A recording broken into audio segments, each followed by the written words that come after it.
Welcome back to Nintagious. How you guys doing tonight? I'm gonna jump back into Cave Story and give the true ending a second shot. We're gonna change a couple other things. First of all, we're gonna play as Curly for this one. We're going to switch to... I read more about the different soundtracks. We're gonna have it on the default graphics as well. So, Organya is the original soundtrack, which is what we expected.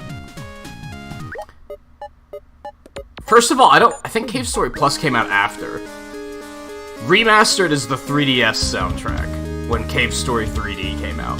And then Cave Story Plus is the soundtrack that came with Cave Story Plus.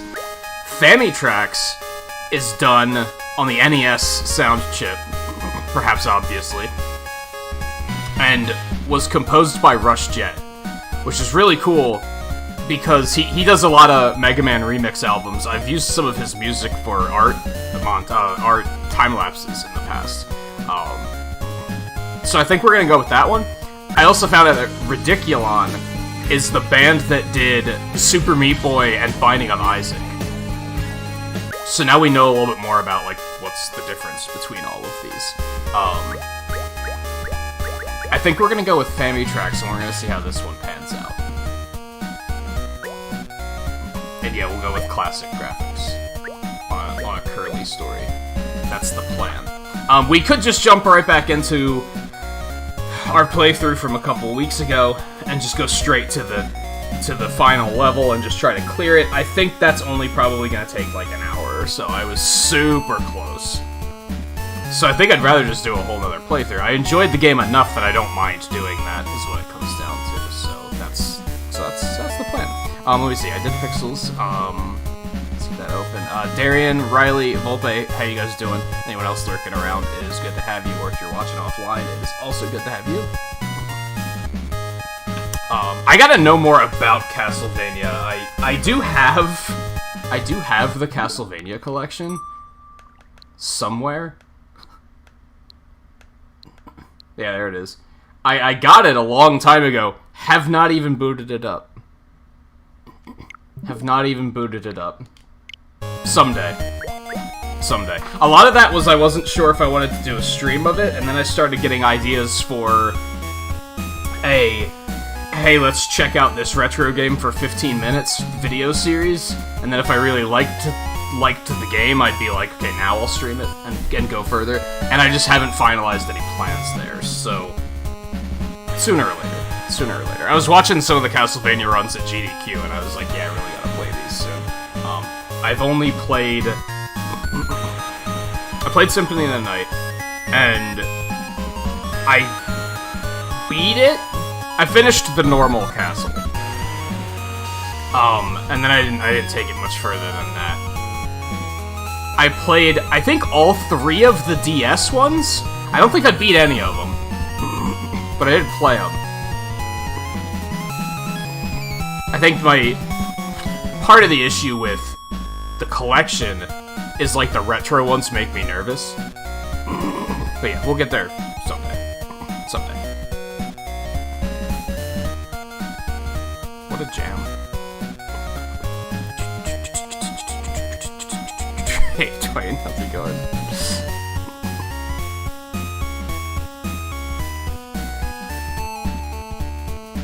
Oh, I know I have plenty of people that could recommend tracks, but I'd rather pick them out myself.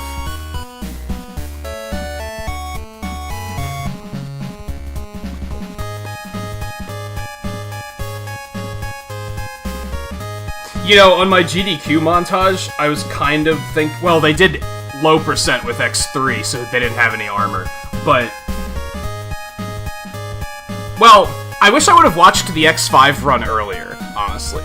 Because at one point, I was sure they used X for the X5 run, and I was like, oh, I should put X in, and I'll just put him in the armor to make it different from the last time I included it in a montage. They actually used 0 for like 80% of the run. I very easily could have added 0 to the montage. I didn't think they used him at all. So, oops. I would have included him if I would have actually seen that run.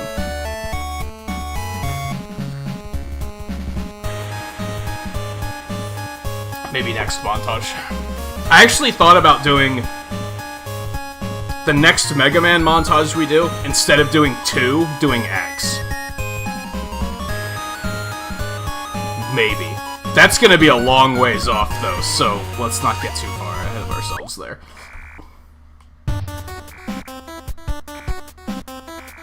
I should probably actually, like, read the dialogue, huh? Because I think Curly has extra dialogue, so maybe that's the thing I should do. So, we're starting with Kazuma alone in his little bunker. Sue, are you there? It's me, it's Kazuma. I'm somehow able to escape, but I got lost. I'm in a shelter without anything inside. You know, except for the computer I'm typing on, and this old teleporter that doesn't work. And I, as a scientist, can't figure out how to make it work. If you're reading this, please answer. Please?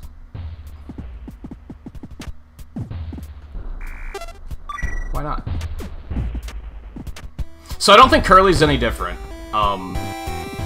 Still don't have a gun, so... I don't think... You'd think that she'd start with her machine gun, but I don't think that's a thing. I think they just swap her and Quote around.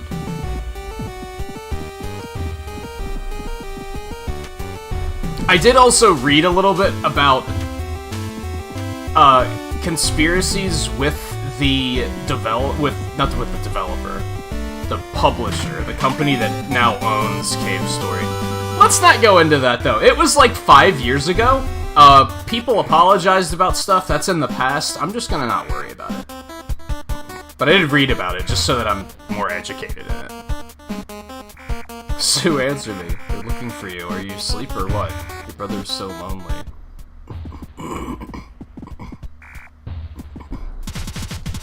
I think we're gonna stick with the Polar Star for the entire run here, I think. So I accidentally called the Polar Star the Polaris last stream. Polaris is the name of the gun in Enter the Gungeon that's based on the Polar Star. I had them mixed up.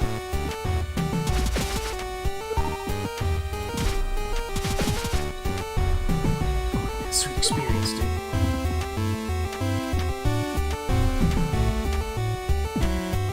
I just realized, does Curly not have different difficulties? They didn't give me an option to choose my difficulty. I'm just suddenly realizing.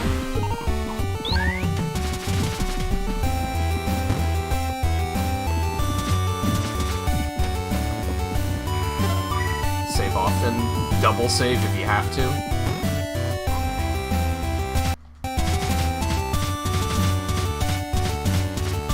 So you found out that Night of the Round makes Sephiroth harder? Why is that?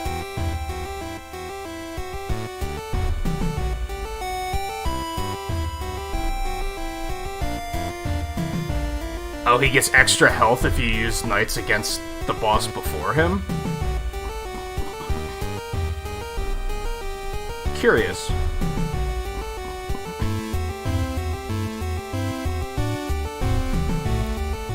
And yeah, did you watch the X5 run, Twain? On that note? I should honestly try to run X5 because it has all the same tech as X4. It would be really easy to pick up. I just don't know if I want to. I don't like X5 that much, that's what it comes down to. If you're good at Mega Man, Classic Castlevania shouldn't be that bad. It's really not that hard, and they don't carry the difficulty across the series like Mega Man did. I think the only thing that makes me nervous is that the jump momentum. Where you're, like, locked into it. That's the part that makes me kind of nervous. But, to a point, not to toot my own horn, you're right.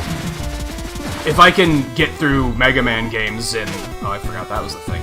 In consistently under an hour, and, you know, can ideally pull off Cave Story True Ending and clear Cuphead without using any weapon upgrades, Castlevania should be fine. Come on, Sue, type something, will you? I'm starving over here. I'm so hungry that I even ate a cockroach. LOL, JK. This game's comedy is so weird. Just so you know, if I get to that point, I'll do it. Give me the key. Are you trying to protect that Sue girl? She's an outsider. Sue's a good person. I won't betray Sue. Troika, the next time that the doctor shows up, someone else will be taken away. If Sue isn't turned in, you could be in danger. Spoiler alert, everyone dies. Basically.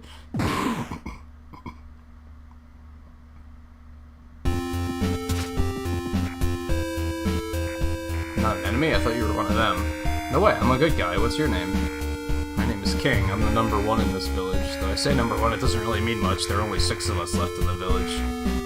Well, really, including Sue, it's 7, but she's not one of us. She's just an outsider that came into our village.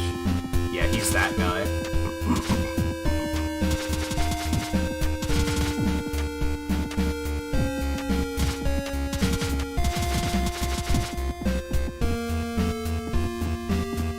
I don't really have to... We might as well just keep moving. I think most of the stuff around here I can't do yet.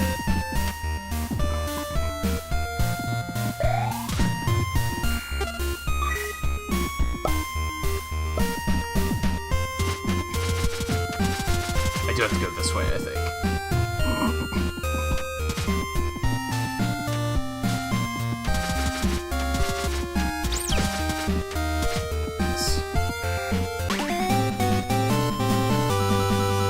I think we needed that anyway.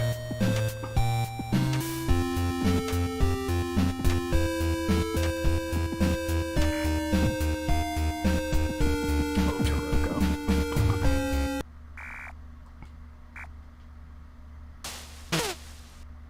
Man, King tries to act so tough, but like, look how easily he gets bowled over.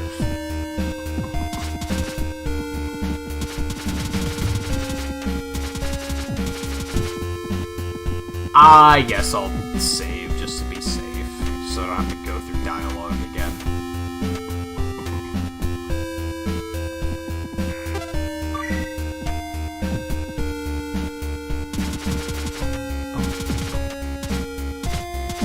What's that? I want it. I found out an interesting speed tech about this game. If you, it's similar to Metroid, where you don't need to pick up the missile launcher. As soon as you pick up a missile upgrade, it just gives you the missile launcher. So you can save time by just not picking up the missile launcher.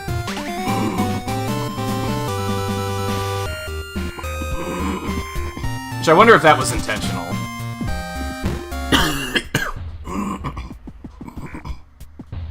Brat? Excuse me? You're not the doctor? No, I'm Curly Brace. Oh, sorry about that. The doctor's such a cruel and evil person. Yeah, there's...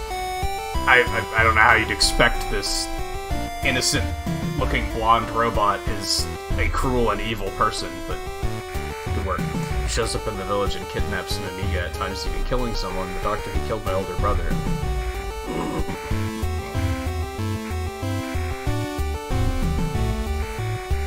King gets bent out of shape when Sue and I get along. Please keep it. I don't think it's actually useful for anything.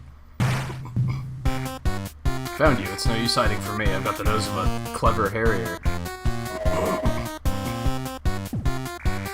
Has the nose and the brain of a dog. Yeah, he's not the brightest. You two, you're with the doctor.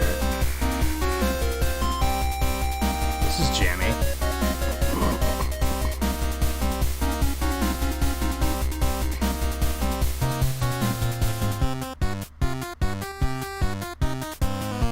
Oh, I didn't watch the Mario 2 run yet. I'm still really far behind on VODs.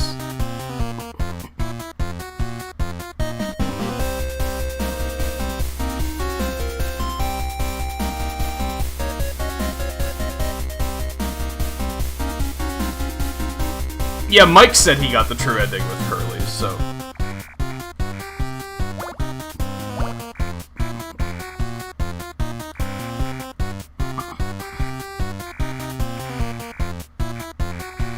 Oh yeah, you can just say no. And he just leaves. That's another speedrun trick.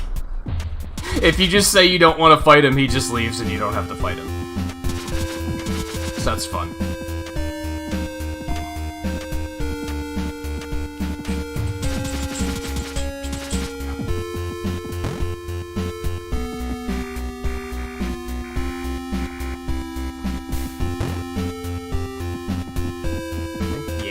That's right, we gotta tell him. Truth has been kidnapped, that's terrible. We have to inform King. I was going to do exactly that, and... I don't... Oh, that's right, I get the key here.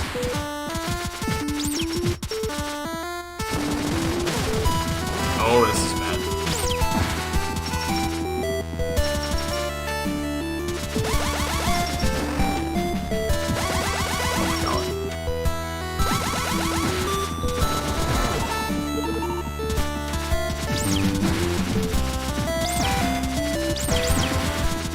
Although a lot of the runs I have been watching, I've been putting them on to have in the background. So like I watched one of the Ratchet and Clank runs this morning, but like I didn't watch it. It was just on while I was doing other things.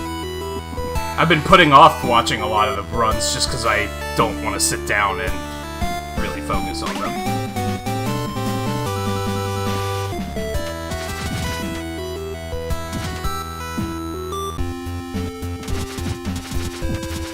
I don't think I have to bring the key here, right?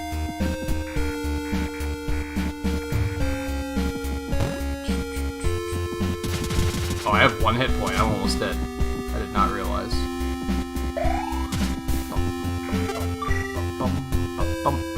I probably should have fought Balrog just for the experience, but oh well.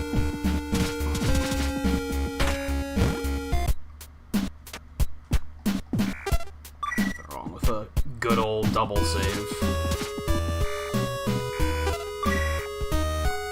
Whoops.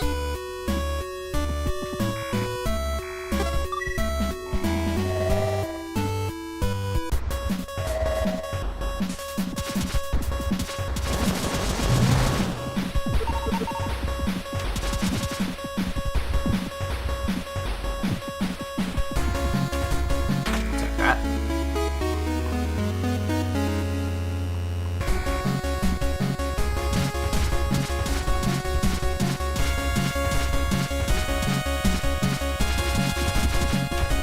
Yeah, this is similar to the original soundtrack a bit. You're not wrong. It's just different sound chip.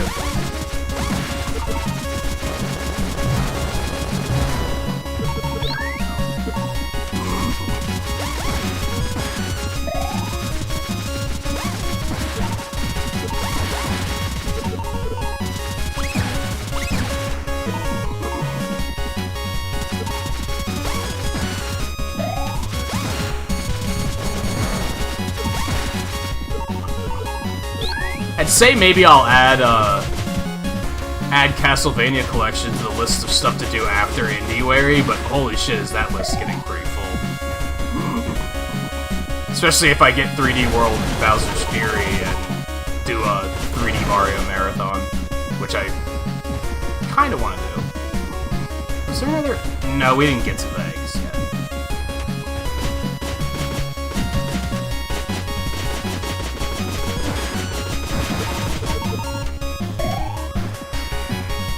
Oh, yeah. Bat. Nice try.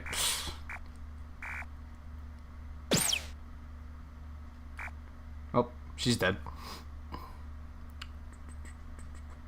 And keep in mind, this game came out in 2004, so...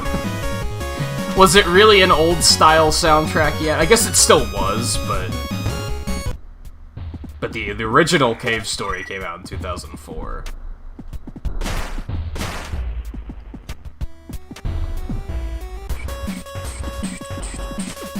Well, I'm bad.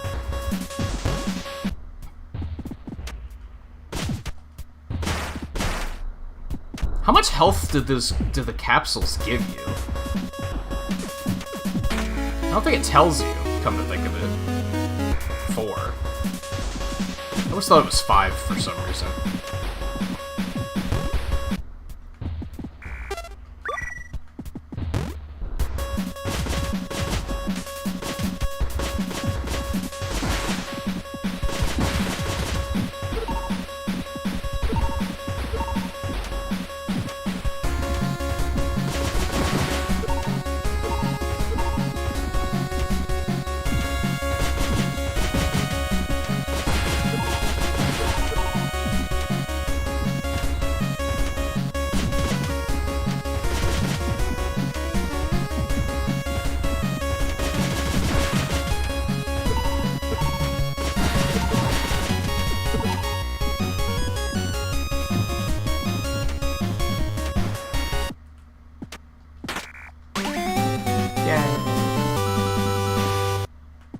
I'm also gonna see if I can remember what I have to do for the oh god. I can't believe I dodged that. For the true ending without, like, having to look it back up. I think we'll be okay. It's actually, like, not that complicated. It's just... figuring it out on your own is probably borderline impossible. At least in a quick manner.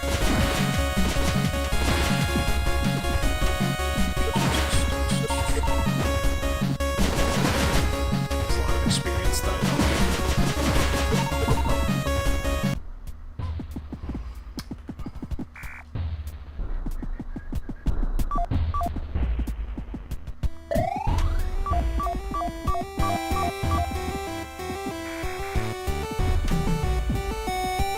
That's the one where we already got the thing. I think the other one has a health pack in it. That's true, yeah. In, like, the early 2000s, it was, like... games like this just weren't made. I think that's why this game stuck out the way it did back then.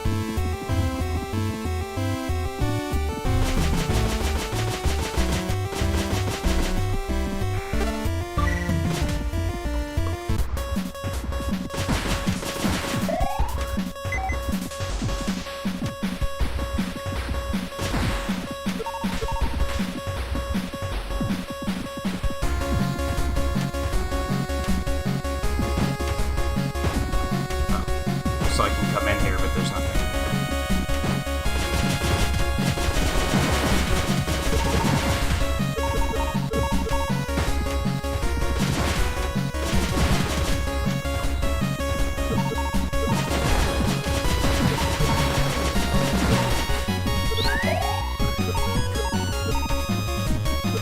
that, and it was made by one guy. That's gonna be impressive no matter what year it is.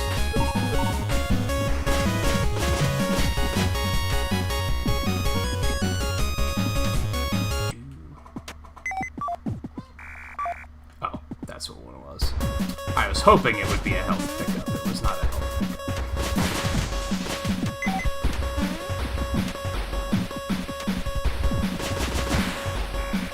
Professor's very important testing. It's very important. Won't let anyone near them. Well, that was... I should have just committed to that jump.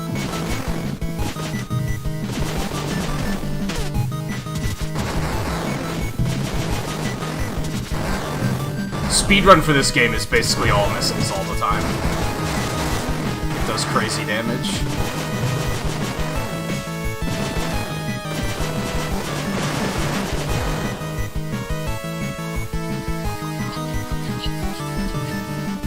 Yeah. Yay, we killed the guy.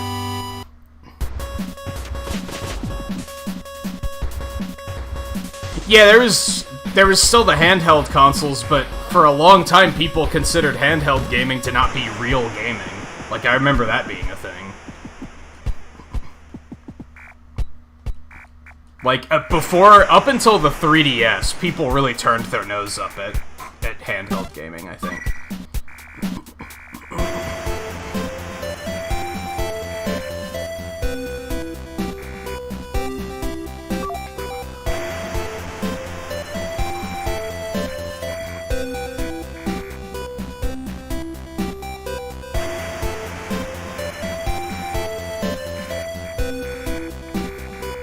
It almost seems weird that Curly has dialogue.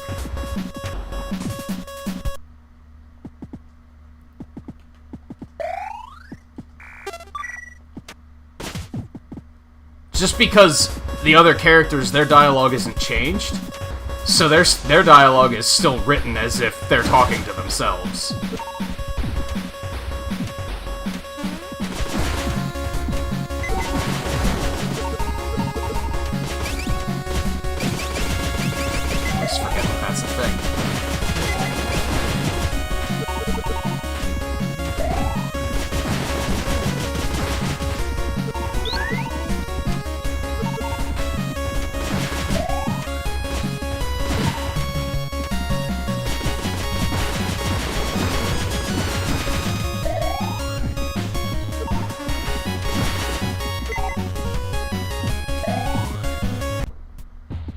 Can't ever save too infrequently.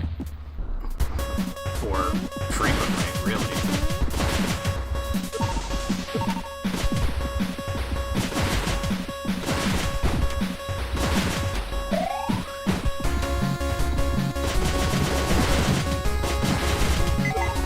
It feels good to have my mashing skills pay off again. Like, that was the downside with the machine gun.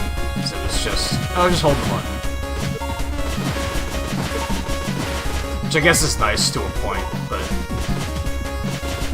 I don't know if I mentioned, we're probably gonna stick with the Polar Star this time and get the fully upgraded one and see what that one's like. Just for the sake of just... If we're gonna do another playthrough, we might as well do some different stuff, right? That's how I'm looking at it.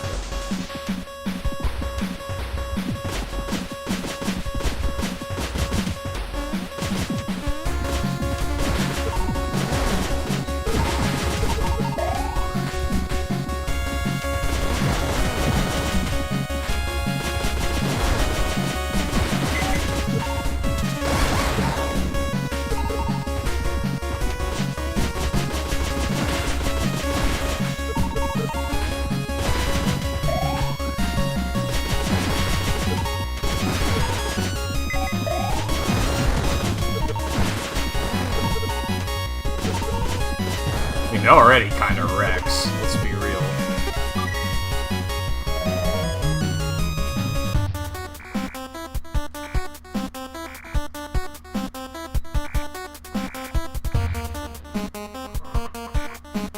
Is it really Yusu? Yeah, it's me. So you were able to escape too? Where are you at now? I found the dragon eggs. Is Mom with you? The door's jammed and I can't get out of here. I'm still in a shelter-looking sort of room. By the way, the code that you need to teleport is Bushlands. Wait. They made the password to teleport to the Bushlands? Bushlands?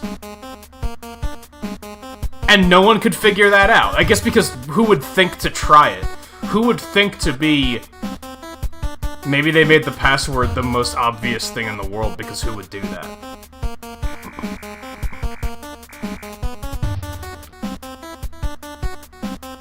It's almost ready to hatch, but it's left up the password. Oh, no, that's just for the... Well, no, it's still... password.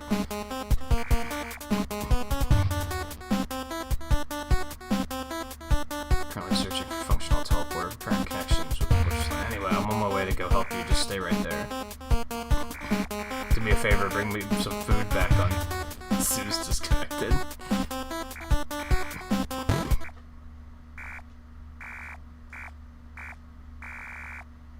King just, like, he looks like an asshole, doesn't he? Look at this guy.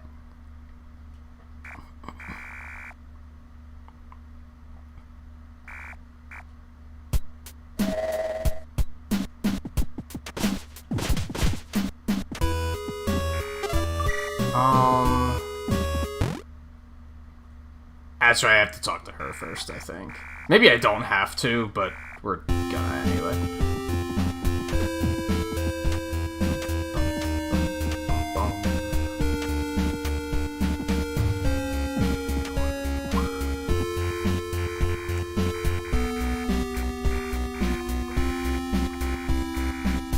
The thing that's gonna suck is I'm pretty sure if we're going for the Polar Star... I forget what the fully upgraded one is called.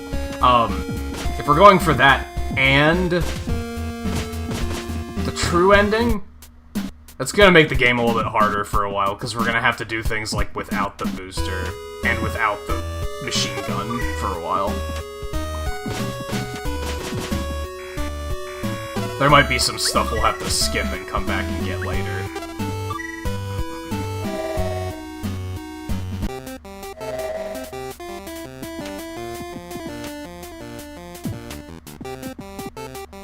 Alright.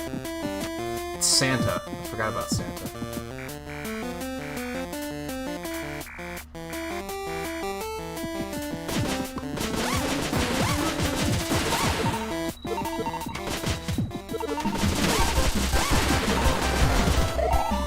I wonder if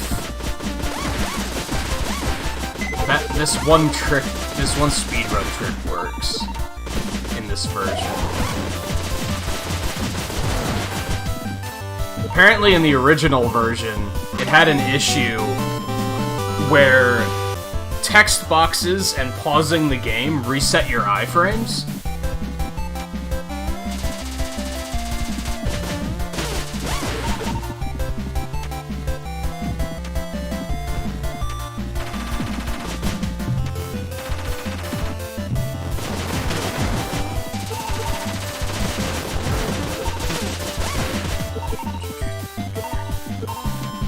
I kind of want to assume that's not a thing anymore. Oh no.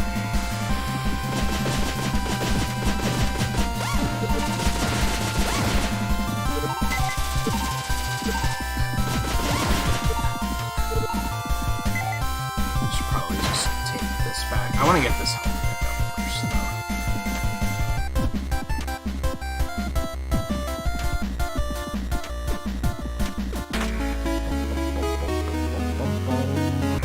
Oh, that one does increase by 5. Maybe they do all increase by 5.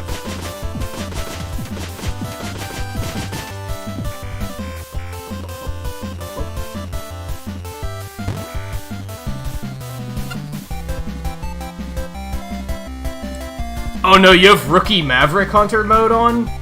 Why? So basically you beating the other 3 games doesn't count right now, because that mode makes those games so brain dead easy.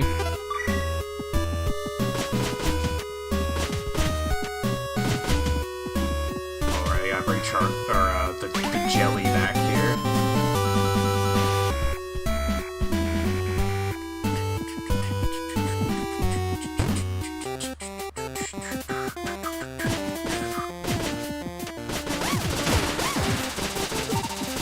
And something I liked about the Zero collection is the easy mode they added in that was, like, a little bit more sensible. Whereas the one in X is, like, everything only does 1 hit point of damage, so nothing will ever kill you ever. And it's like, that's not... The player's not actually gonna learn anything about how to, like, play the game if you do that to him. Zero was just like, we'll just give you more checkpoints because these games didn't have enough of them. I was like, alright, that's fair.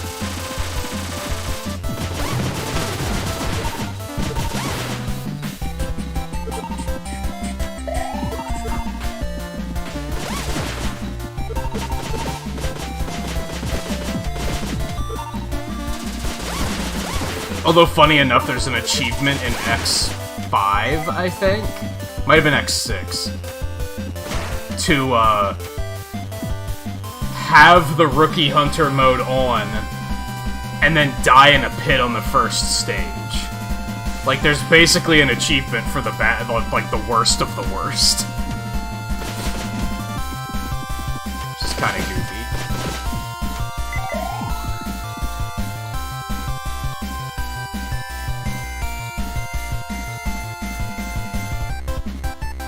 Yeah, the Rookie Hunter mode basically makes it so you only take, like, 1 damage from everything. It's, like, it's ridiculous. It's way too good.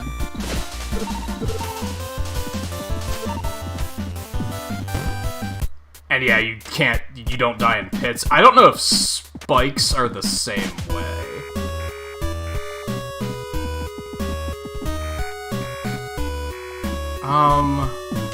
There's also a really weird Easter egg here that we're gonna try to do just for funsies. Did I forget to do something?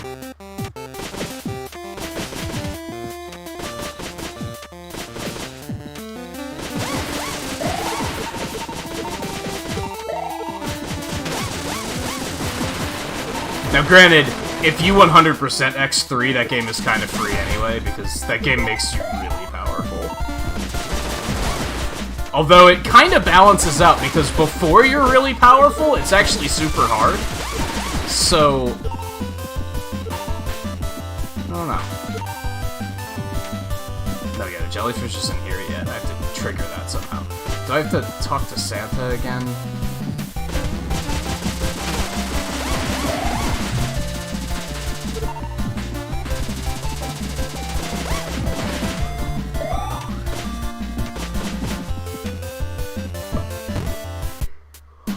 Do spikes still kill you? I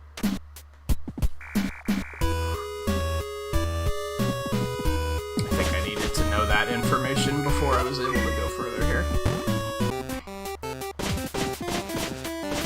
There aren't that many spikes in the X games, though. All things considered. Like, compared to Classic, I feel like spikes are a little less frequent. And hits, for that matter.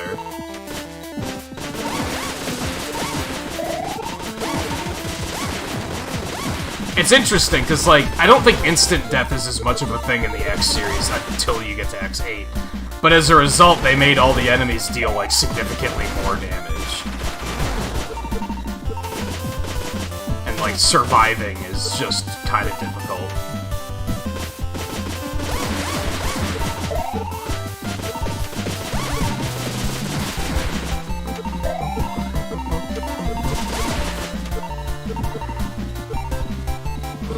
I liked how Mega Man 11 did easier difficulties, too. Again, they just gave you more checkpoints.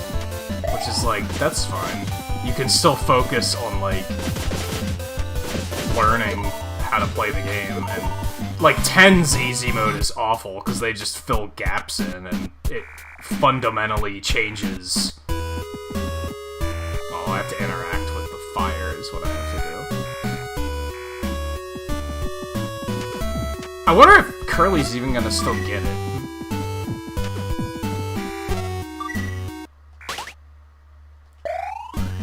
Yeah, so for some reason you can, like, lure this character over to the bed when you interact with the fireplace, and then when you sleep in the bed, for some reason she gets into bed with you, and now we have her lipstick?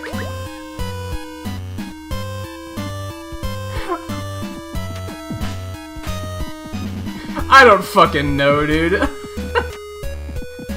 I saw that during the speedrun and I was like, what on earth? Why is that a thing?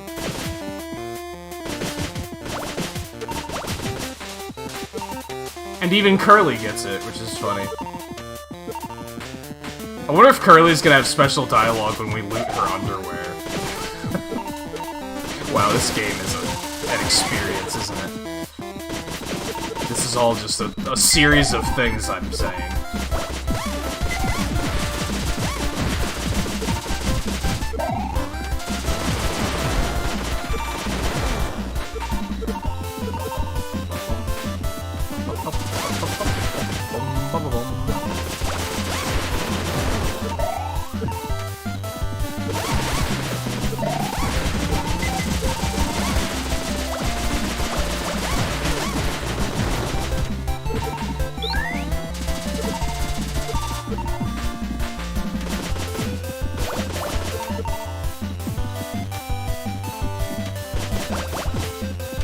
But yeah, it's funny, like I said, by comparison, I'd strongly recommend that people have the novice hunter mode thing on in Mega Man Zero, because those games are kind of bullshit. And I think they knew it. I think that's why they created the novice hunter mode. They were like, these games have no checkpoints, and it's kinda nonsense.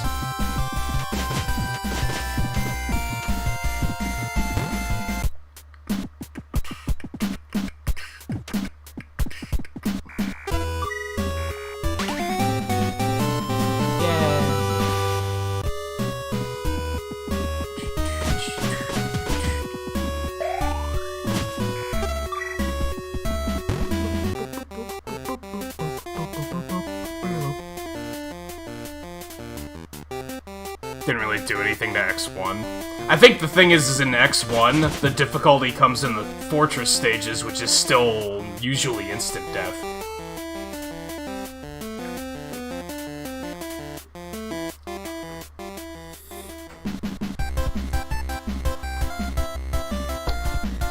Yeah, all they did in the classic games was rewind. But even then, the second Legacy Collection doesn't have a rewind, so... Although, doesn't... The second Legacy Collection does have an easy mode, doesn't it? I don't know what it does, though. I might be wrong on that. I think it just comes down to the Classic Collection came out first, and they just didn't think of it.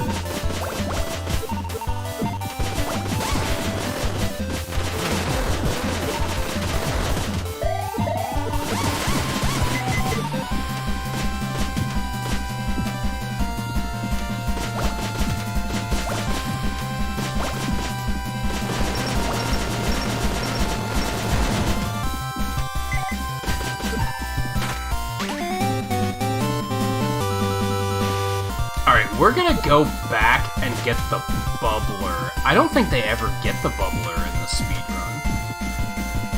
But we're gonna need all this... Might as well do all the jellyfish juice stuff now, is where my head is at.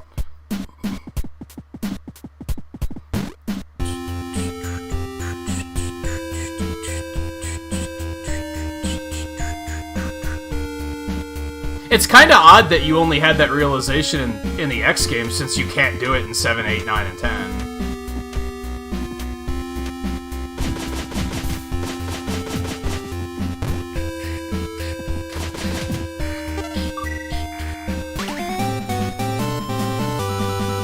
Is that Bubbleine? Bubbleline? How's that supposed to be?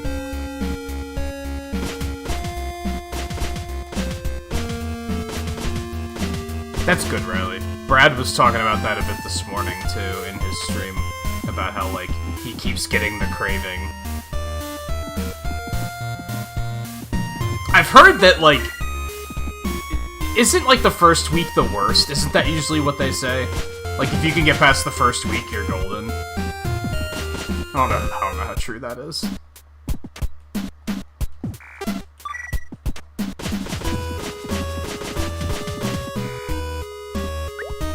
I'm very thankful that I've never even had the desire to smoke, like, to even try it. I think that's just because growing up, I had family that smoked. And enough for it to be... Remember when we were talking yesterday about, like, people that don't smoke in the house? I did have some family that did smoke in the house, and it was, like, it was disgusting. So... I never had, like, growing up, I was already like, that's nasty, why would I do that? So I just never had the desire to even try it. I never knew anyone that did either, though, so I was very fortunate in, like, high school and such. I didn't have friends that were, like, very peer pressure-y with stuff like that. After high school, I had some friends that got very peer pressure-y about drinking, which is why I'm not friends with them anymore, because they wouldn't take no for an answer, and I was like, yeah, you know, I'm not really into being friends with someone who's going to just, like, that's their idea of a good time. Not necessarily that drinking's their idea of a good time, but trying to pressure others into doing it too. It's like, no, I'm a pass on that.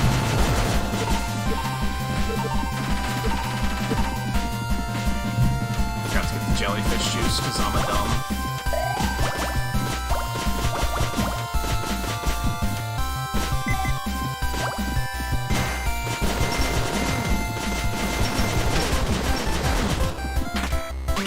We're still gonna need one more after this.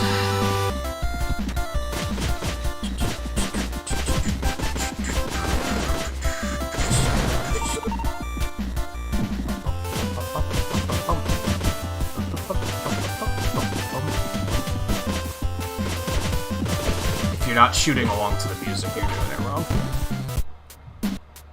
Hey Flapper, how's it going?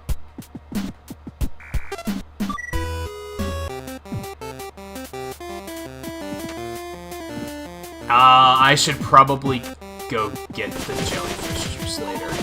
I shouldn't do that yet. Because then I'm gonna have to... I don't know if I can get 2 uses of them.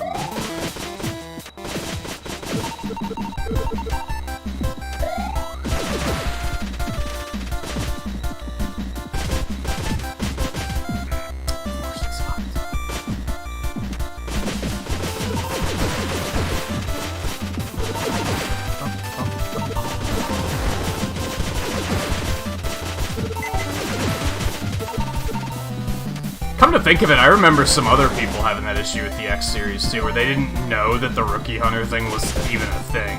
Because it is on by default, isn't it?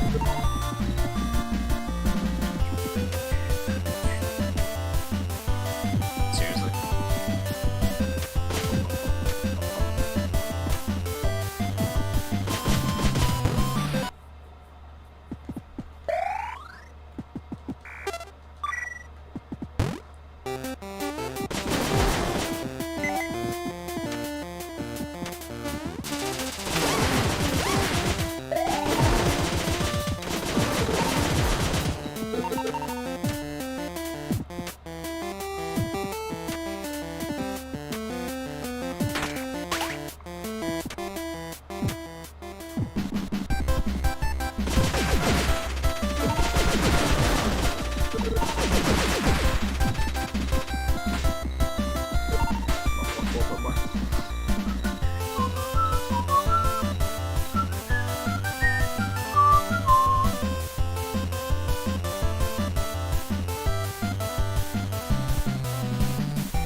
At least you haven't been exposed to it for very long, Riley. That should help.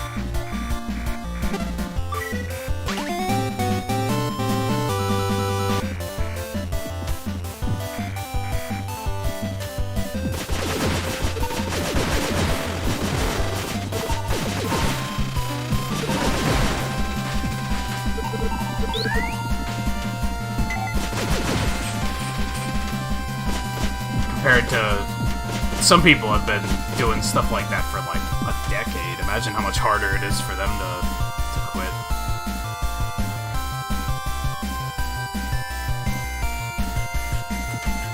You're not gonna get a feel for the games with that on, is the problem. That's how crippling that mode is.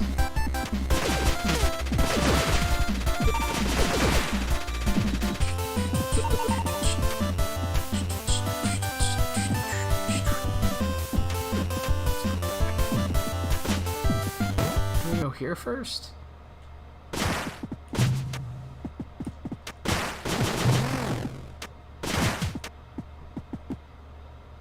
I goofed.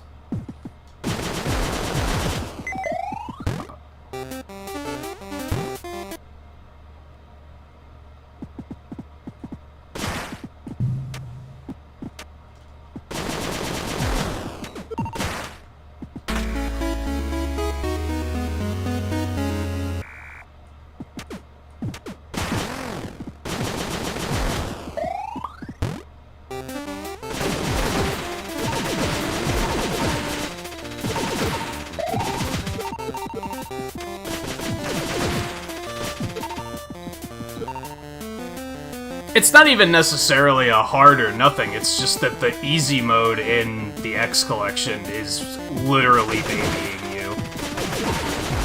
That's not making it slightly more manageable, that's making it free.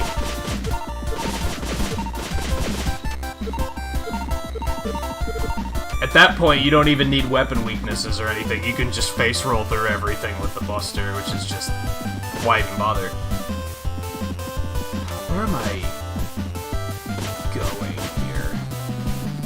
One thing I kinda dislike about this game, and I think this might be what stops me from wanting to speedrun it, is like, there's a lot of magic pixel nonsense in this game, where you have to know to go and do this very specific thing before anything else will work. That's kind of annoying. Yeah, the X Legacy collections have like a Rookie Hunter mode that basically makes it that you don't die in pits and everything only does 1 hit point of damage to you. So it's like, basically brainless.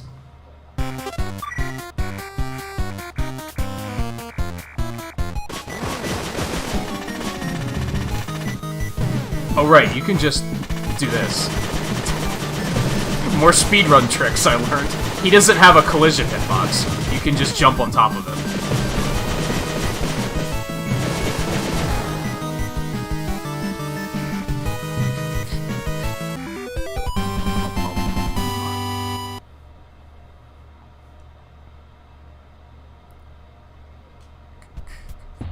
Although, I think X8 might have had an Or X7? Some of them do have difficulty modes built in, I think.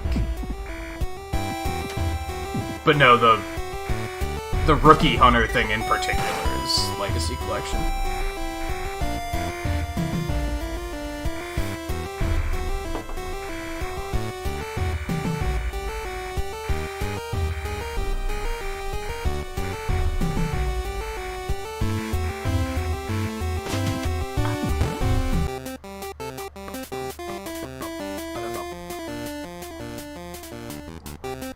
The thing is like...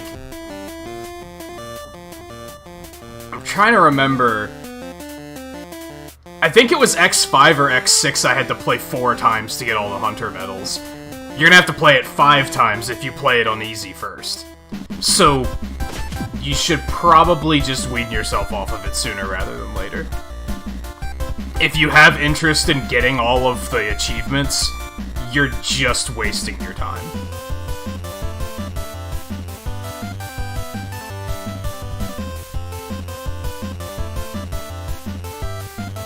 No, I think you're thinking of Mega Man 2. Mega Man 2, the Japanese version, has 1 difficulty.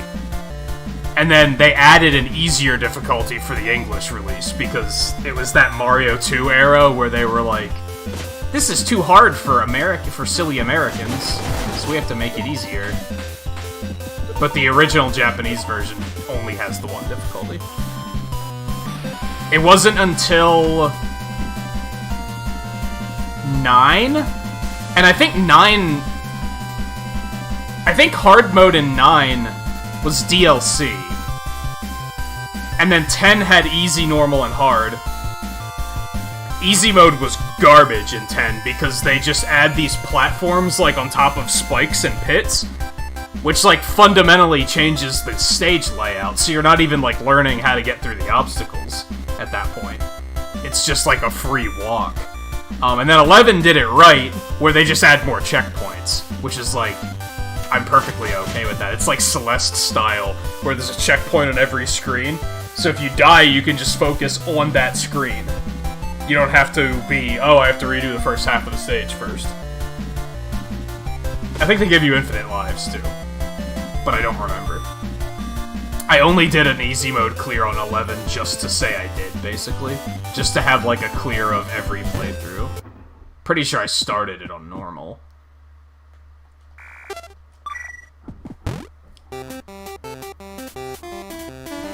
Yeah, exactly.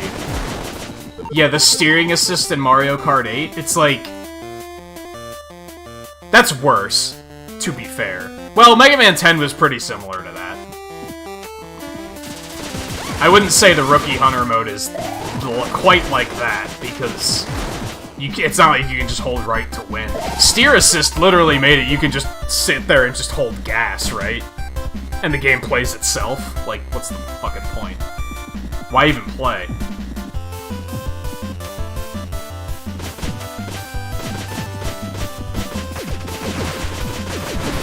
I'll just go back and get the jellyfish juice. I guess I don't have to do it first.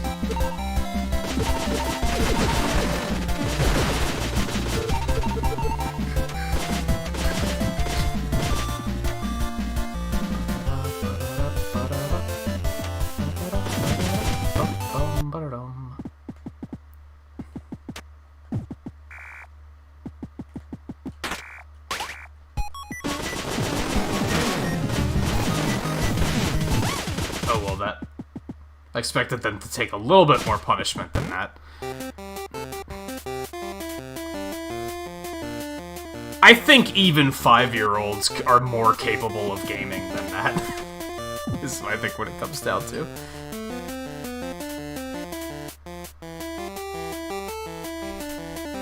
Not in the X collection. It makes it way too easy and trivial.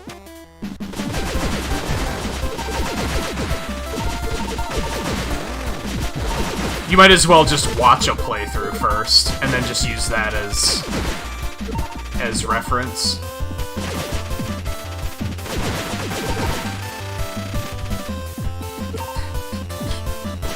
If it was like half as powerful, I might be like, yeah, okay. But it's way too powerful. It's way too powerful. It's not kind of too powerful. It's way too powerful.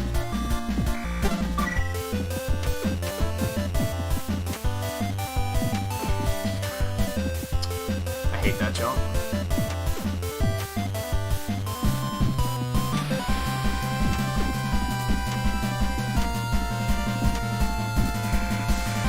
Fuck, I forgot to talk to the guy and get the key!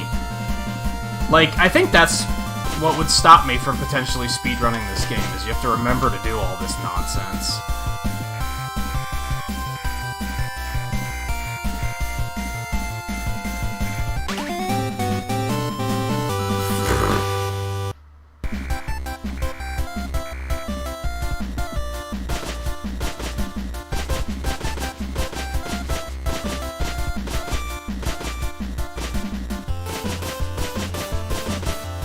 I hope I purged all the X1 speedruns off the channel. I hated speedrunning X1 so much.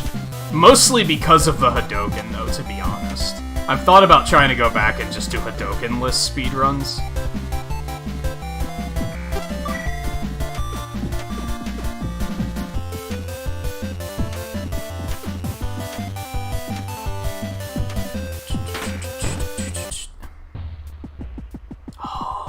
I need to heal. I need to heal first. Dis a boss. Not helpful.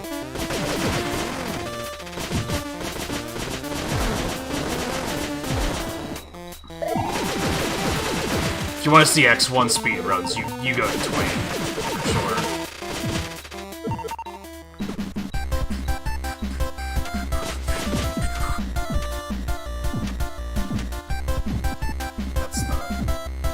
Where's the nearest heal point?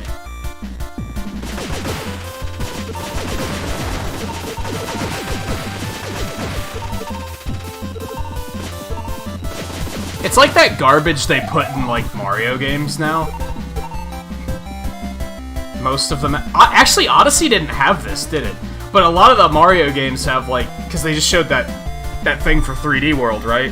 And they were like, well, here's the white Tanuki suit where you're just fucking immune to everything. And it's like, fucking, what's the point, dude? Like, I don't know.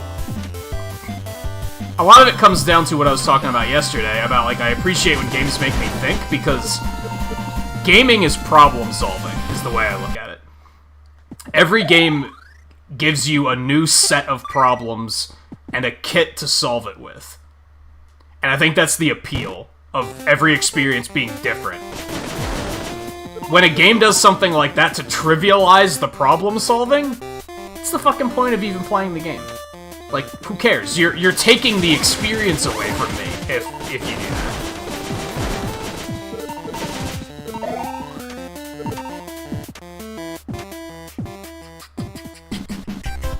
And that's the thing with, like,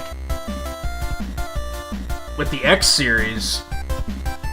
You say it's a blind playthrough, I say you're robbing yourself of the blind playthrough by playing with Rookie Hunter on, because you're not getting the experience of having to figure out any of these problems.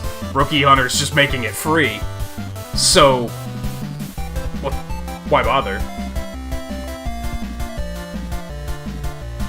I don't think I actually purged them, but I didn't run it that often to begin with. I really didn't like running X1, which is why I'm not going to try to run X2 either, because it's got the same bullshit.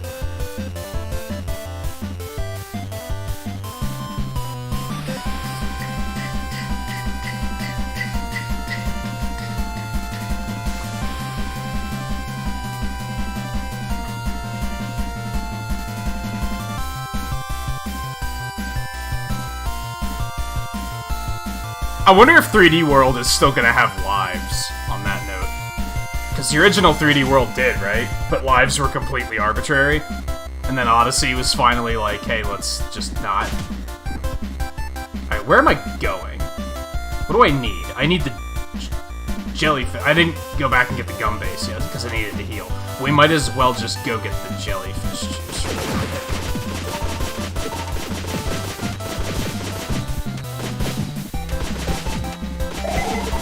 That's why I said yesterday about, like, the shopkeeper in One Step from Eden, too. It's like, I'm sure there's a way to cheese it, and and there's a just use this build, it makes it super easy. I don't want to make it super easy. Part of the appeal is figuring it out. The game's presenting me with a problem. I'm not just gonna Google what's the answer. Like, unless I just cannot figure it out.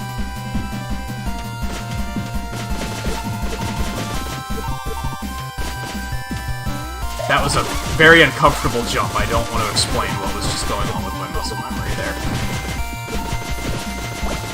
I feel like that knowledge and trivializing the game should be earned, I guess is what it comes down to.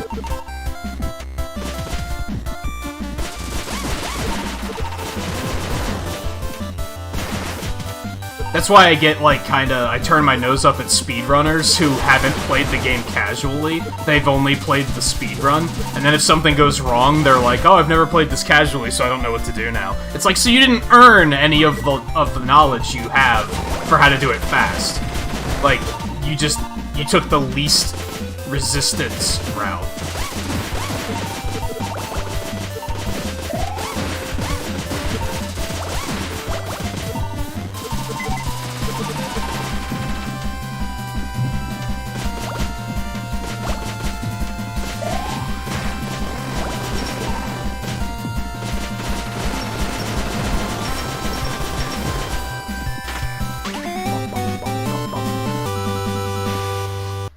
Yeah. Yeah, it happens semi-regularly. Sometimes you'll hear them say, oh, I just haven't played it casually in a while, which is a little bit more understandable, but I've definitely heard people, like, a trick doesn't work, and they're like, I don't know what to do now, because I've never done this casually, and it's like, excuse me?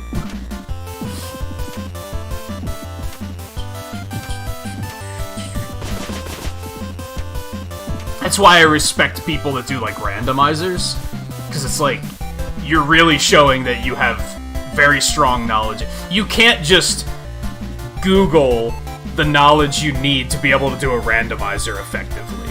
You have to actually play and learn and understand that game to be... That's why I like roguelikes, because you have to understand every working part of that game. There's not just a... just do this one thing over and over and over and you win. It's a little more dynamic than that, and I think that shows better...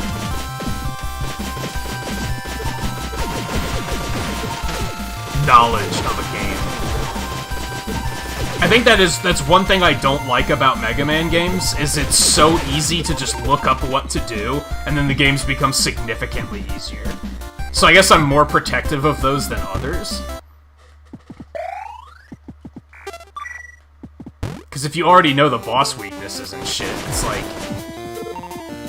a lot of the boss fights are free. If you go into Mega Man 1 and you look up what the boss order is, you never have to learn how to fight Iceman, for example. You just know to throw the Thunder Beam at him and use the pause trick and he's dead. You don't actually have... there's no learning there, and therefore no earning being able to defeat him that quickly.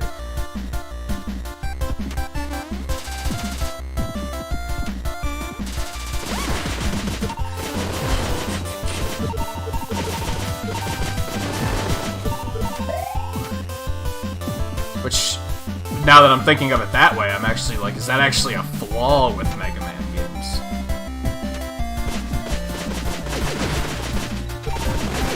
Like, in theory, it provides a good experience, because there's so many different parts of the problem that need to be figured out, but if gamers don't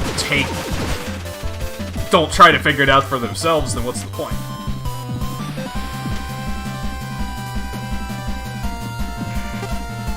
And that doesn't work in most other games. Not to the same extent. If anything, there's gonna be a... if you fight the boss in this particular way, it's gonna make it easier. But you're still gonna have to learn the execution for it. Whereas with a lot of Mega Man bosses, if you know what weapon to use, you can just face roll through them and it doesn't matter.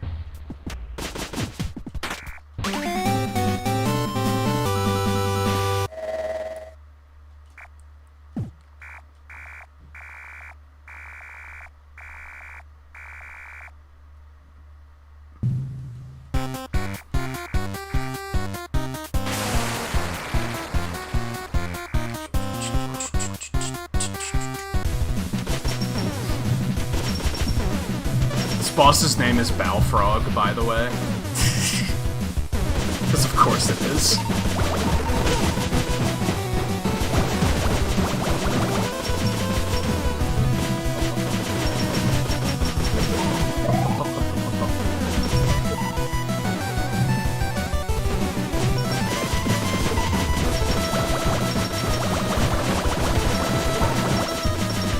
Now, I guess the thing with Mega Man games, though, is, especially classic, you still have to be able to get through the stages.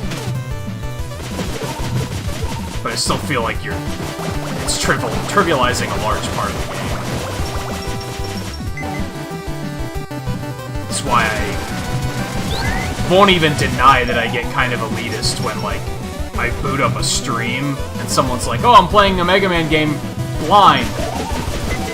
And if I catch them asking chat what the weakness order is, I'm like, I'm not watching this. They're not... There's no I might as well just watch Twain speedrun it at that rate.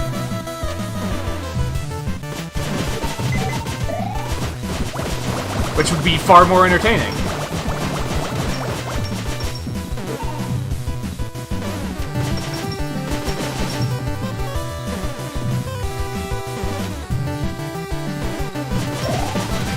It's the equivalent of knowing where to go in, like, a Zelda game or a Metroid game.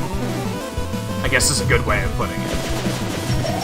I think, to a point, getting lost is part of the experience, and not being sure where to go, and figuring it out. Exploring and discovering things for yourself. If you just look up a fucking walkthrough, then, like, well, you're not really getting the experience, are you?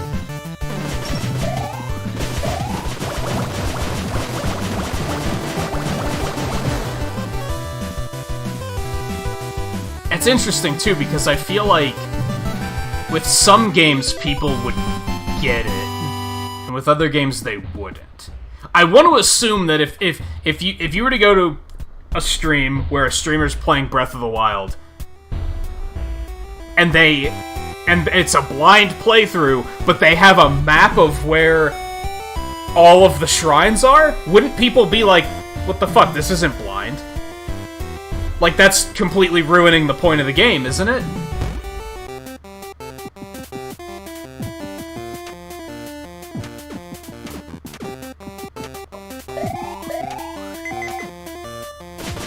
I think we have everything now.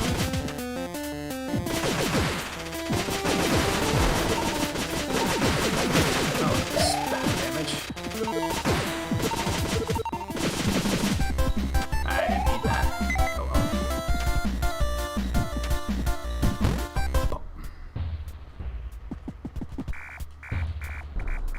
Make me a bomb.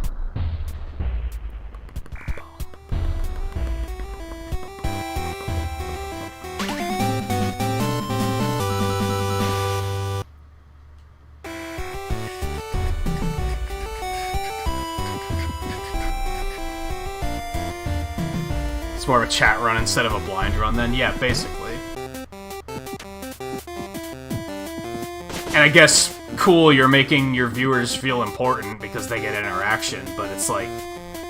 I think for the people who come for the gameplay, unless they're the people who come to tell you how to play the game, you're probably not having fun.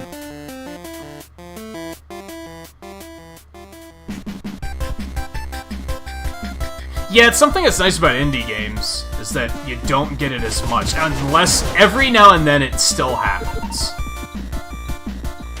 Because I had it happen with Hollow Knight, and that was kind of like... I mean, it's popular, it's not like fucking Mario and Zelda popular, right? But for an indie game, it's pretty popular, but I had a tremendous amount of backseating with that game. To the point where it outright, like, hurt the experience for me.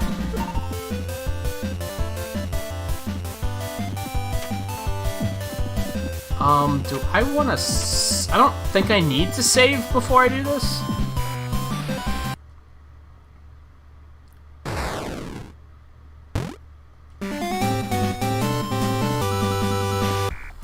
I still love...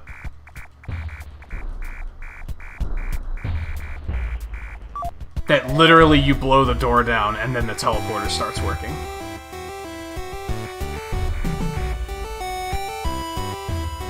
Or I guess that's a one-way teleporter, because you noticed we don't try to take it back out.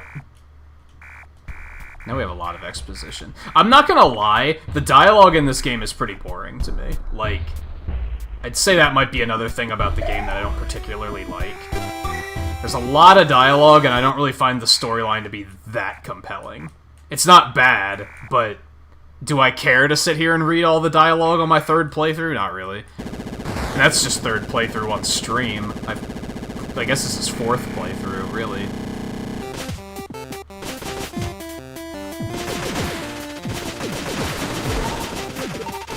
I don't think it's, like, entertaining enough to stop and read all the dialogue.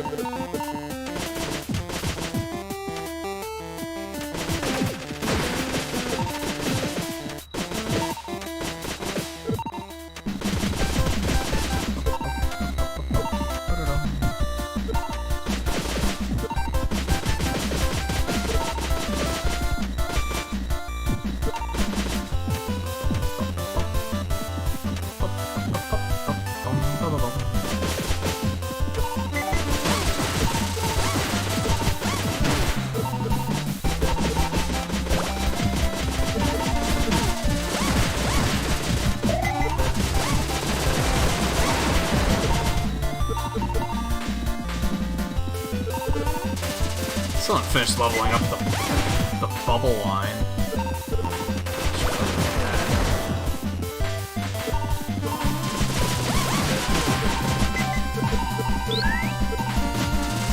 I don't know if I'll use it that much, but what the hell.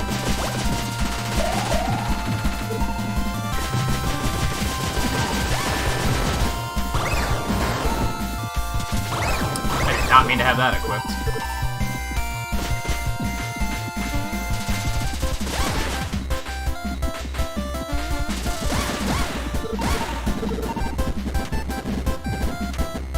Oh, it is max level.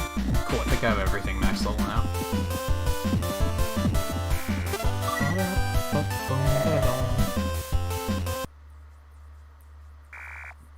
Popful mail? I don't think I know what you're talking about on that one.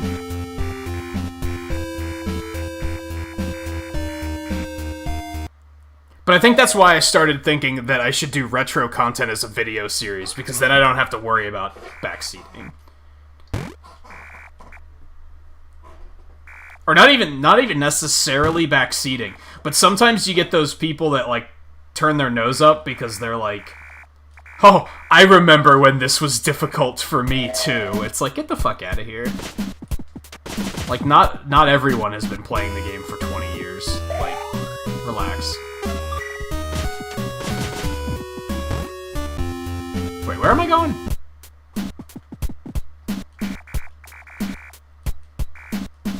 Oh, more exposition.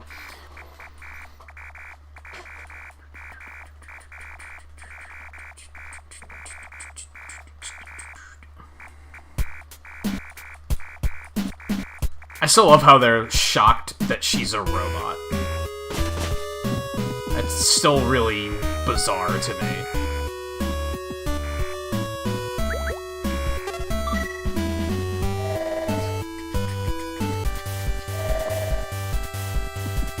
Hey, it's Quote.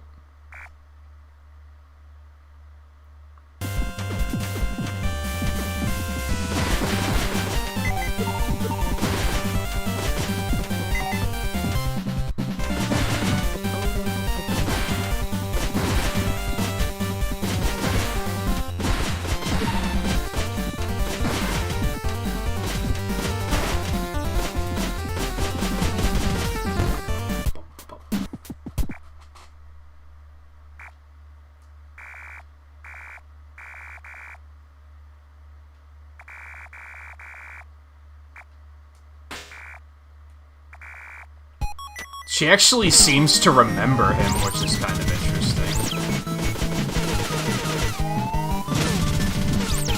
Well, I guess we don't know if Quote remembered her when we're playing as him because he didn't have any dialogue.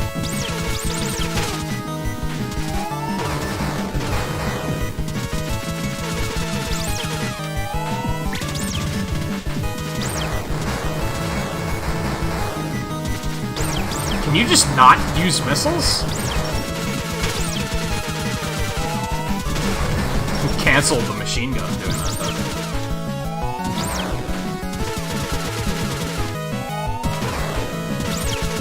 Interesting.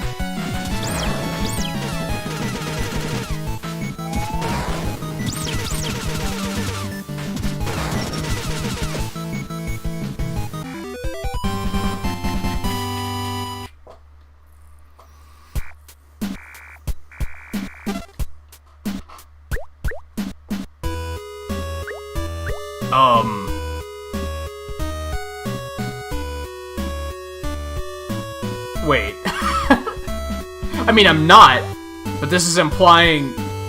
Does he think that that's what he's here to do? He does think that, but that's not what I'm... That was weird.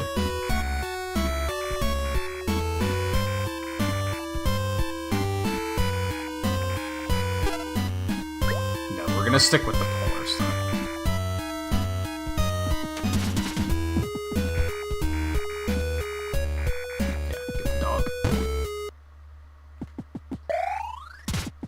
I think that was probably the dialogue that Mike was referring to when he said that, like, her dialogue gets weird sometimes.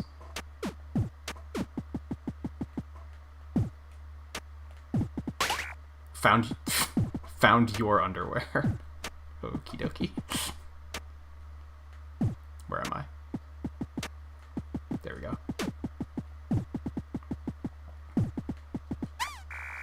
Yes. Guess I might as well save again.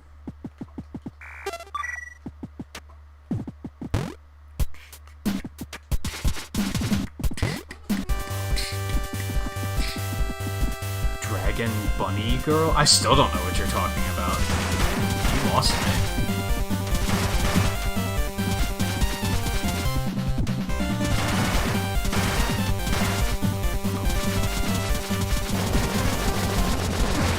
Oh god. I don't know why I forgot that those things split. That was stupid.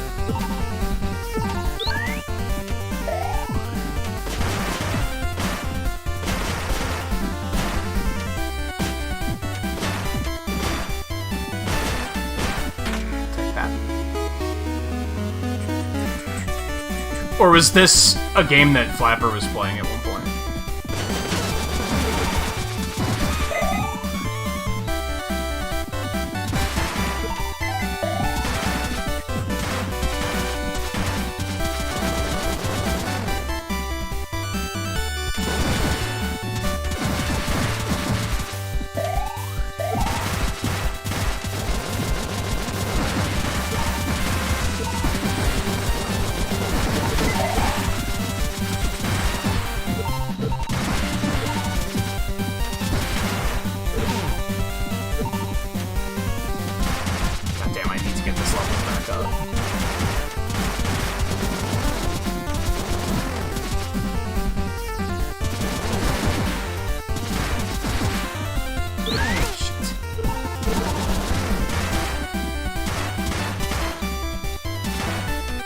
It's funny, Monster World was on my list of retro stuff to do, actually.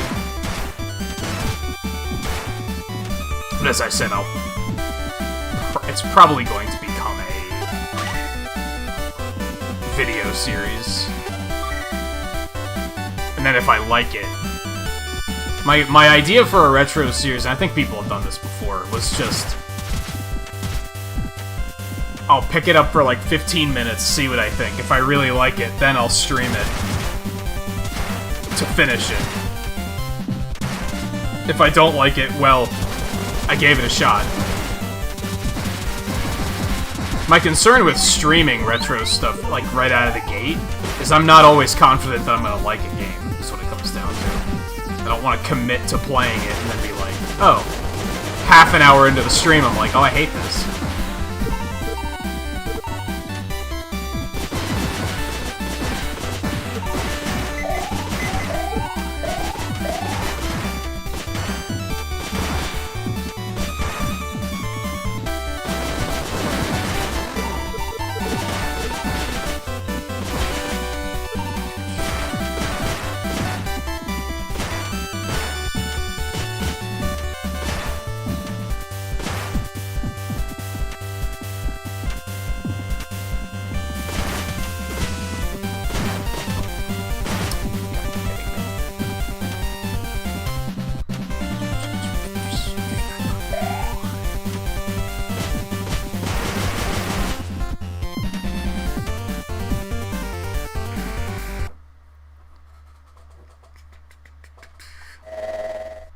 don't know what... I mean, I've heard of Gundam, but aside from that, I don't know what that is, no.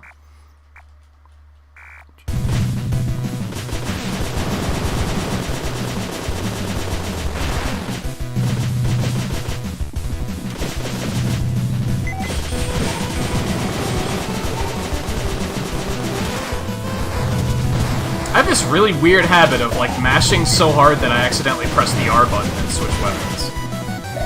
It's very peculiar.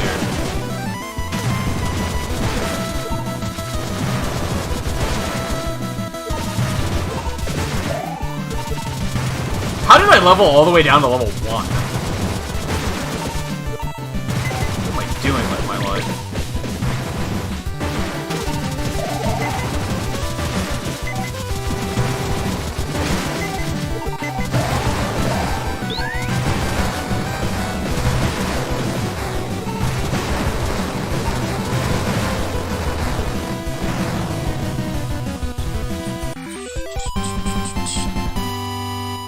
Experience despawned. You love to see it.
I don't think I can make that jump. I think I'm wasting my time.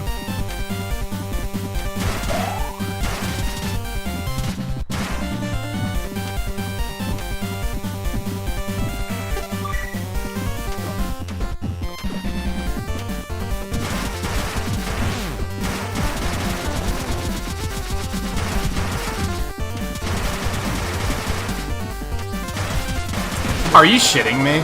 How did I not make it into that little crevice? I strongly disagree.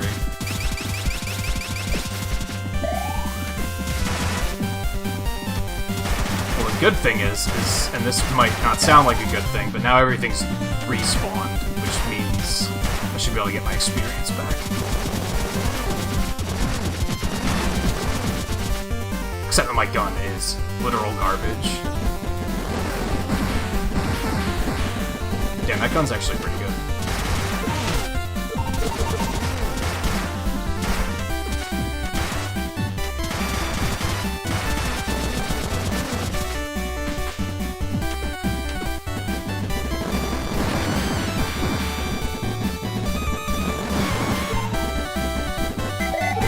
Those things are so difficult to dodge. Like, you just should not go down there. Perhaps obviously. I keep thinking, oh, I can get down there, get the experience, and then get out before it hits me. And I think once that's worked out, so.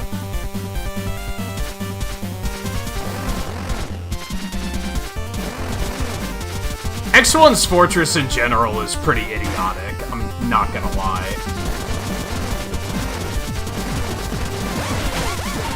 It was when I started trying to speedrun it that I was like... Before that, I was like, X1 is a masterpiece. And then when I started trying to speedrun it, and not even necessarily speedrun it, but like just the fact that I was playing it more, that's when I was like, oh, this is kind of bullshit. Just like that was. How did I not make it into any of those fucking... Okay.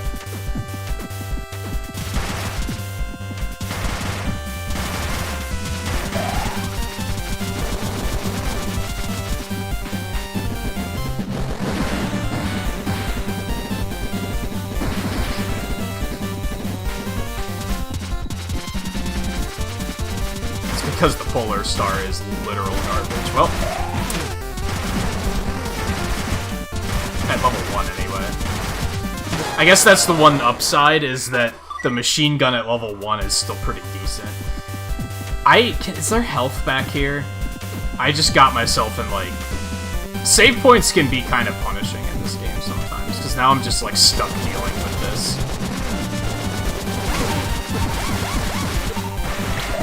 How did I switch weapons that many times? Holy shit.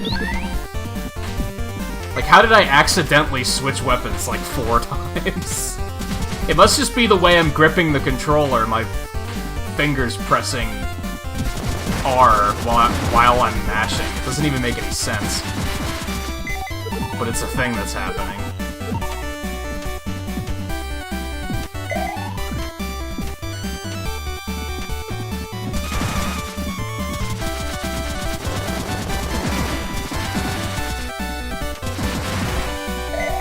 Alright. That's better. Reminder that hearts in this game heal for like 2 hit points. It's like, you might think, oh, you just got a bunch of health, this is really good. No, it isn't. I'm still packing, like, I have like 5 more HP than I did before.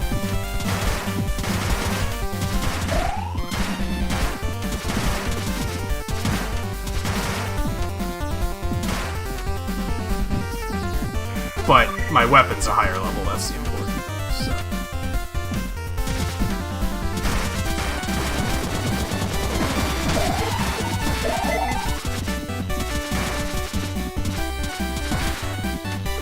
Are you shitting me? Oh, boy.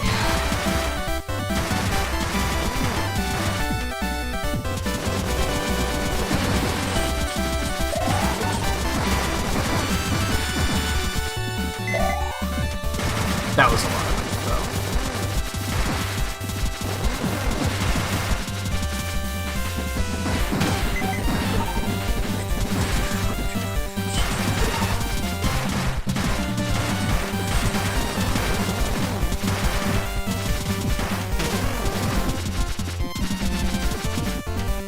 Which, again, I think part of my issue with X1, part of my personal issue with it, is that I always just used the Hadouken on Sigma. Therefore, I don't fucking know how to actually fight him. And that's my problem. That was a user-created error, which is why I don't encourage people to just look up what to do in the game, because then you're not going to actually learn anything. You're going to depend on a crutch, and then if that crutch isn't working for you for whatever reason, you're not going to have a backup.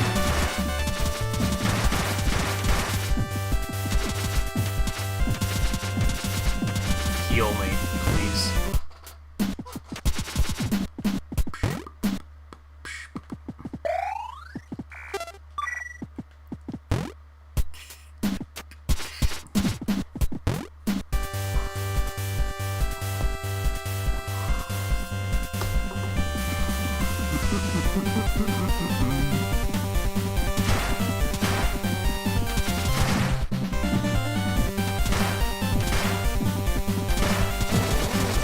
I say that, rank 1 Polar Star is super bad.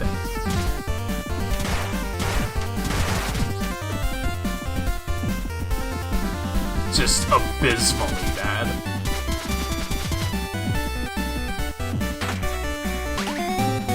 I think that's like the payout here is I'm pretty sure the final once you return the Polar Star and get fully upgraded, it's like really good.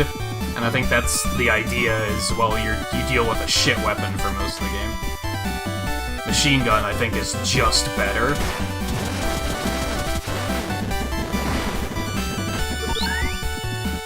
Anyway, I'd say Mega Man 7's final boss is like one of the most difficult in Classic. I think I'd still say that X1 Sigma is more difficult.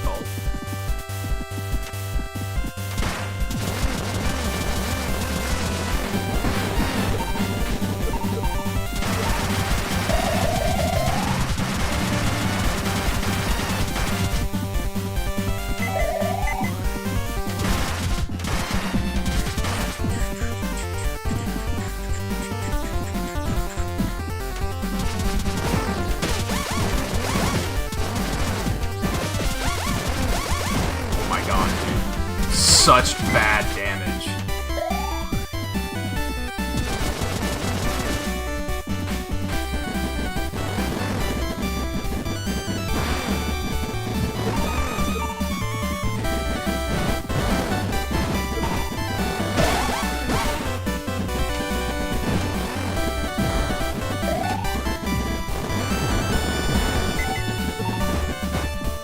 Gotta be more careful here.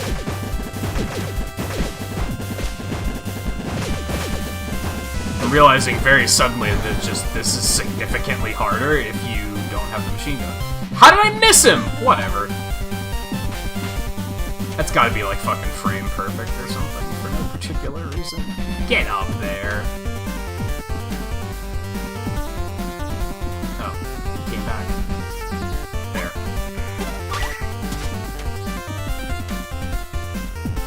How can I not get up there?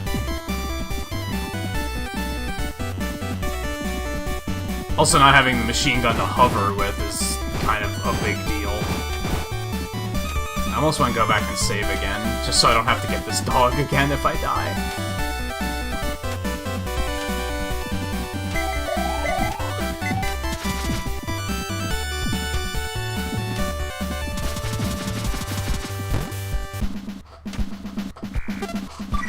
We're going for max dog tower on this one.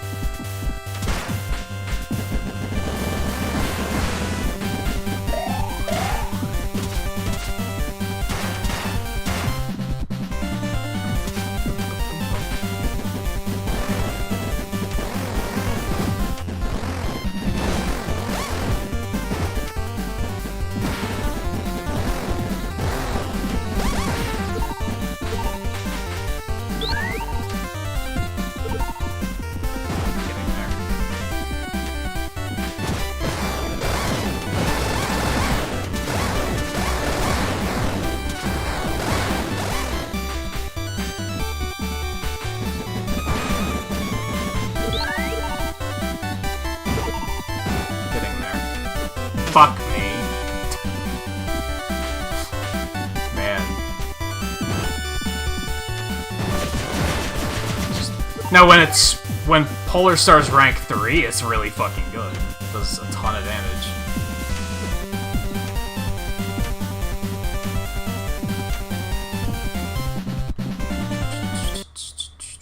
Oh right, this thing. Actually, having the dogs here makes this significantly easier, because you can actually see what you're doing. Never had that realization before. You can actually see the map.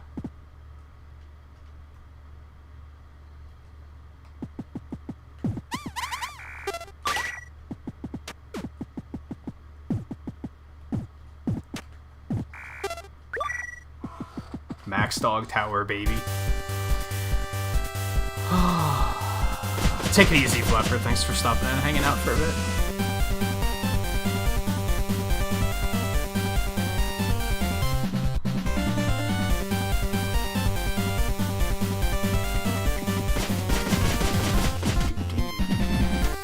I think we have to go turn the dogs in now. Because I think we need all the shit to happen with the lady before we can move on here. But let's go anyway. We'll see if we can't see what we can't find.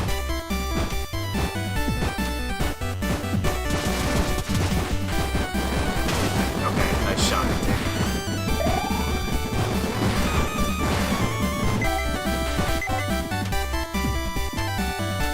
Yeah, I'm pretty sure going down here without the key is just a waste of time.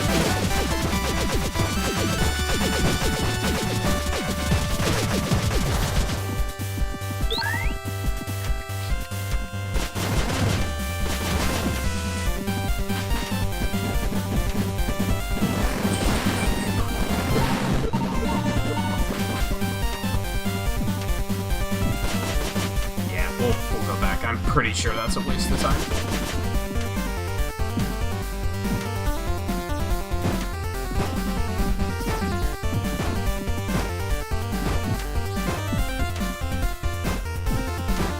Also, I think there's a health upgrade around here somewhere?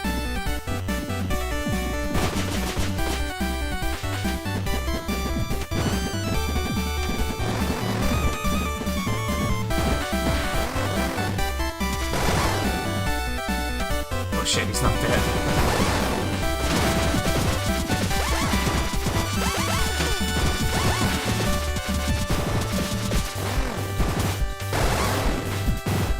Wow, that didn't kill them. Thought missiles were super good. Dude. Want to stop taking damage to literally everything? You wanna try that?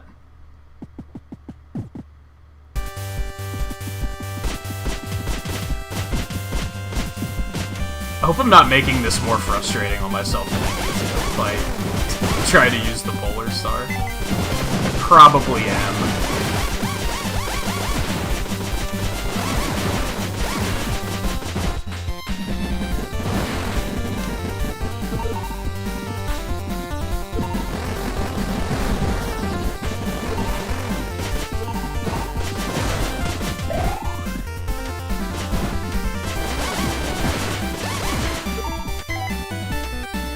I thought there was a health upgrade around here, but I guess not.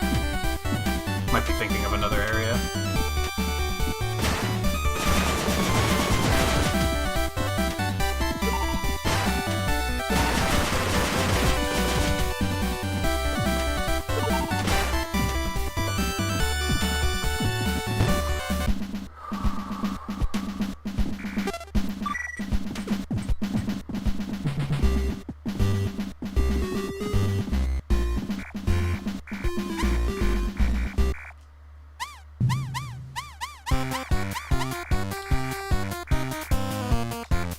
So I always thought that was just a weird, like, pet name that she calls Misery her daughter, but then they told us during the true ending that that's, like, actually true.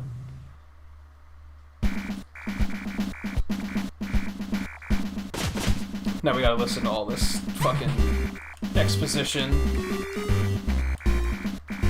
I feel like this would be a super fun speedrun if it weren't for the fact that there's just a lot of text you have to mash through.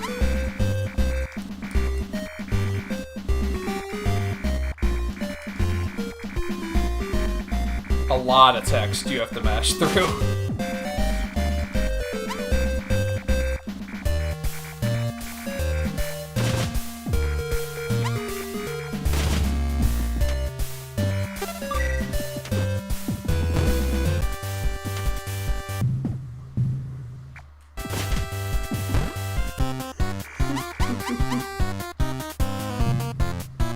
Motherfucker killed all the dogs.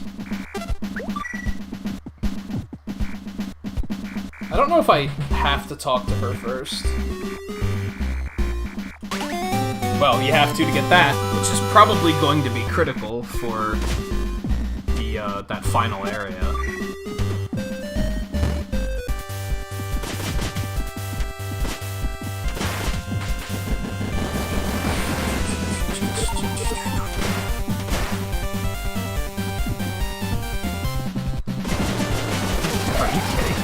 It doesn't help that, it seems like one hit with the Polar Star and it immediately drops to level 2. Like, it levels down really fast. It's not helping at all.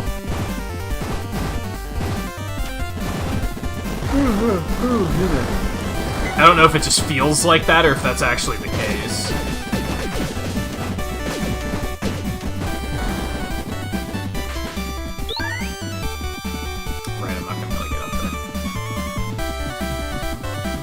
Missing the,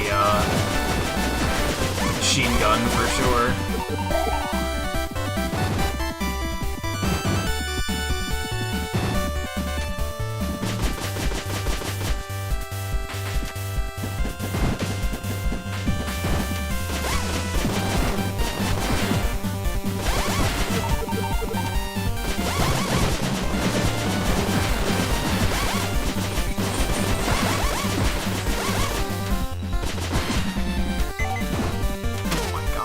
Okay, so it wasn't one hit, but it did take it down to, like, fucking 30% or something.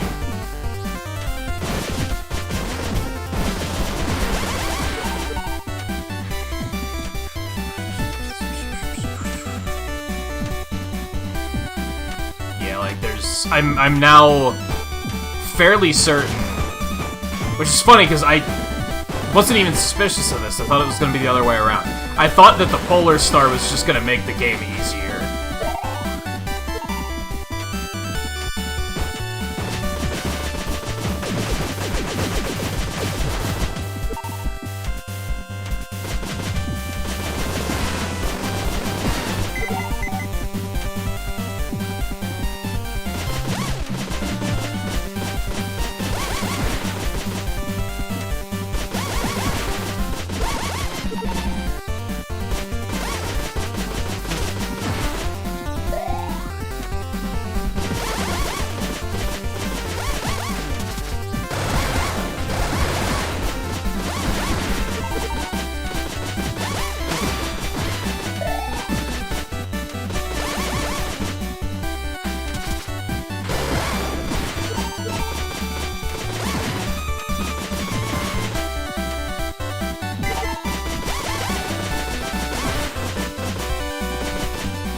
gonna sound terrible, I apologize.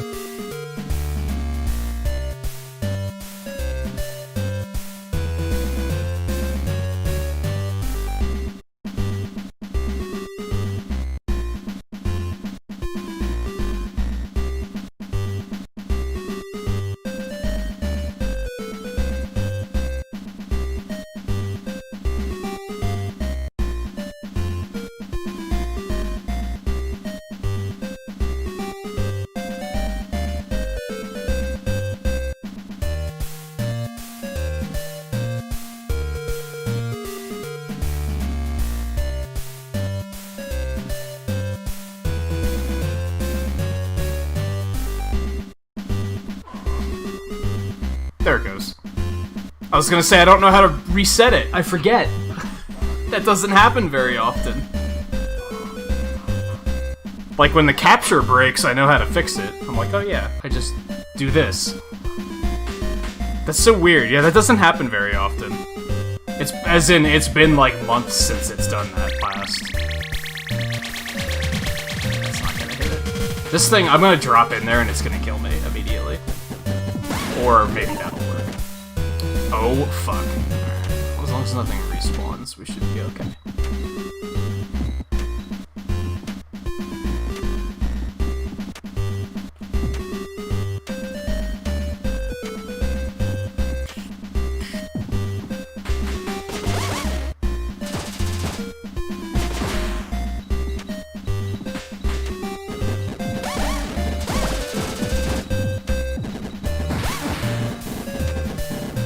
Yeah, I think the last... Oh, you know what?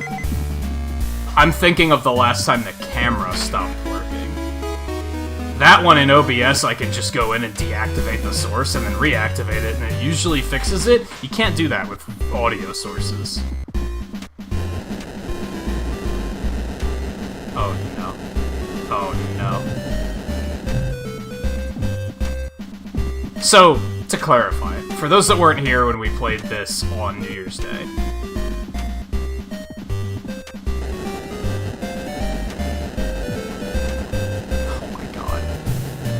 I played with the machine gun instead of this weapon. And the machine gun, if you point it downwards, you can use it to hover, which makes this section significantly, makes the game significantly easier, let's be real. So now I'm like having to try and figure out how to do this without that. I'm having to be good.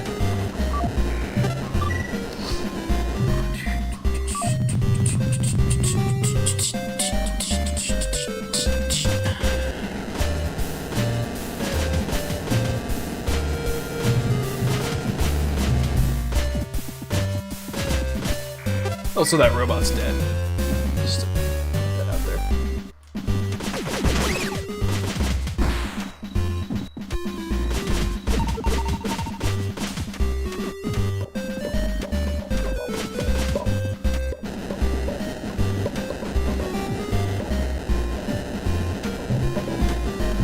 Also, these blocks have eyeballs on them, and it's kind of unsettling.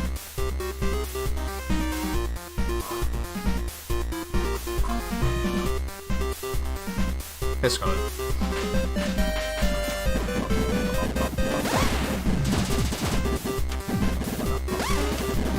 Oh no. Made a grave error. Fuck.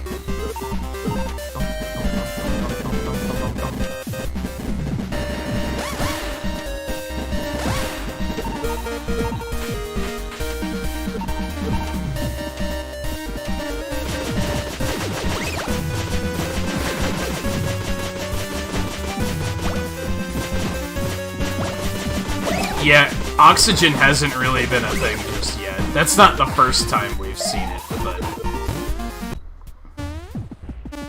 it is kind of there to remind you that you have an air limit, I guess. Since it's about to be relevant.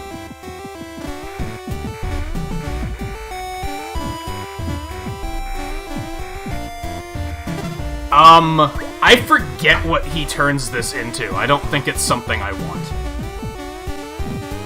I'm not even gonna check, actually, because Like, we could get another weapon there, but we're gonna have to give up the Polar Star, and the whole thing we're trying to do here is to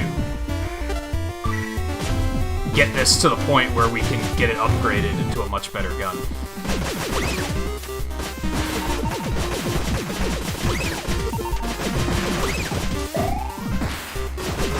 Except not this much better gun.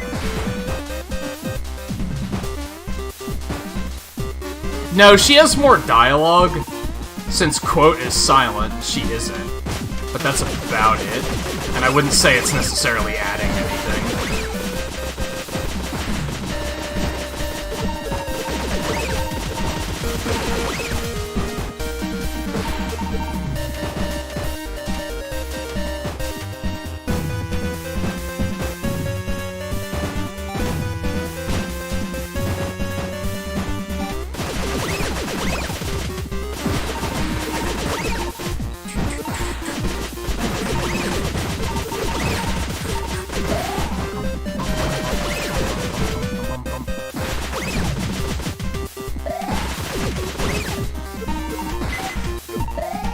So, as a result, I'm trying to do other different things, just to keep it interesting.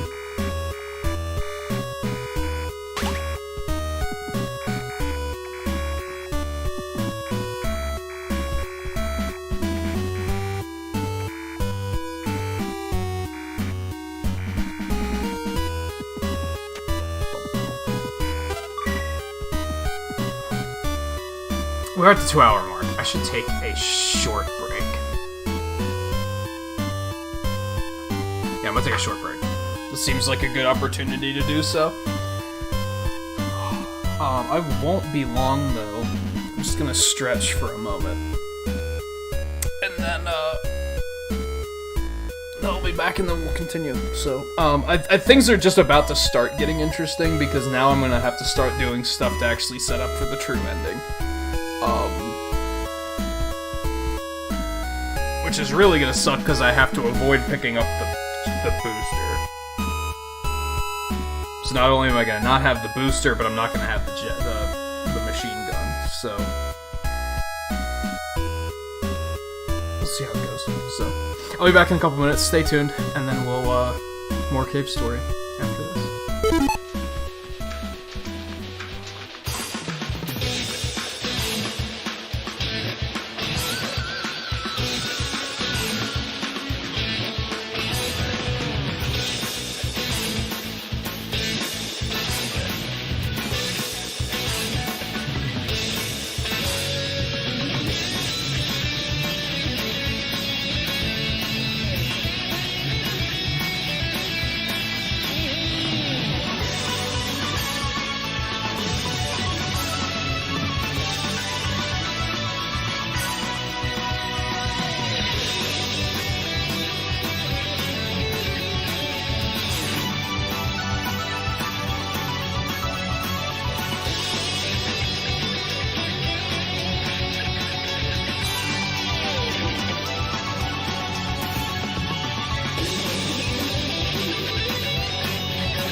spine's getting to the point where it refuses to straighten out. I'm sorry to hear that. I had that problem on my week off, actually. By the end of the week, I'd spent so much time drawing that my body was just mad at me. Fortunately, I did recover. I'm feeling better now.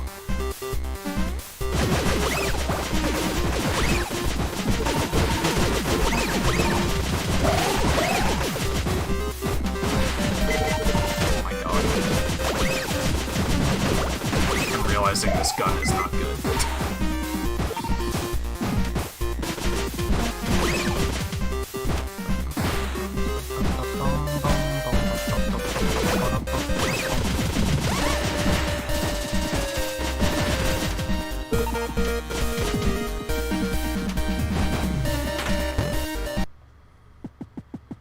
Oh, I gotta fight the ghost thing.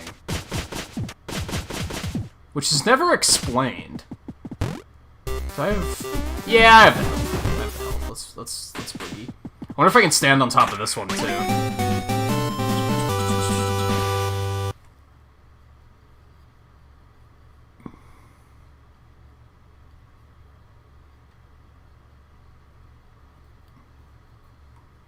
Also, what did you mean by too many year? I don't know what you're referring to there.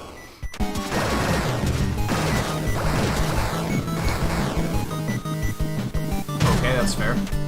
The missile launcher level's down really easily, too. I'm starting to wonder, actually... I pointed out at the beginning that Curly doesn't have a difficulty setting. I wonder if hers is, like, always on hard or something. Because this does just feel harder in general.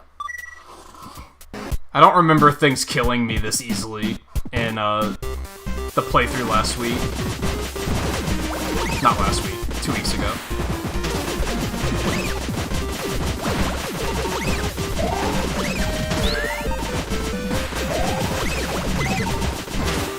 Like, everything's feels like it deals more damage. My weapons level down faster. I'm actually really curious about that. Hold on. We're gonna find out, because if this is, like, forced to hard mode, I don't know if I want to continue, because it's gonna get really fucking painful.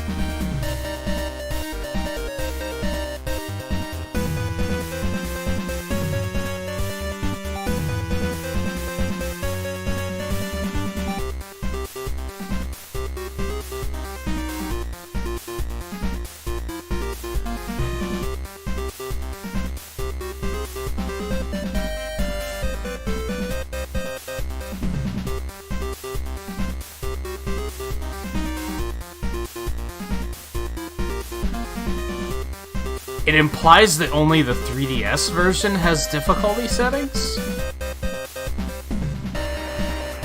It doesn't necessarily say what difficulty this is on, though.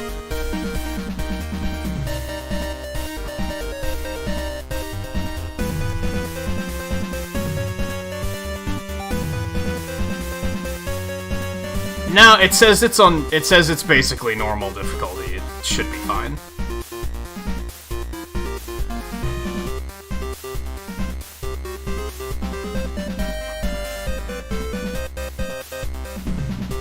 What, in this game, Volpe?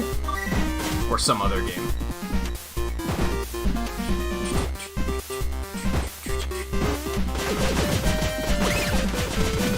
I think it's, for me in this particular case, I think it's just that this gun doesn't seem as good.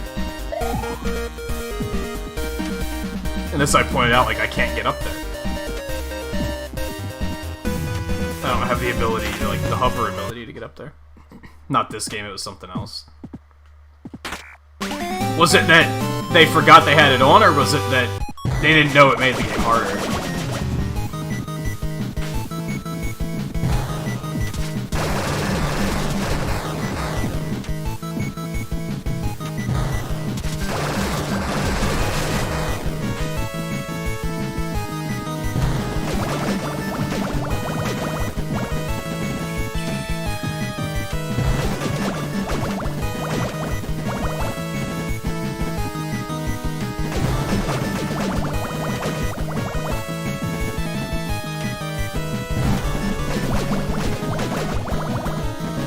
I feel like this is actually not doing damage.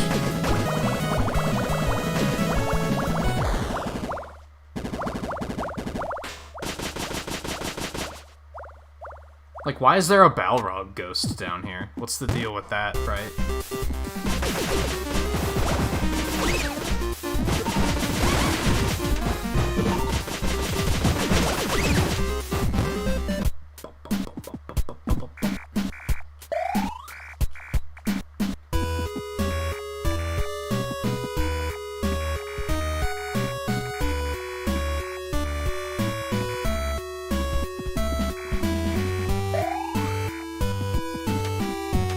So that should be set. We just have to make it to the boulder now.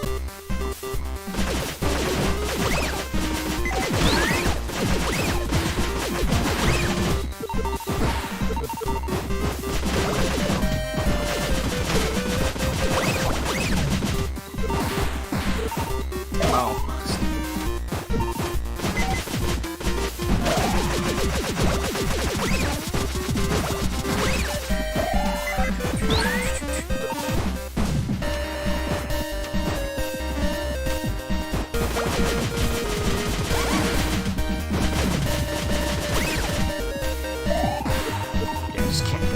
I don't know what's up there, but... Oh, it's to get whatever that is in that treasure chest.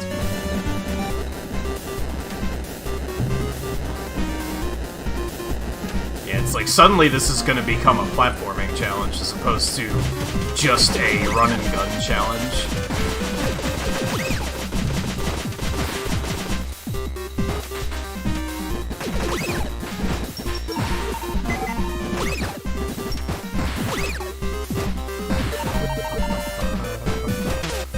I'd really like to level up the sword before we do this boss.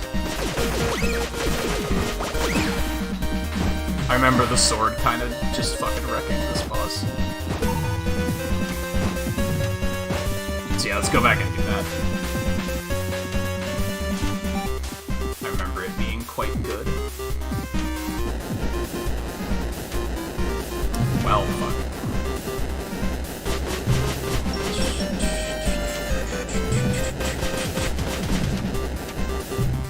Oh, I wonder if I can go through from that side, actually.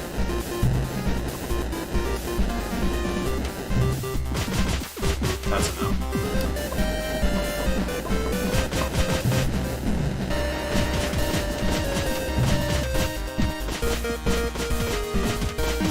At least we have a save point to farm at, so... Yeah, I'll have to come back here and get that, then.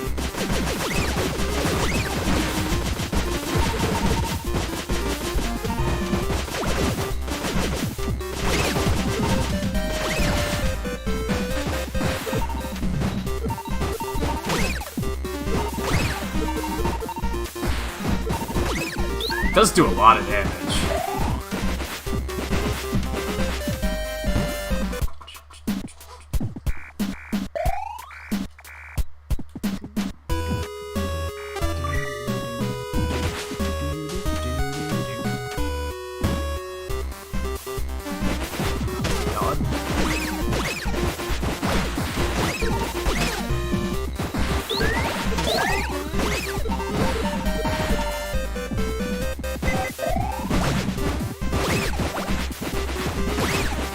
Does it actually do less damage at rank 2?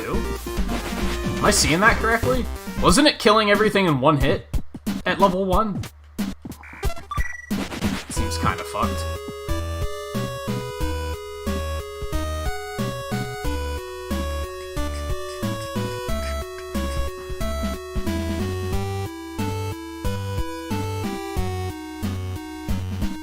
So what, it has like a bad ending? That's interesting.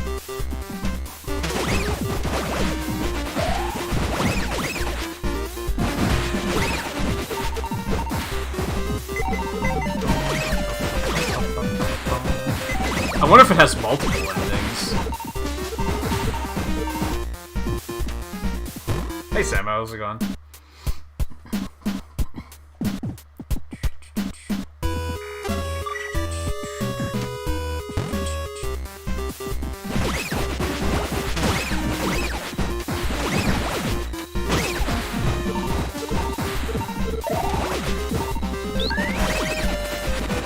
That's what I wanted. This is what what I wanted. I should probably get the Polar Star to max level too, even though it doesn't matter. Even though it doesn't matter.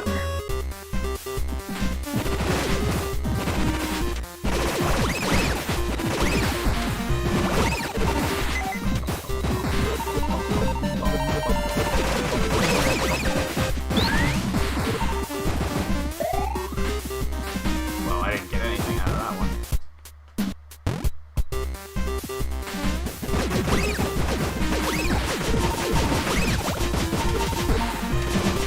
That's good. Heal it. Save it. Onward.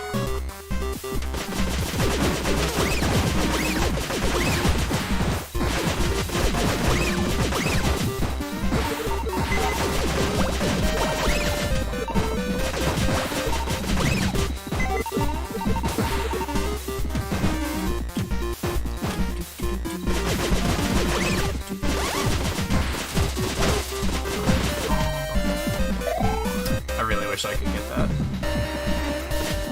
Do I remember what it is? No. I just wish I could get it. Get up here, you fuck.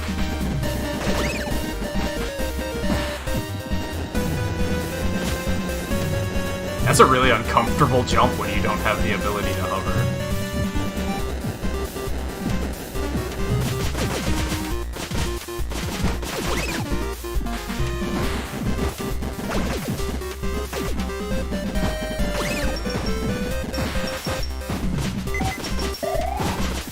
Well. Oh my god, dude.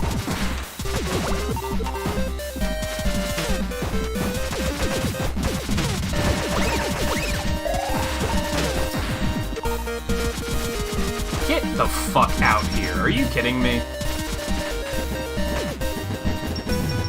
What a fucking troll, dude.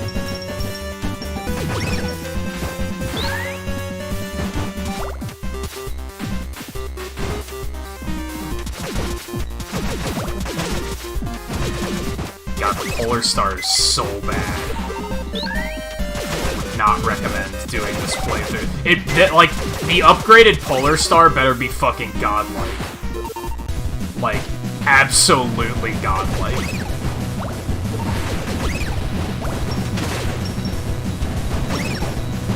Also, the Fireball is completely useless on this boss.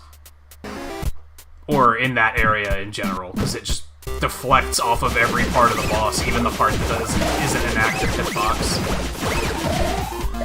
Didn't mean to do that. Fat thumb height.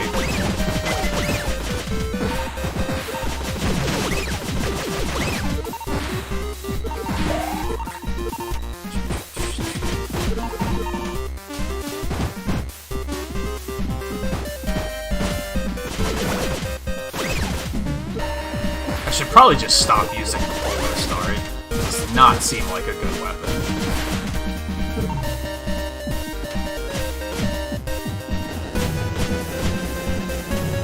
I'm waiting for that to kill me, to be honest.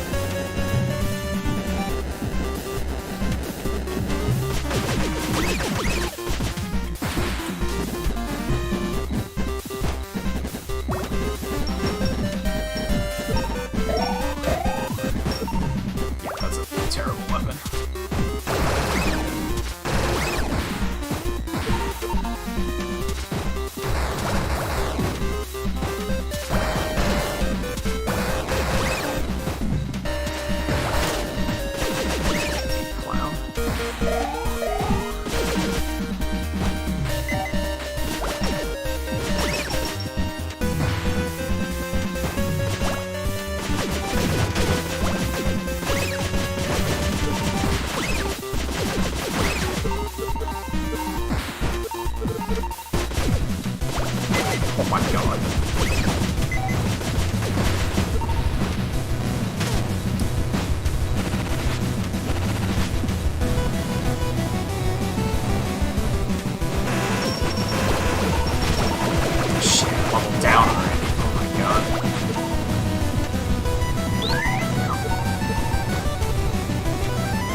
thought I was gonna die. Still don't know why a cat pops out of that thing after it dies, but okie dokie.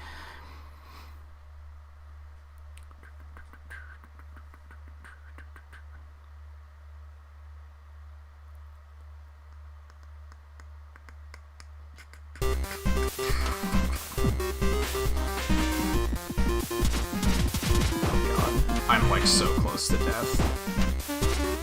I'm a free kill at the moment.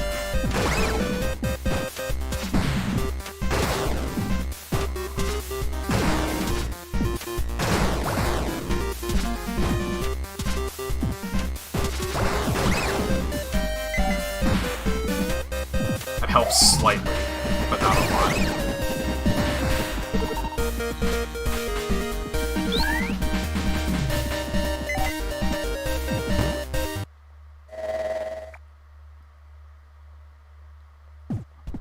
Okay.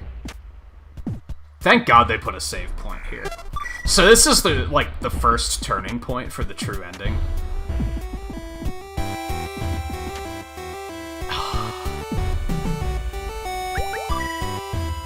You have to make that jump.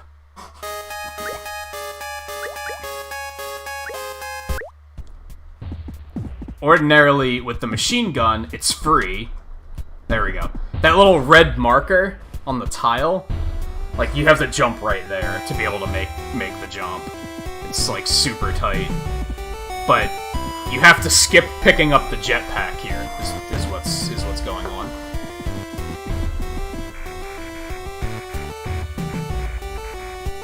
Now, we might have a bit of a problem here. I think I have to fight Balrog, and I have no health. So he's probably gonna completely crush me.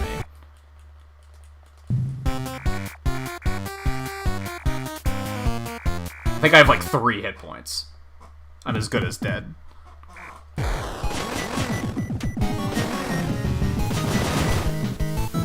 Yup. Oh, maybe not. Okay. I survived 1 hit. Go me.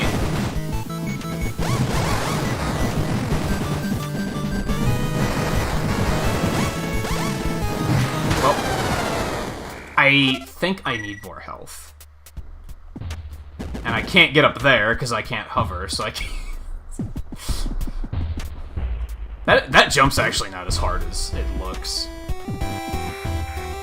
Or as I thought, perhaps more accurately. I just talked to quote, didn't I? God damn it.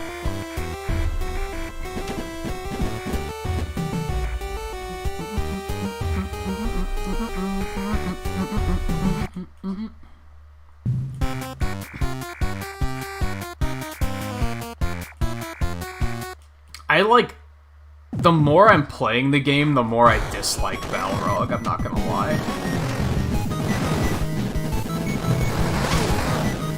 Okay, well played, I guess. None of those fireballs hit any of those missiles. Okay, that's fine. Alright, so yeah, I'm gonna have to go back and heal. This is what I'm gonna have to do here. Which is going to be enough of a hassle on its own, because I'm gonna have to go through all these fucking assholes.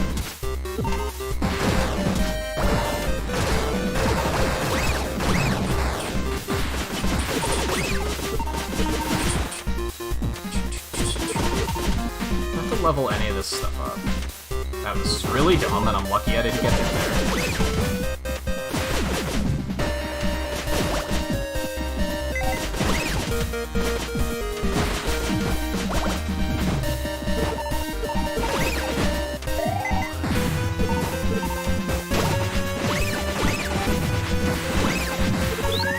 Does that all of a sudden do 18 damage now instead of 12? How does this weapon work? I'm very confused.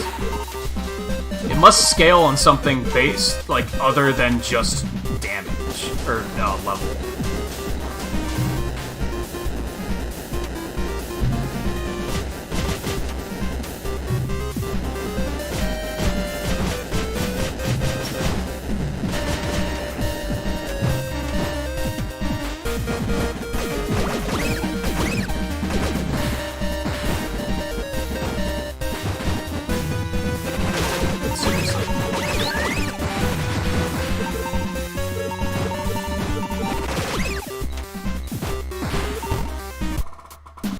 Heal, please. Okay.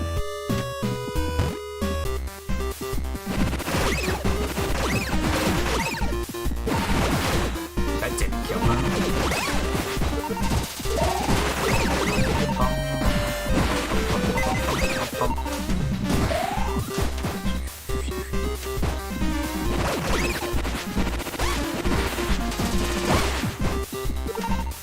I feel like I'd be curious to know, like, I remember in the speedrun I watched, the reason I watched the speedrun was solely to see if they used the machine gun for the true ending or not. Because I suspected that maybe you're just supposed to use the polar star. They didn't, they used the machine gun. But they mentioned that the sword at level 3 is, like, horrible. Apparently it's, like, you want to keep it at level 2, and I'm curious why. Because rank 3 seems super good.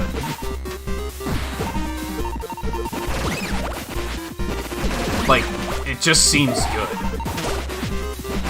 Of course, I can't fucking stay at rank 3. You know, I forgot that there's an upgrade that makes it that you lose less experience when you get hit. And I haven't gotten that yet. So that might be part of why things are more difficult than I remember them being. I don't remember where you get that. That might have been back there. That I just can't get yet. Well, I got through there with full health, so I'm happy with that. Resave. Jump. I fucked it up. God damn it.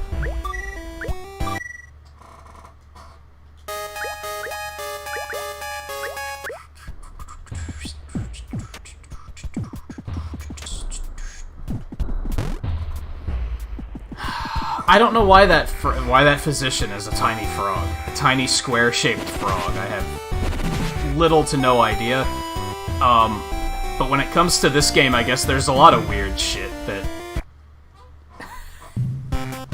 we're not questioning. Why is Balrog Balrog?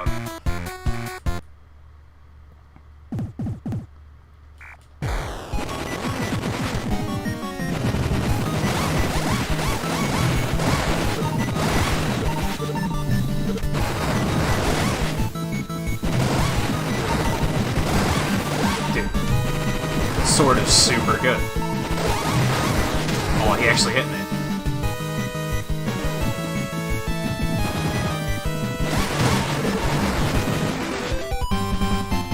I almost sucked. He was very close to grabbing me.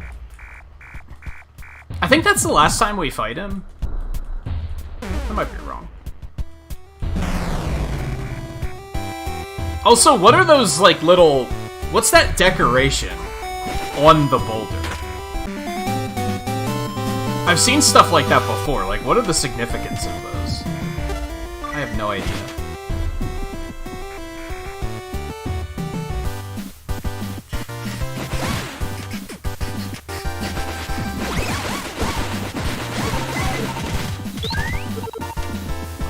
Let's just start using the sword, because I feel like this is super good.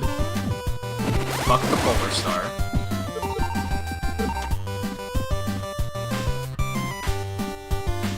Oh, when they upgraded my missiles, they reverted it to level 1, those fucking assholes.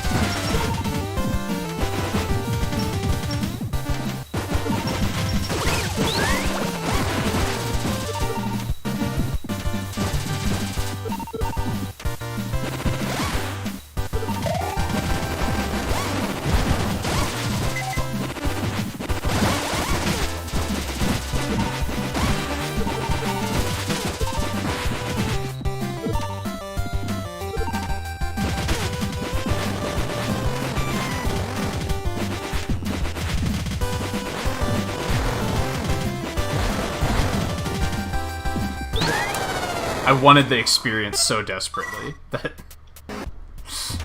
I dumbed it.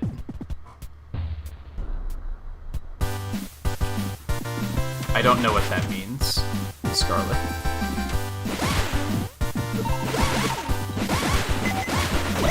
Like, does it, like, symbolize something, or is it just a stylistic thing?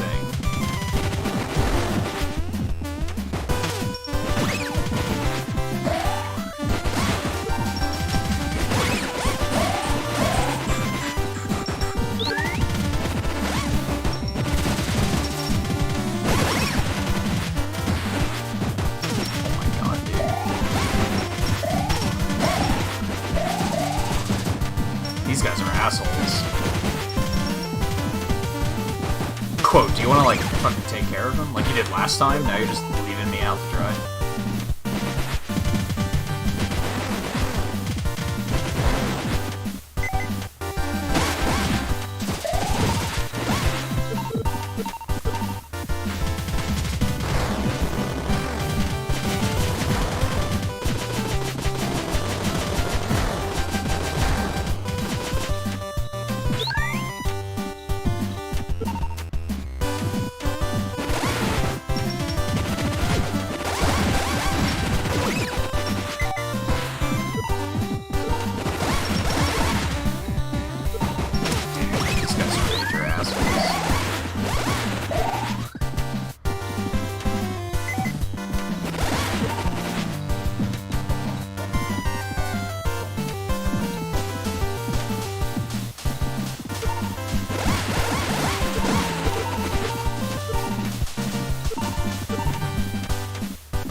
Levels down so fast. I wonder if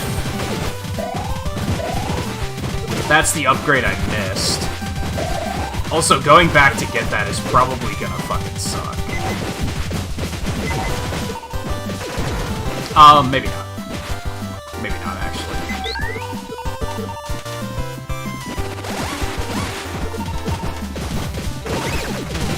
Why? What even hit me?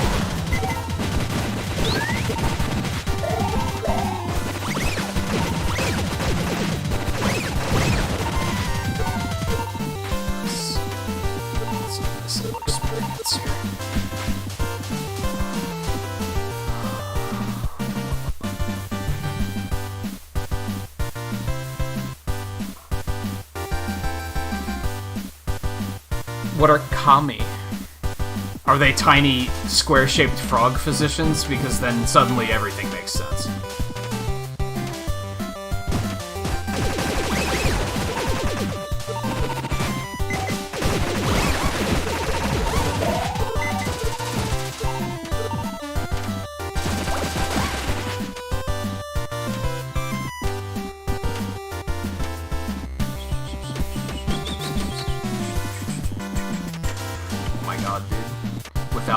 Without means of flight, this game is significantly harder. No, not like this. Yeah, I just can't get up there. Oh my god, dude. I like that they have multiple ways of playing the game, though.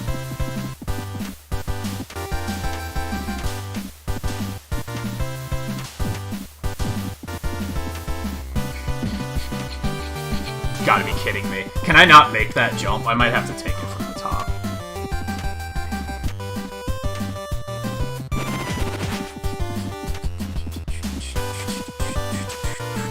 It's like spiritual essence. I gotcha.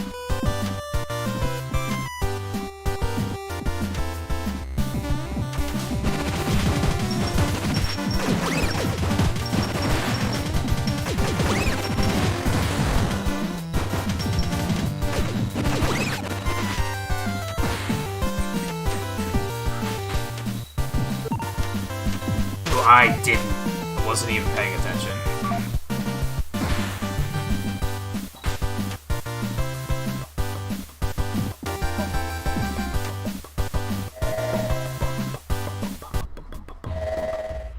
Okay. Save point. So this teleporter might make it easier to get back to pick up that power up then. Oh, I can't go back, can I? Because I can't hover. Holy shit. I just fucked myself. I just 100% fucked myself. That feels really bad. I was not thinking. Man, don't play this game without the machine gun, or without the machine gun and getting the true ending. This is nightmarish.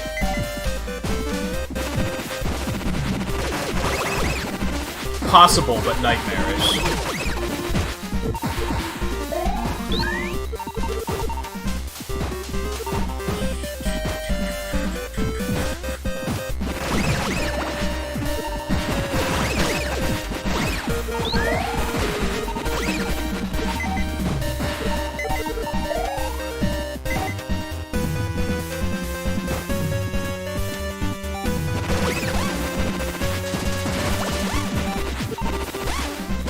How are you still alive?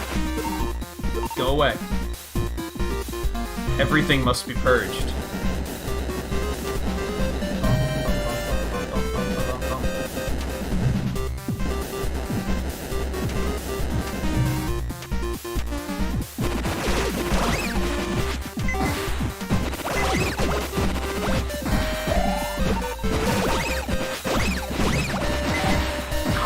How does leveling down happen so easily?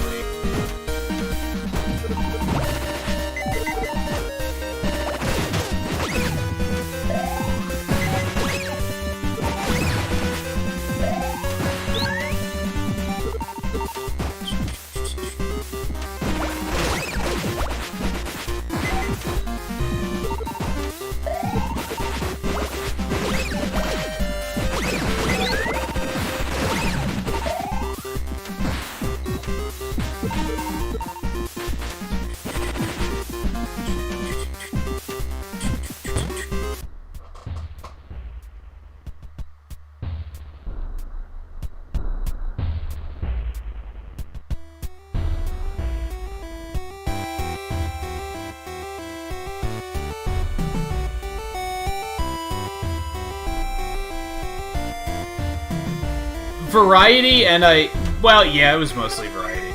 Just to do something different with this playthrough. I'm so glad I saved.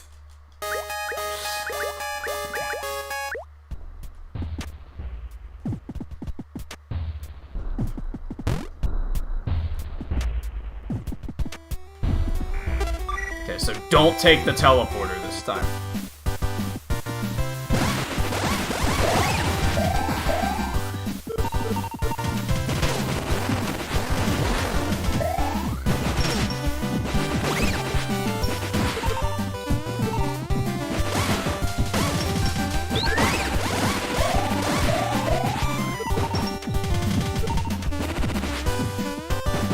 To be fair, so, okay, not only was it to do something different, but if you hold on to the Polar Star and take it back to where you get it at the beginning of the game, once you're able to go back, you can get it, the Polar Star's unfinished.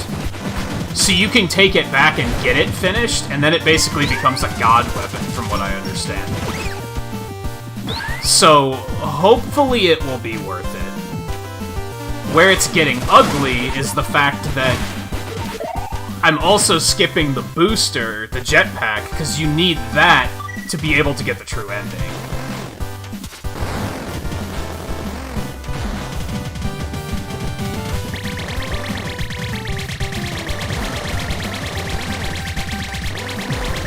Done super well.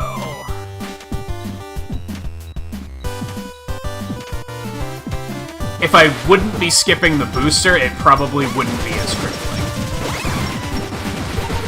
But being unable to fly at the moment is pretty goddamn crippling. Fortunately, I think all I have to do is get back to the town, and I think you get the booster right as you get back.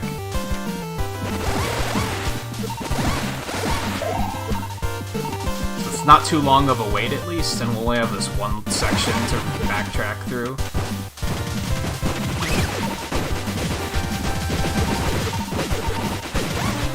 Also, skipping the booster, you get a better booster, so that's a thing, too.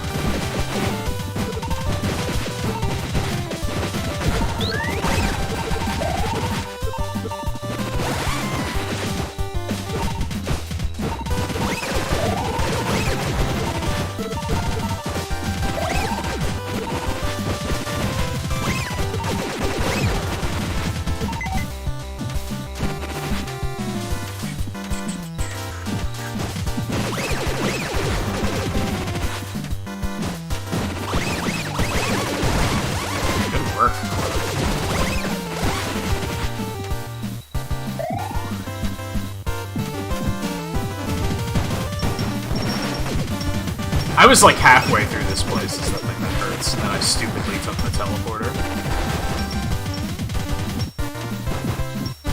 You've got to be kidding me. It bounced and hit me? What a load of shit.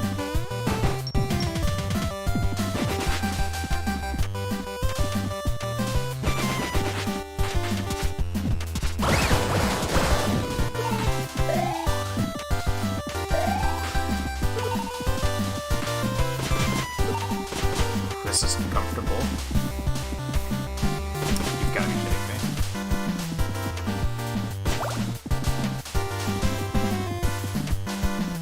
Oh my god, I fell off as soon as I got up there. That feels bad.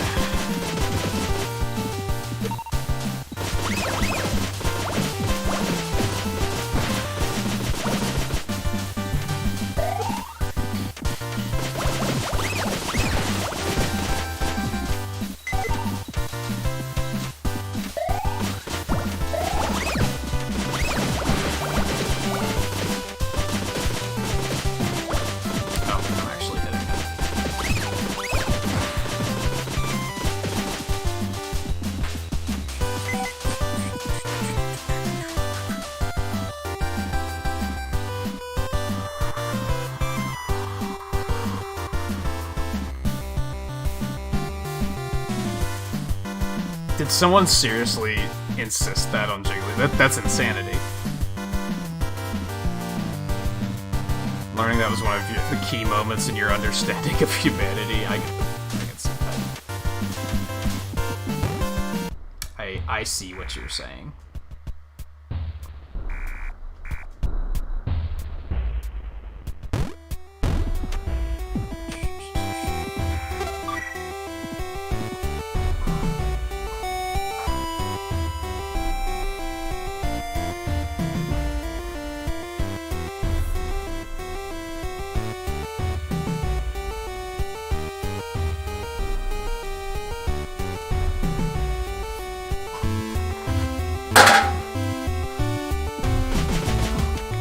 I did save, right? Let's not take any chances.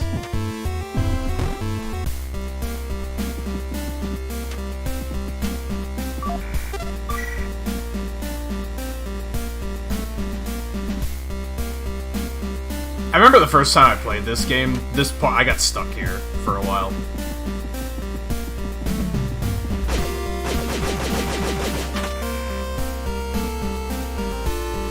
Like, I was like, how are you supposed to figure out that you're supposed to shoot the door open?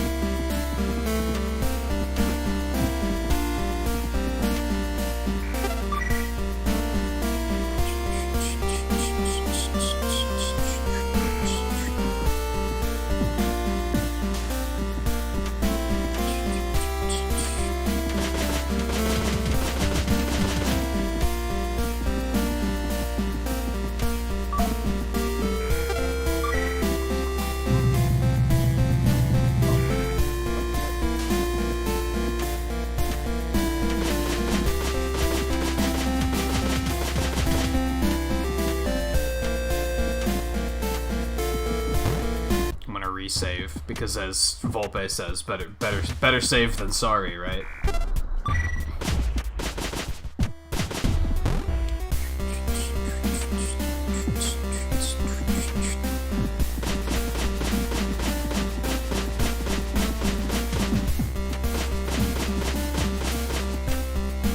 Get the tow rope.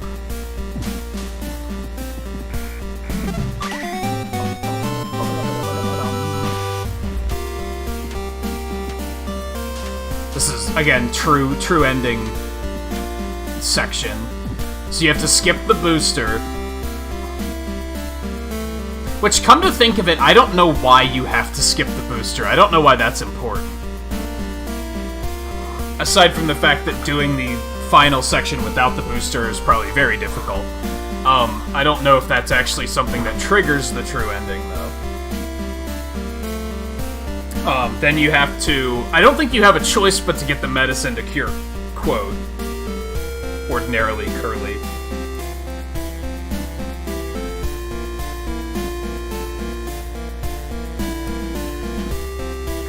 I don't think that's a thing you can skip.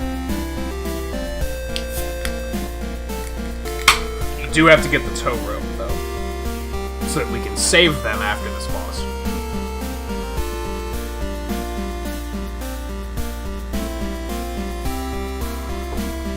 Otherwise, you just leave them there and they die.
Oh, that was myself fucking myself up.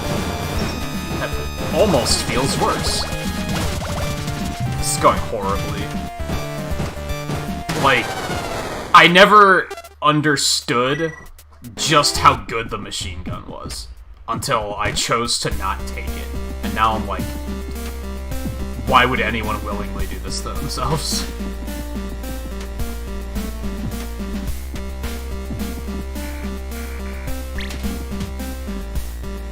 Wait, did I get the tow rope? Did I get that and then save? I might have just fucked up. Okay, good, it's still here. Oh, and you can't interact with it during the battle. Okay, well, no point in even trying, because what if I accidentally kill it and then I'm fucked? Okay. We gotta get that, and then we're gonna come back again and save.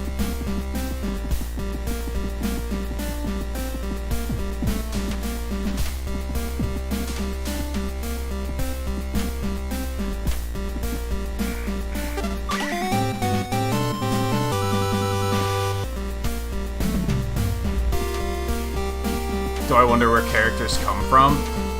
No. Because I've done enough character design on my own that I know that sometimes it just comes to you.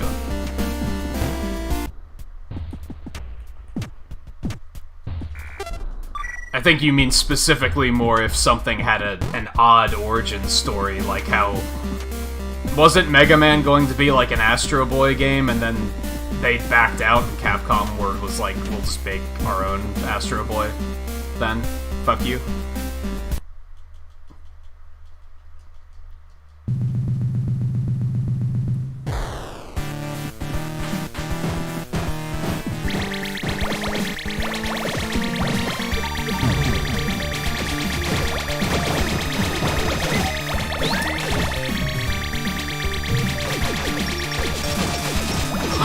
It's like ammo.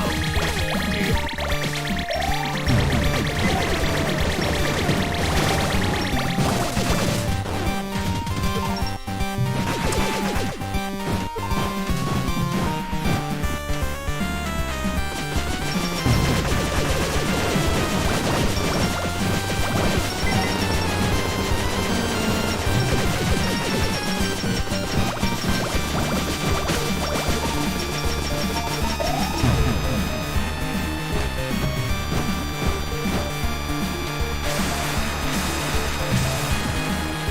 And I mean, really, in a lot of cases, the characters are probably just designed to fit what they're being made for, if that makes sense.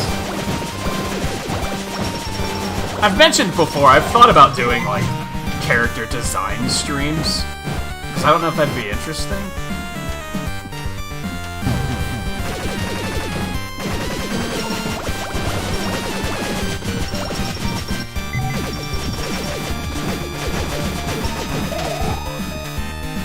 I think my concern would be people being memey. Then I would lose interest in it mighty quick. If I was like, alright, we're gonna design this character, Volpe, what skin color should they have?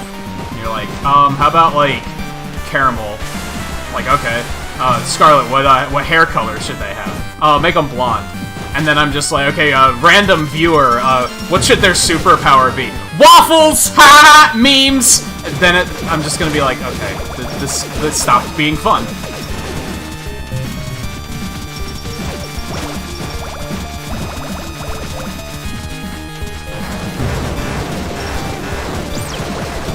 Like, it would only be fun if people took it seriously. I was not watching my health. I'll admit it. I was just not watching my health is what that came down to. Okay, I have the tow rope now, so we can just go right in. But yeah, it would be fun as long as people took it seriously. Not like super seriously, but like semi-seriously.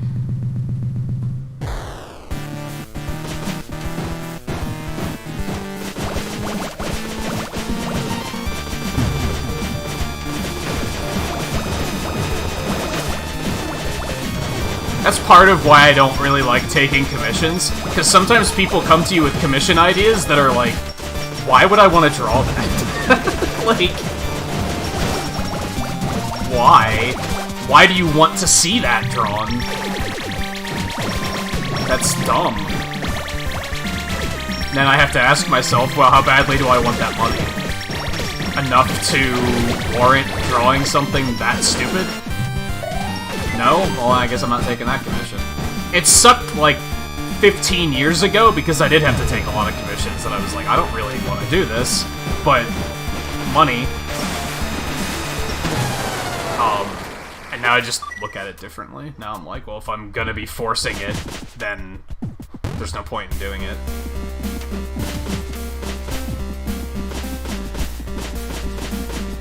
It's easier to find a balance now, though, because my prices are way higher, too, to be blunt. 15 years ago, my prices were like $50 for one picture. Now they're like 3 times that.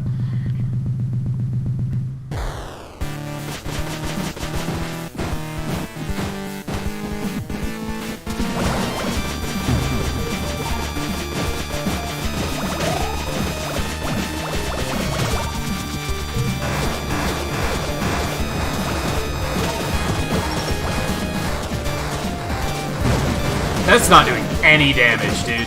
Like, at all.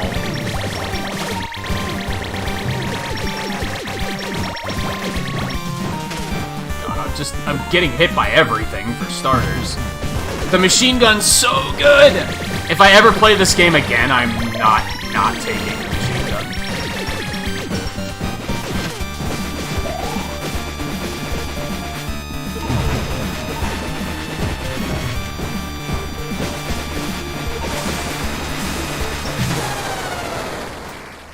The way that's set up, those are very obnoxious to dodge. You know what I also need? I need my weapons to, like, actually be max level. There's an idea.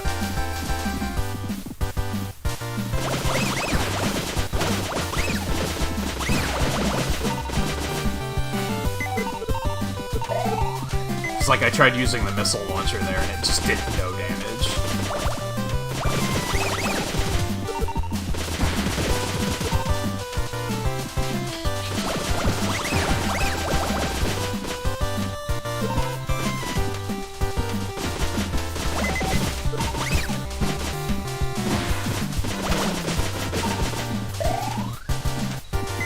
Problem is farming in this game, since health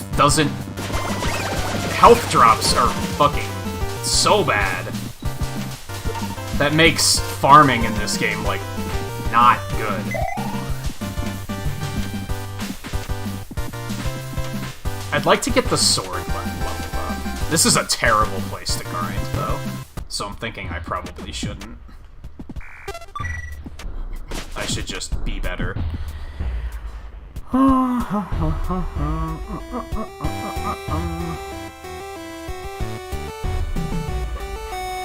I've only had a couple eyebrow raising ones too, but it was enough for me to say, like, I don't really like doing this.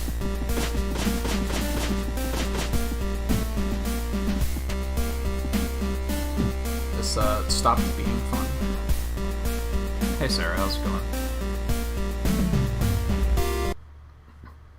Yeah, I had the idea once to do, like, character design streams with, like, viewer input, and it sounds like a horrible idea, doesn't it? It just sounds like a fucking meme fest.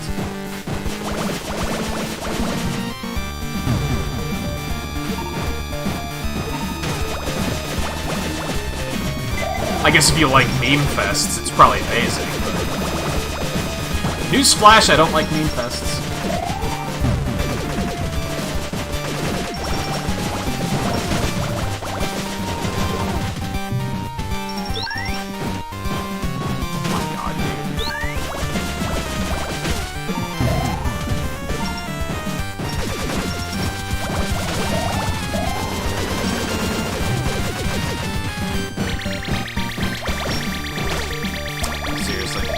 Immediate level down, and now it's just useless.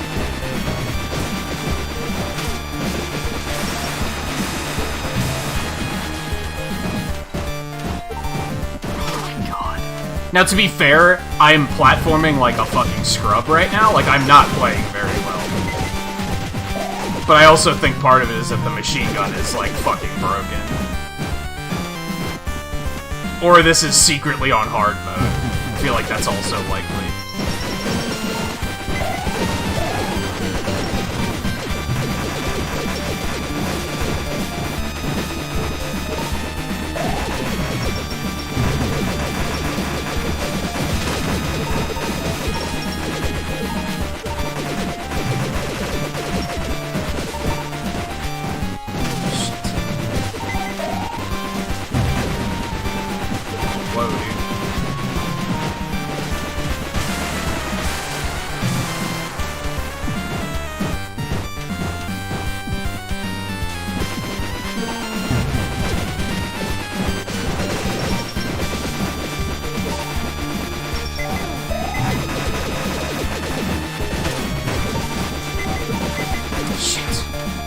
I really hate how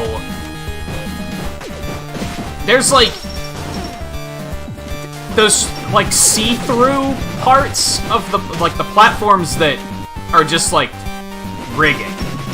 You can fall through those, yet items can bounce on them. Why is that a design decision that someone made? Like, that's infuriating.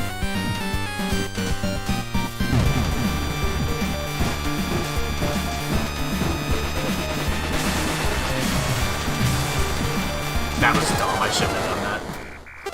I was like, oh, this'll work, and then halfway through realized it was not gonna work.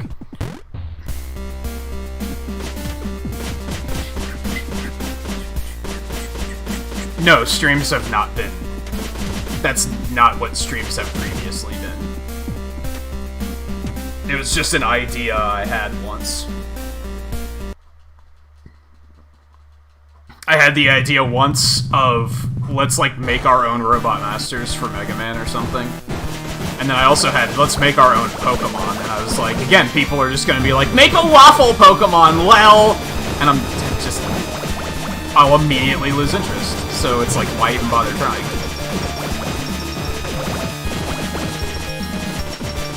Now I could circumvent that by making it members only or regulars only, halves.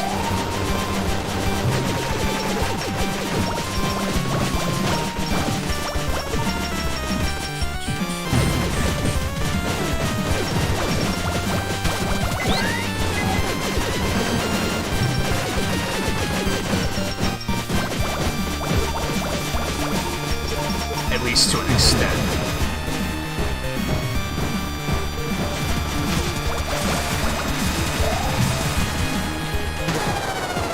I don't think there was anywhere I could have gone there. Your movement, your mobility is so crippled when you're underwater. And I feel like I was doing pretty well on that one. I do not understand why this is so much harder than when we did this 2 weeks ago. The only thing I can figure is because the machine gun is fucking good, and this gun is not.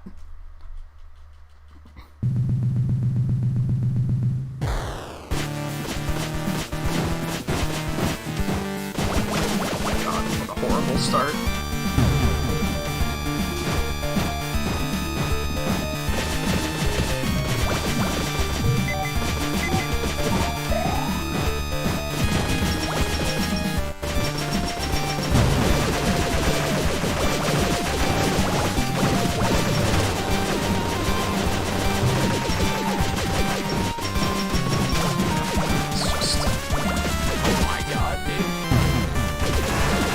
The machine gun so much.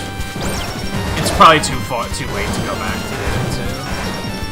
But we're also so close to getting the Polaris up. This is basically the final boss until I can get the weapon upgrade. Like, more or less. I think if we get through this, we're in the clear.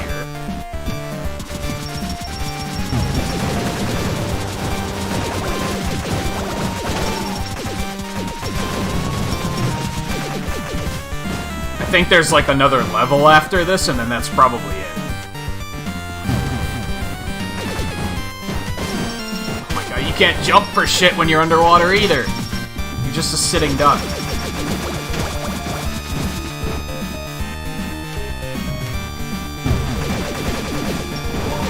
Well, I wonder if I should try using the fireball more. In theory, that sounds like a terrible idea, but it might actually not be a terrible idea.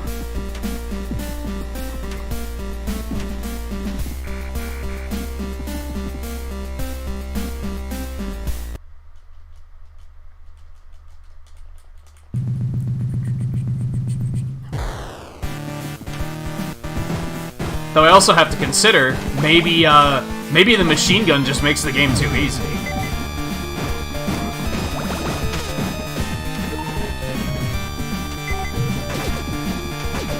Maybe that's the correct way of looking at it.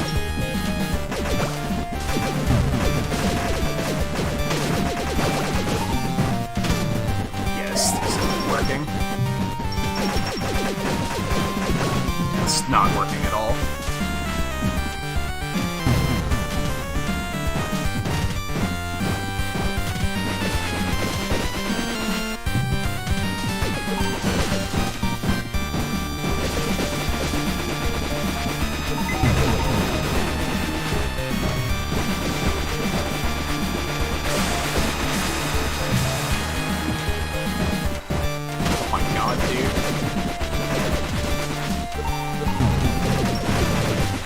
Because, like, I have to admit that on this boss with the machine gun, it was kind of brainless. I just kind of stood there and just shot it. Oh, I drowned. I wasn't paying attention to air. That was kind of an unsettling way to go. That was because it was so, like, anticlimactic, right? It was just over.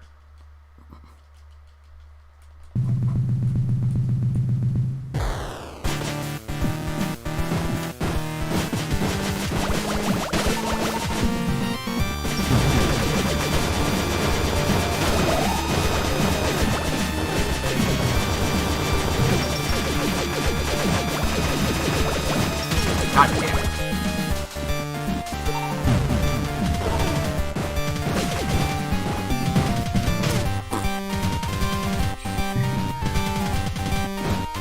Okay, we need... Thank you.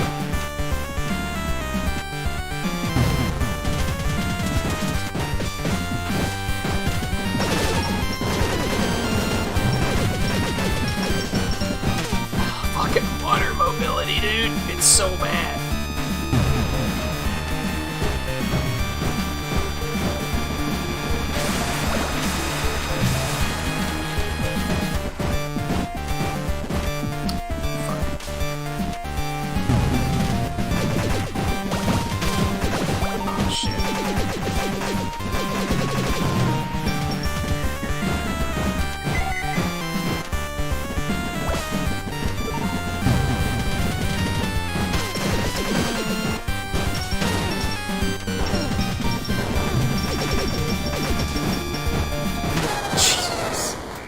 Like, I just don't know how to deal with this boss without that one weapon, which tells me that one weapon was far too good, and I got through the game for free.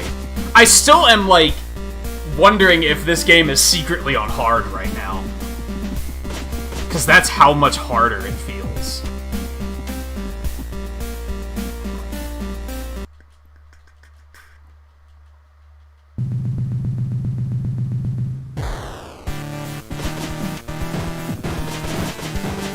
I mean, they're basically made the same way. They're just cooked in a different way. They have the same ingredients. Usually. I guess not always.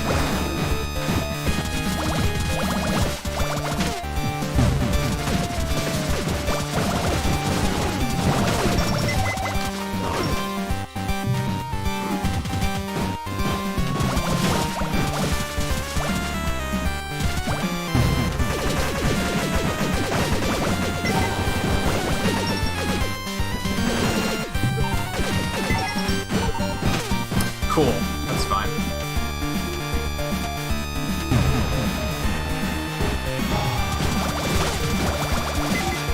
This part is just nightmarish. Like, just kill me. Like, why is this so much hard? Like, I'm actually getting pissed just because this is so much harder than it was 2 weeks ago. It doesn't make any sense. What did I do differently? Was it just this one gun that made it a completely different game? It seems like nonsense. Like, what changed?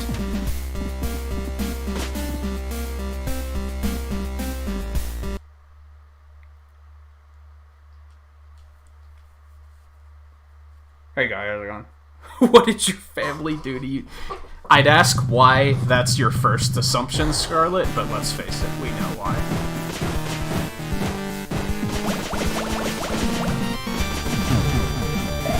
Oh, that was just horrible.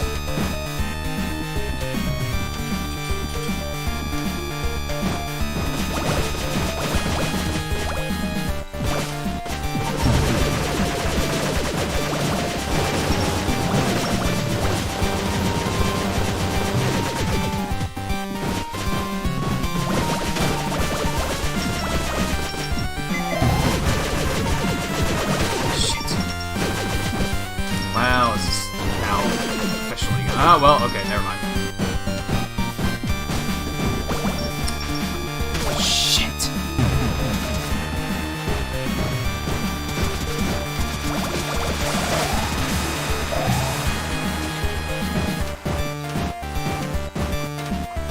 God, dude.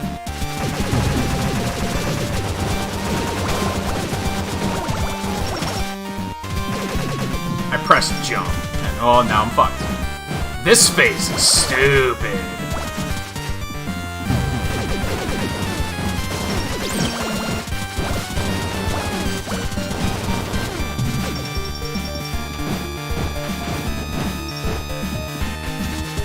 Wow, I'm down to level 1.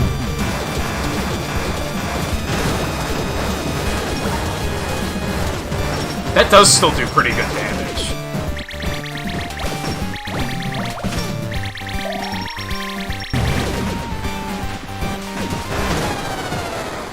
I've used missiles more.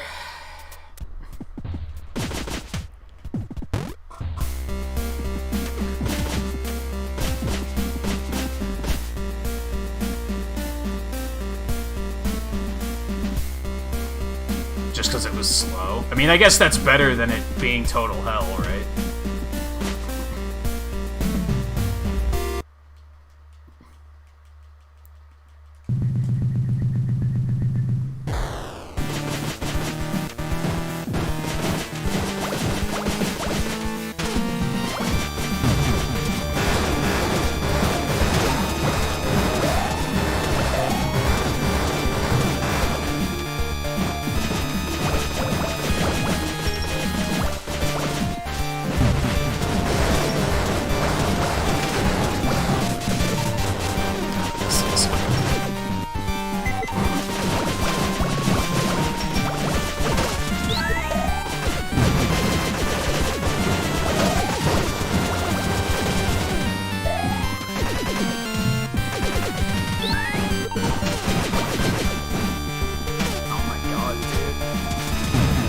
That was almost a solid recovery, and then it wasn't. Fucking water! Come on. I really want to know if, like... I seriously feel like I'm just taking more damage. And I don't understand. I can't wrap my head around how it's significantly harder than it was two months ago. Or 2 weeks ago. Like, up until the true ending part, it went pretty smoothly 2 weeks ago.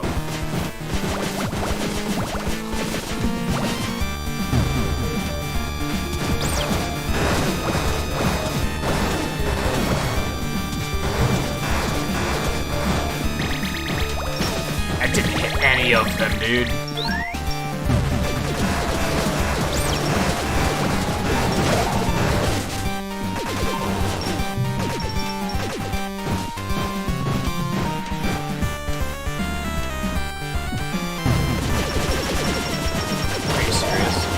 Box is that selective.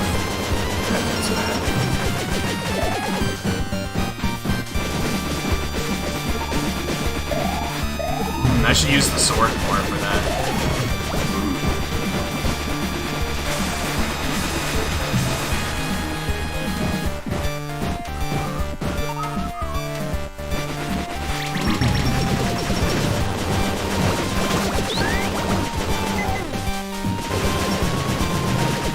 I didn't get near as much good damage in with the missiles that time.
I can't decide if I should say never play this game without the machine gun or never play it with the machine gun. Because as far as I can tell, that's the only difference here. And I think the machine gun just fucking spoiled me.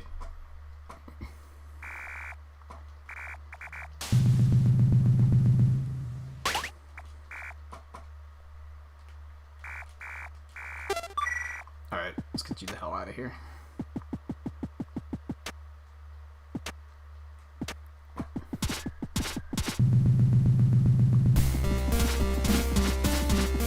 I've been having that issue the past, like, 2 weeks, guys. It's been weird with just not being able to sleep very well.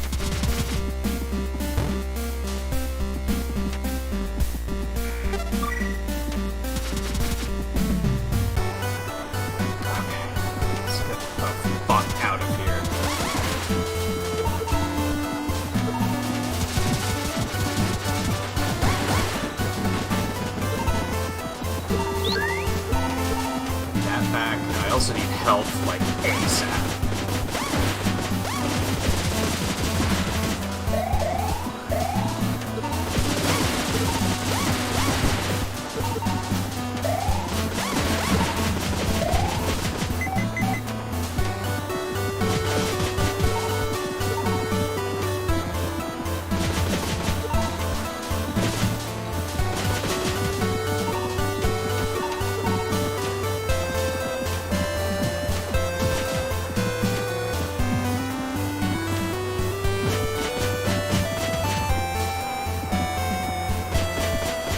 But at least I can breathe underwater, so that's something.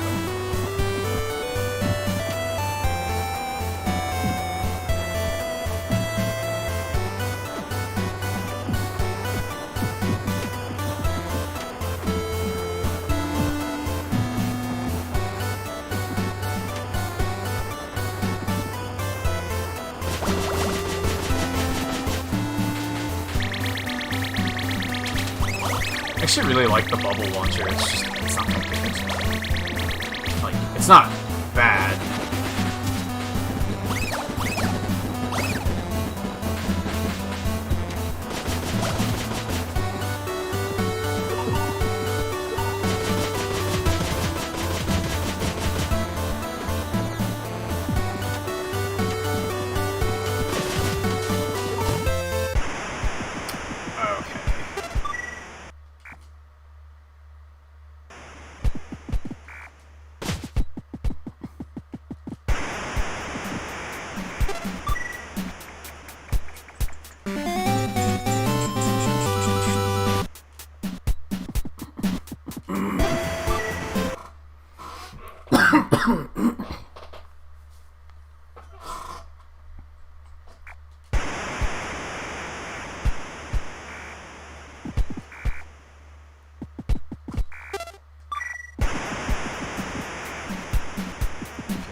Healed, saved, crisis averted. Finally, we're in pretty good shape again, so feeling good. Okay, that's fine. Fuck you, but I guess that's fine.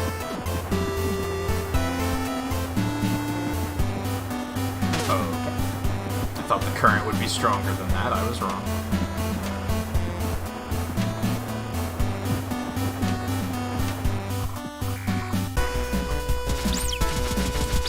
How's my Polar Star level 1 again? I know I hit 2 spikes, but that was enough to completely de-level the weapon? Completely?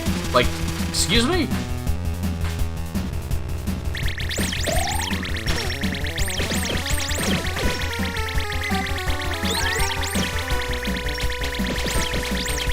This actually seems like a pretty good weapon.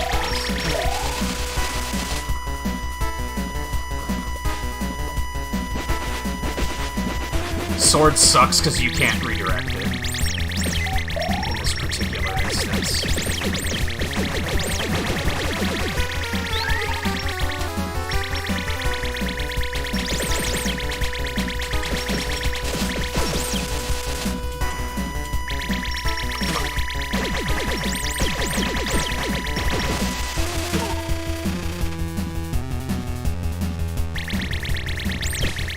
Have you ever played this, Scarlet?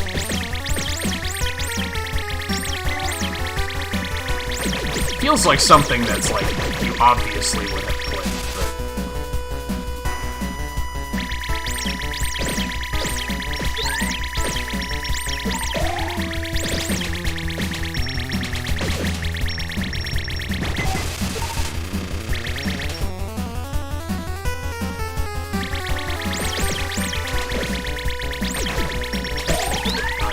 leveled out, so it just happens so easily.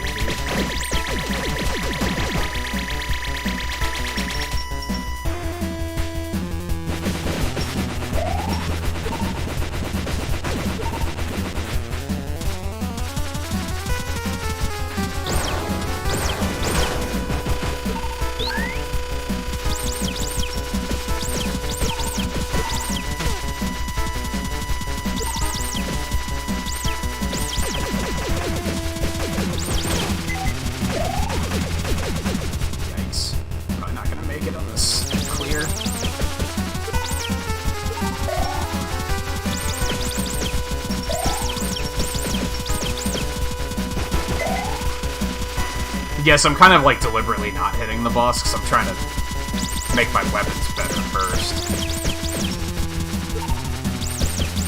Which is taking significantly longer than I thought. And I started doing that accidentally mashing weapon swap while mashing trigger, which is not at all.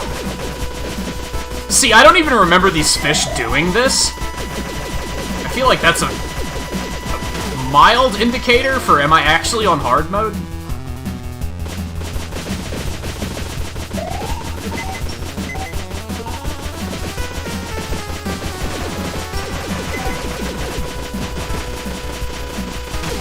Oh, he does deal contact damage. Well, shit. I was pretty sure he didn't.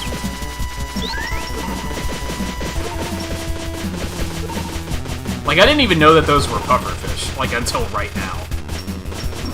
Also, those big blocks still have faces on them. Just in case you hadn't noticed that.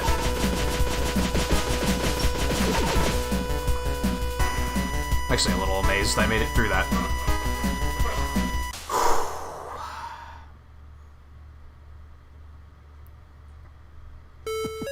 Fuck you, you know what you did. I'm thinking, yeah, don't play it with the machine gun. I think it spoiled me. It made everything significantly easier. But that's the only thing here that I changed, so that's an assumption on my part.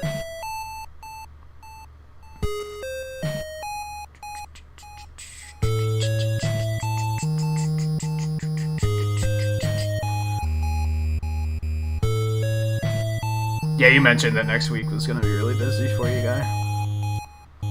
Are you getting extra pay for that? Like, I hope so, but...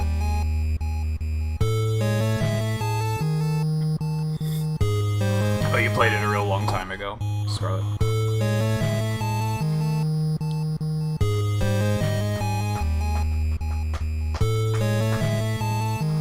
I think the first time I played it was probably, like... It was quite a long time ago.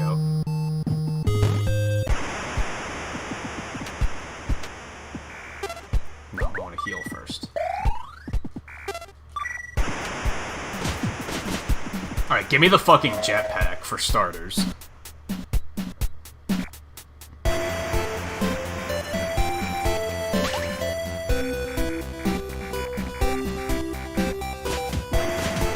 Now is ideally when everything is just gonna blow up. Hopefully. So the regular booster just lets you... It's a typical hover. It just kind of boosts you upward as soon as while you're holding the button. This one you can do in multiple directions.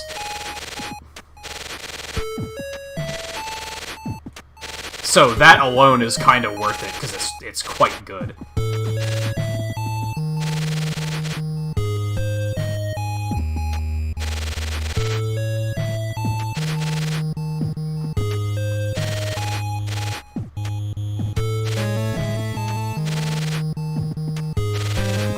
This is where we started.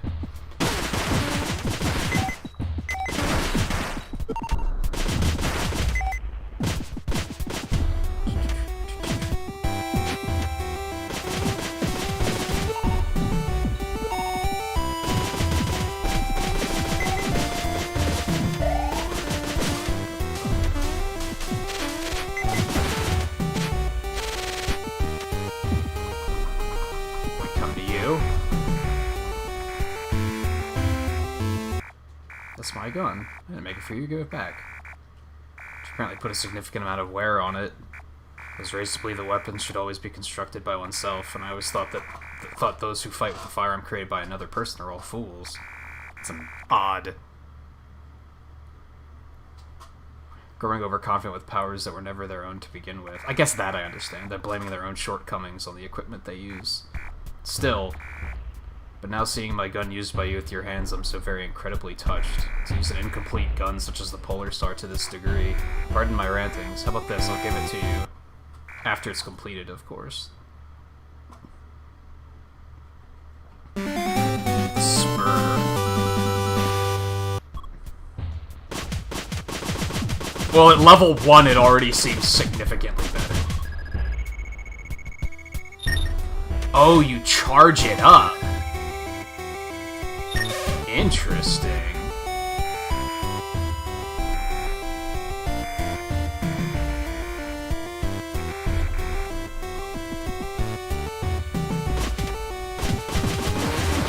And it does what the Polar Star did at full power at level 1, so it's just good in that regard.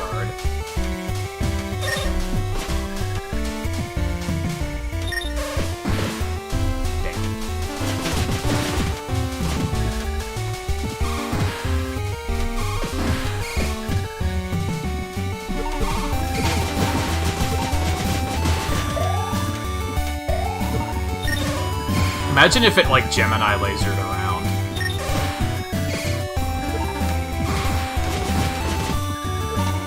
Now, the most important thing about this now is that my weapon can't D-level. Also, there's a lot more enemies here now. I just noticed.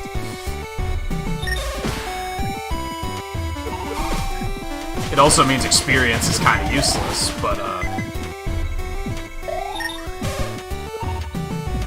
basically means taking damage isn't a problem anymore. I wonder if it'll pierce on bosses and, like, hit them multiple times. Like, how crazy is this gonna be? My hopes are high.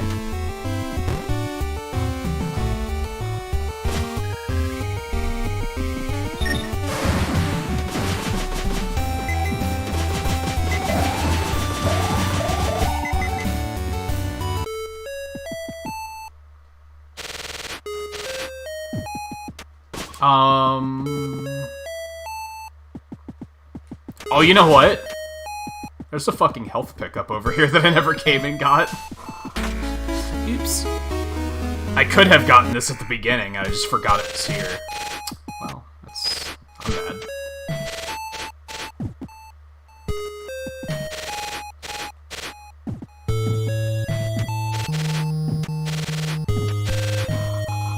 I thought there was a health pickup here too, but I don't think there actually is.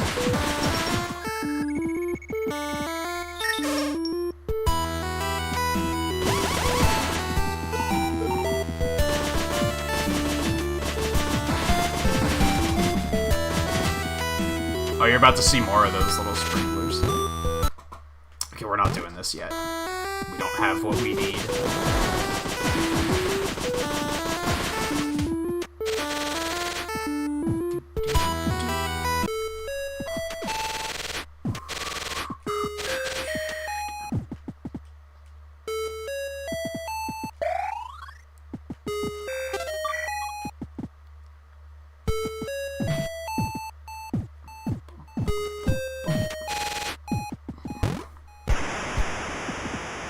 Alright. We want to go back to the labyrinth first to go get whatever that item was.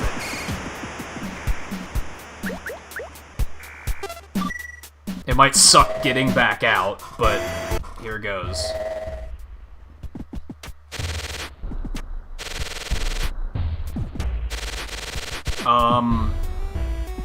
It's back this way, isn't it? This teleporter is actually pretty conveniently placed. I can't be too mad about it.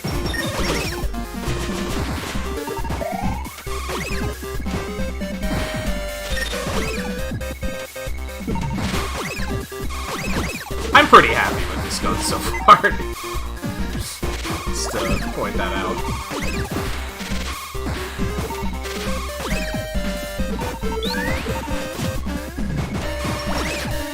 I should probably still get my other stuff with it, just for shits and giggles.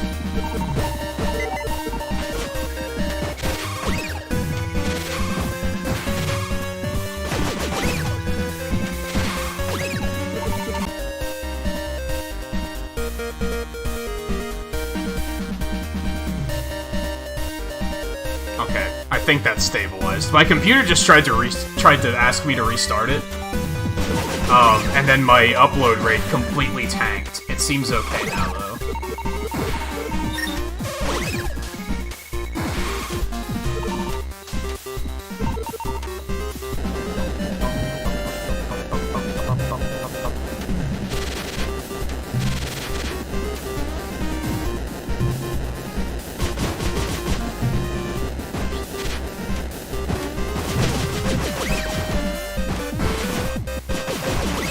You know what's annoying about that? I just restarted my computer last night after the stream. Because it had a bunch of updates ready. And now it's like, can we do it again? I'm like, oh my god. Like,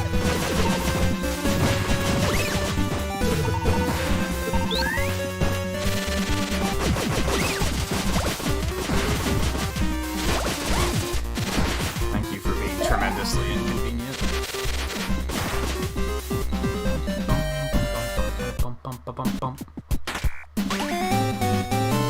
Okay, so this is part of why things were harder than they needed to be.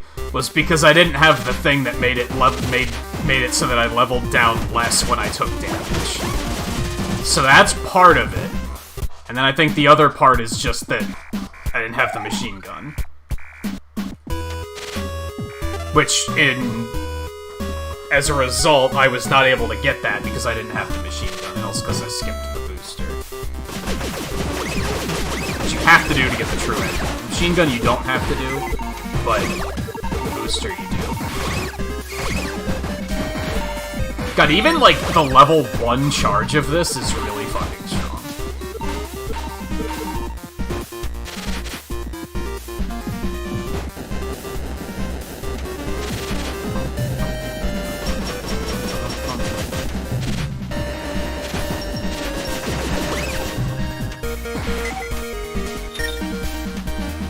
I just wish this pierced walls. That would just probably be stupid overpowered, though. Let's be real. Because look how good it is. Can you imagine if that pierced walls?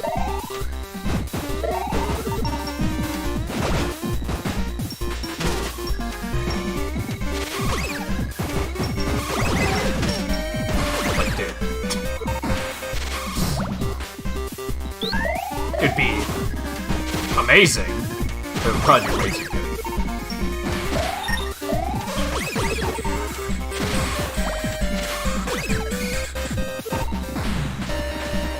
Okay, I think everything's max level.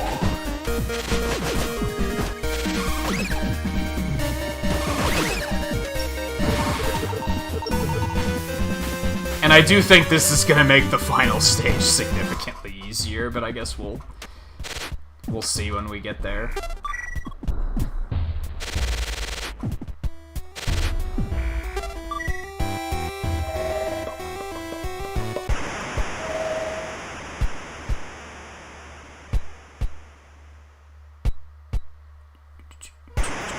What glitch guy? Oh, the disconnect? It didn't last long, thankfully.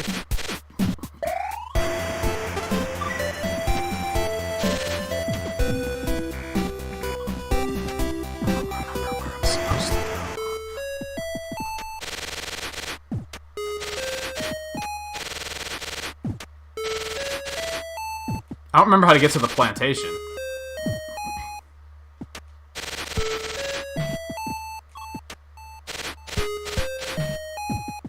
Why am I blanking on how to get there? Oh, I have to go back to the egg area. That's right. That's right. I remember.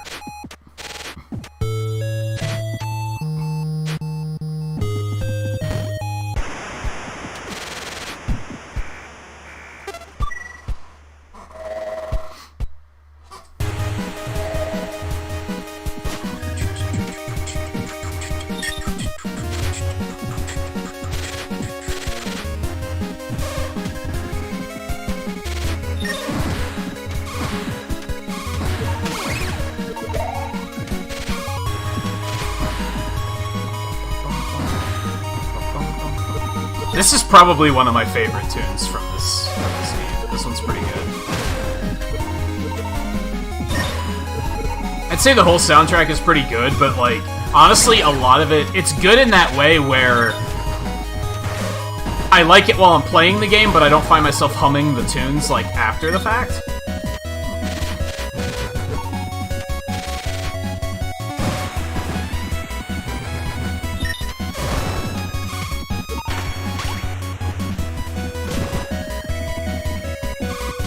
I should probably go back after getting that missile upgrade. This section's really difficult, and it might be fine thanks to this gun, but I'd rather avoid having to redo stuff like that due to a dumb death.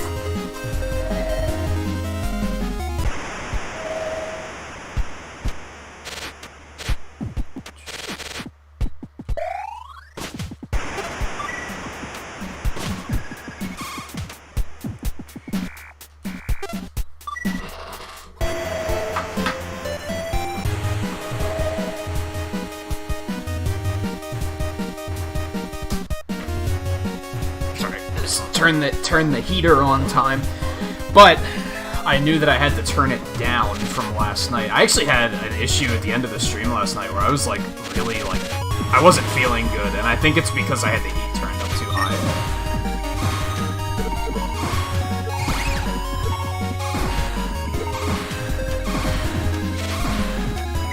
That night went an hour over, so I think it was a mix of both. Also the classic mistake of I didn't eat before the stream, so I fixed that tonight, too.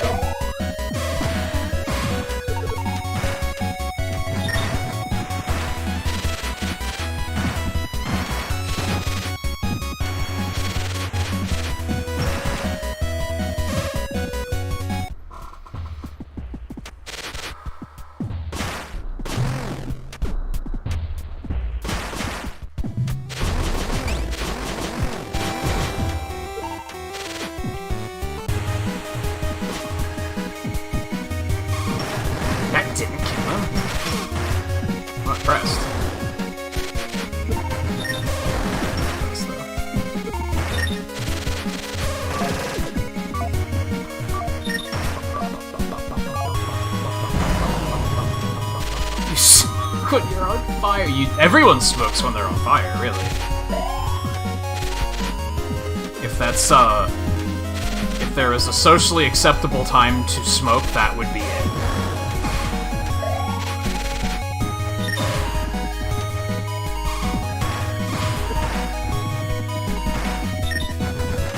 Oh no. Ow. That's fine.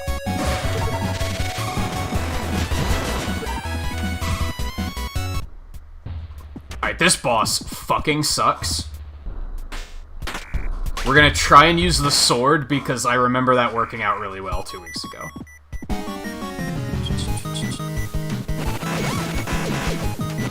Wow. That's not... Okay. Alright, you can destroy the fire too. That's fucking really helpful. That was stupid. And now that's leveled down, so...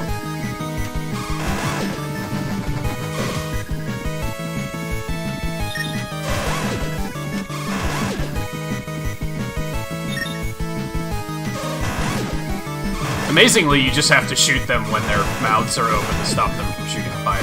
It's not actually that difficult. But, it's a semi-difficult pattern to deal with.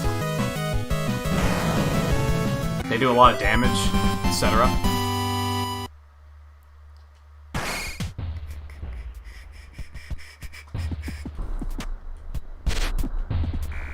Yes, I do want to save.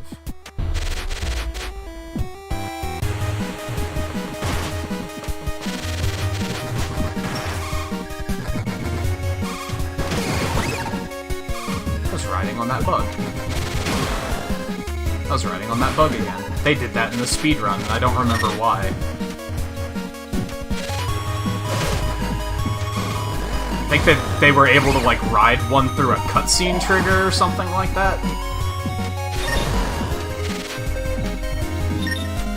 Why is there a sprinkler here, dude? That's stopping me from getting the experience that I don't need. It's not fair.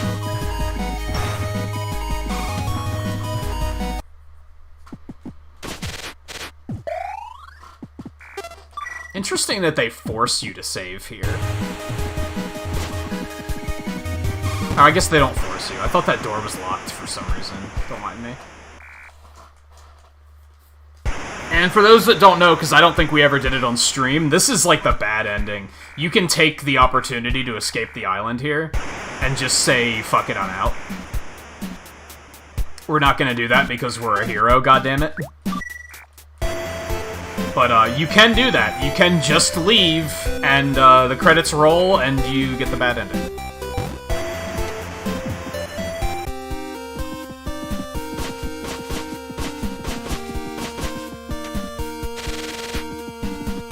I don't have to do that. I was gonna go get the tiny man and bring him home, but, all you get for it is that gun, and we don't necessarily want it, because we'd probably have to give the spur up to get it, and fuck that. We put all this work in to get the spur, I'll be damned if we're just gonna fucking discard it like that.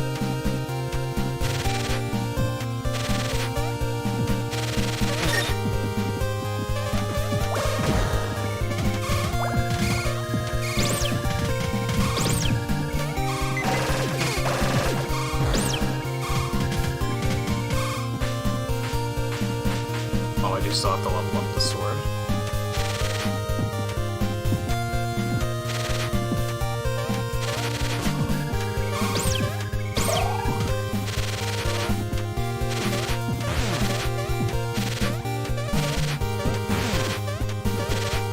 Get in there. Curly, what are you doing to me?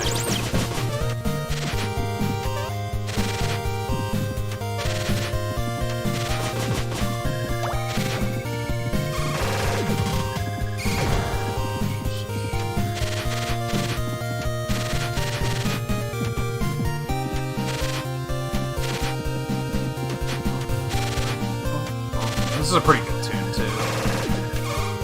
Fat Thumb. Fat Thumb Hype!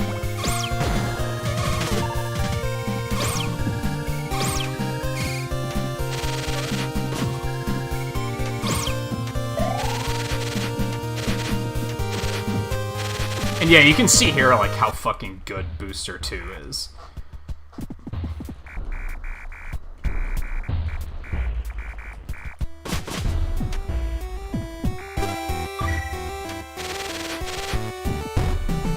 It's also fast, so that's neat.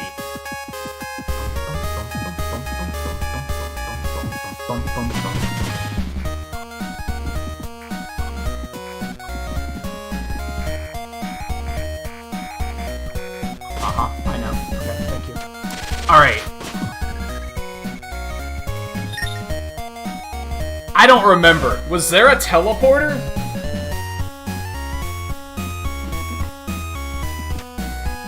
Or did we have to make the walk ourselves? I kinda can't remember.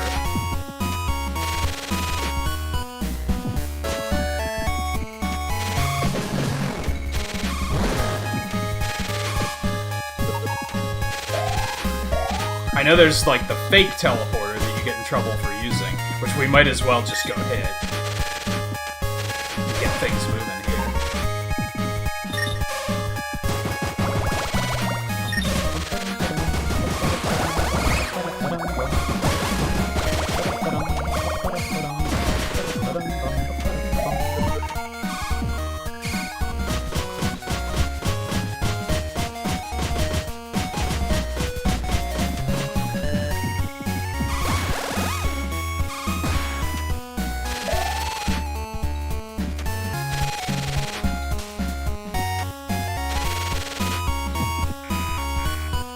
Oh. Get a key first, I guess. Oh, that's not the teleporter. I'm just being dumb.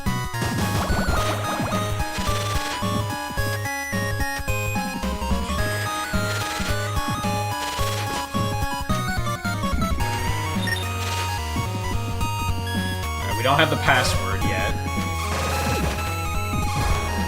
Because she was smart, and she picked a password that wasn't, you know, the name of the area that she's in or something. Credit where credit's due.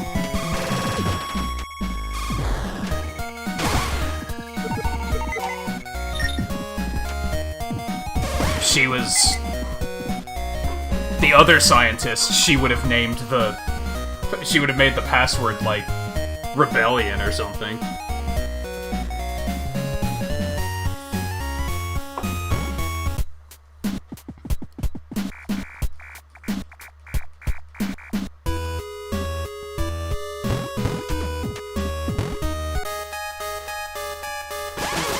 Dude, fuck you.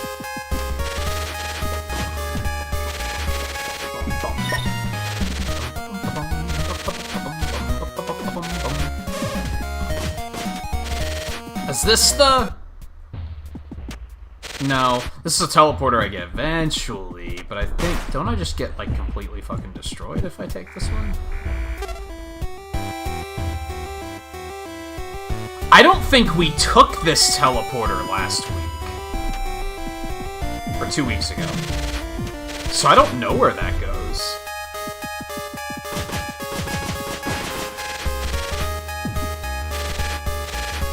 I kinda wanna do it, I just wanna go hit a save point first. Oh, hey, look. Oh.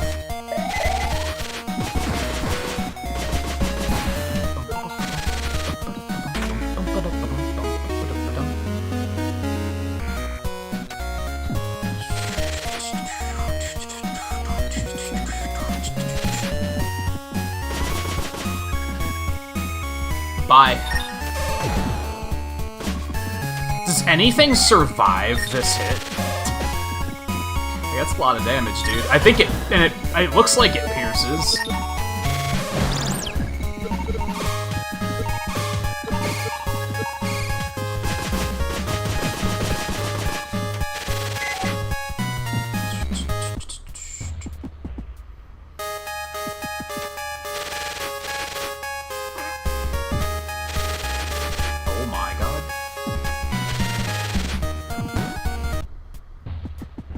There's nothing I can do up here yet anyway, that was dumb.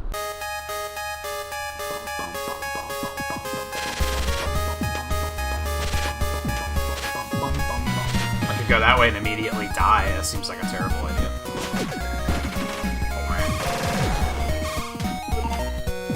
Or is it that you try to take that teleporter and then you just get jacked? I don't remember.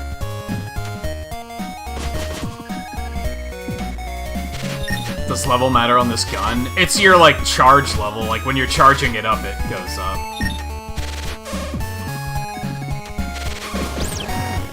So, yes, but, like, actually gathering experience does not matter now.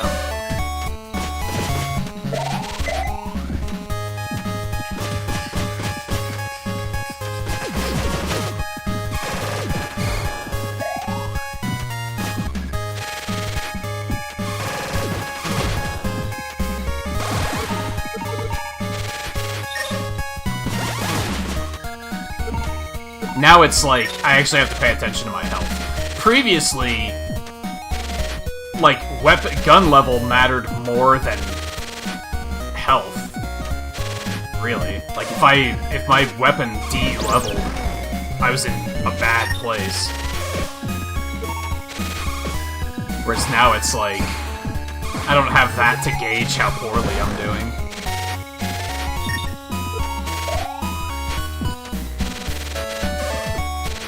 I am supposed. No, I'm not supposed. We're gonna. I should really save before I do it. I should really save before I do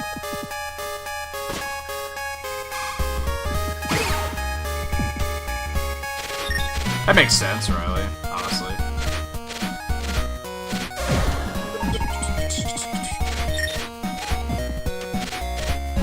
If this had happened when I was your age, I'm pretty sure I would have had the same outlook. I would have focused really hard on art and stuff, because I would have been like, well, what's the point of attempting anything else?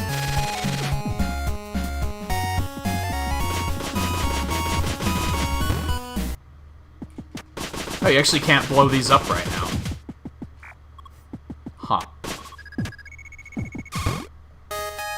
So yeah, this is like the end of the true ending. The final boss is right down there.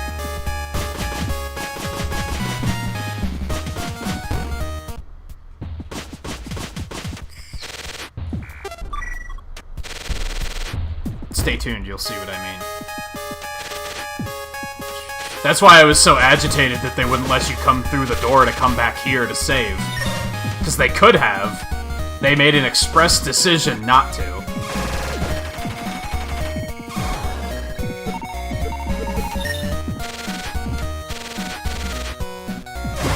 Oh my god.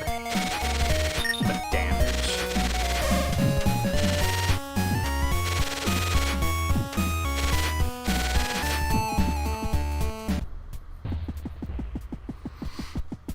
Yeah, you just don't know it's the final part. Wow. Oh. Oh shit, I can't go. Oh, I can go back. Okay. Good. That would have fucking sucked. I guess, is there anything over there? I doubt it, but let's double check. And I guess we can heal and save.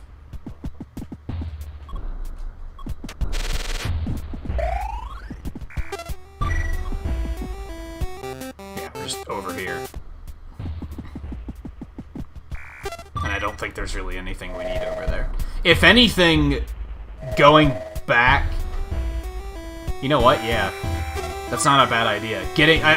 Going back to the town this way, to the village, to get that mushroom is probably faster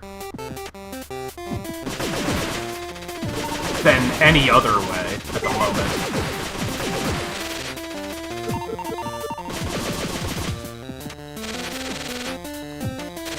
Maybe not, actually.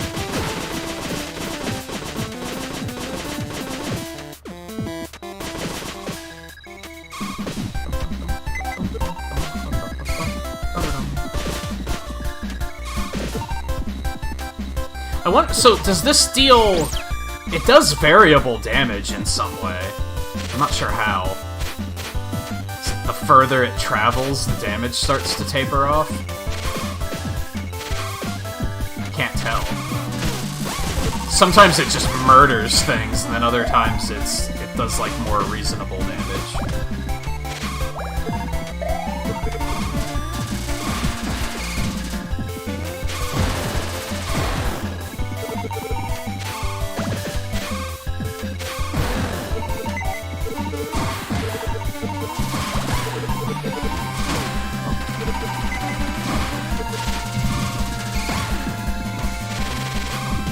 This actually might not have been as fast as I expected it to be, but I think that's okay. If I wanted to get the little man, the tiny man, and take him back to his family, I could probably do that too. Except I didn't talk to his family, so I might not know that he's missing. But I could probably do it in, like, looking at speedrun routing right now is basically what I'm doing. I don't know how they routed it in the speedrun I watched, because I skipped ahead to the ending. So I don't know if they did this, or if they finished all the shit at the plantation first, and then came back. Do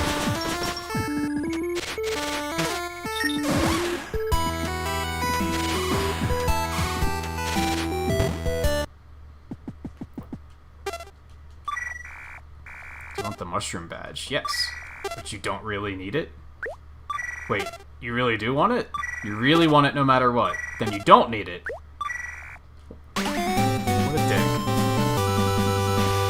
And of course you find out that the badge doesn't do anything. Oh, I guess I have to actually look at it. Mushroom badge obtained from Pigman. It serves no purpose.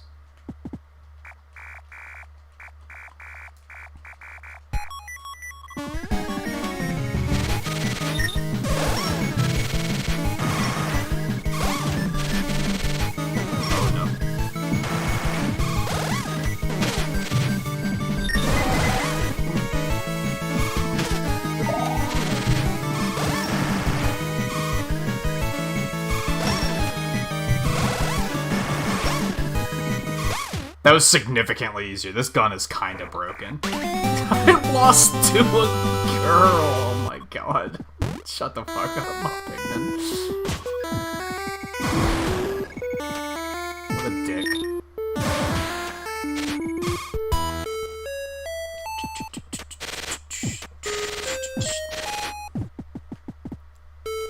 So we basically needed that. That's apparently the cure for amnesia.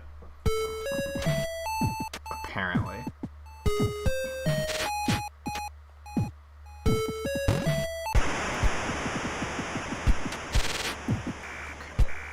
No. As a matter of fact, no. Oh, bushlands. Wow.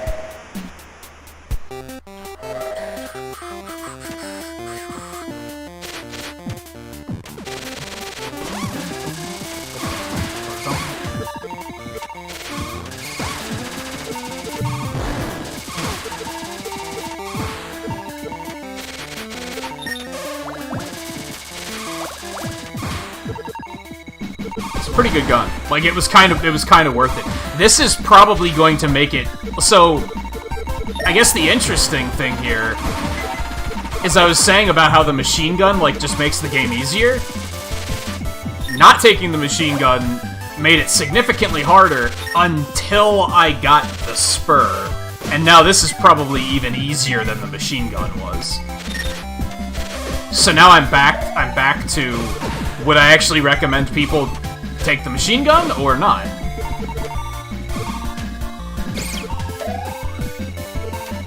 I have a feeling I'm gonna fucking smoke the final stage now. because this thing just seems super good. It's probably gonna make the bosses significantly easier. The stage itself is still gonna be difficult, but the bosses are gonna be easier.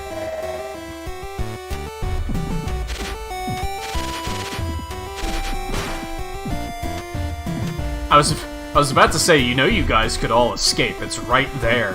But oh yeah, they're in cells. Don't mind me.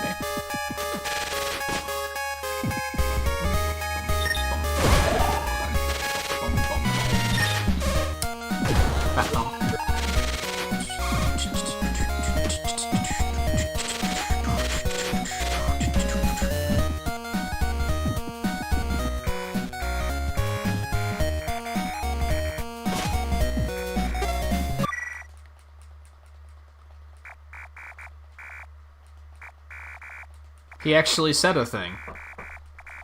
I find it interesting that not only did they make a point of giving him one line, but they made a portrait for that one moment.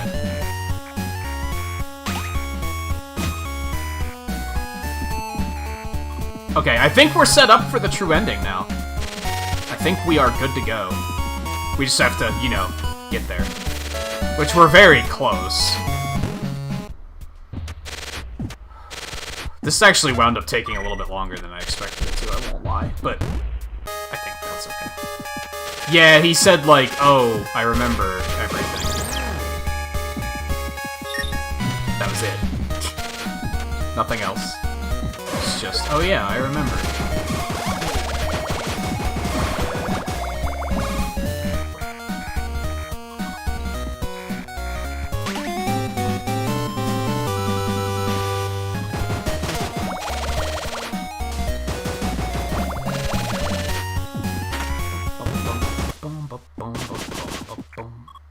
He just lets you do it, right? What a dick. Oh, I forgot you could even skip cutscenes. That would have been useful to remember earlier. Oh well.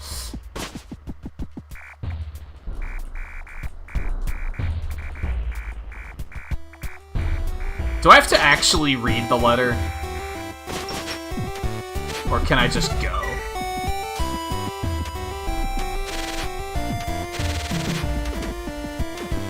I mean, I remember the password is Erot's evac. I still don't know what that could possibly mean, but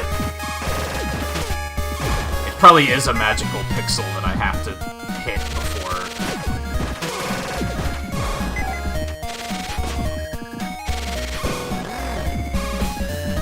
It's such a clever password. Like, really well done. No one would ever be able to decipher that one.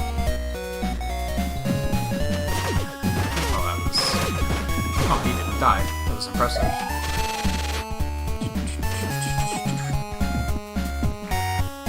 God, I do have to read it. Alright.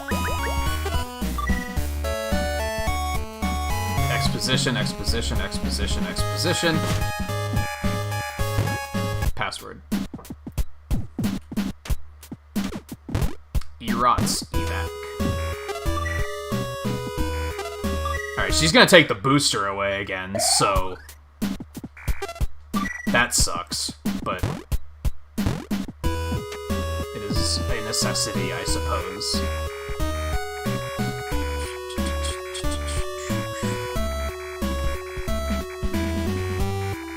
Oh, I can even skip those. I am not busy now.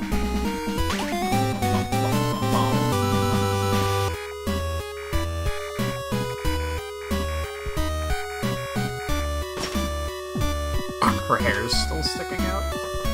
Alright, sorry, what did I have to do? I need a sprinkler. We need a sprinkler. Yeah, remember Scarlet? I said, oh, you're gonna like this because there's sprinklers everywhere.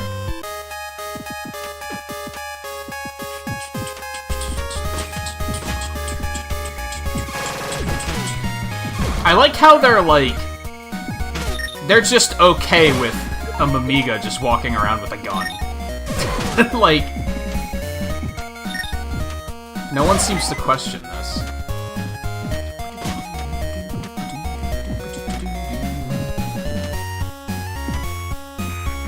Yeah, gimme.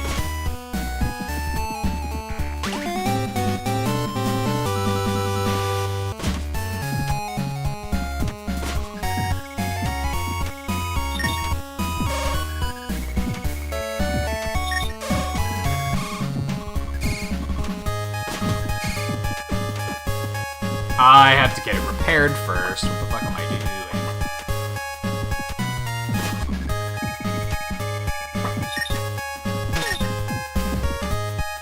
That was interesting. Like, for a moment, it was fine with me standing on him, and then all of a sudden it was like, oh no, this isn't okay.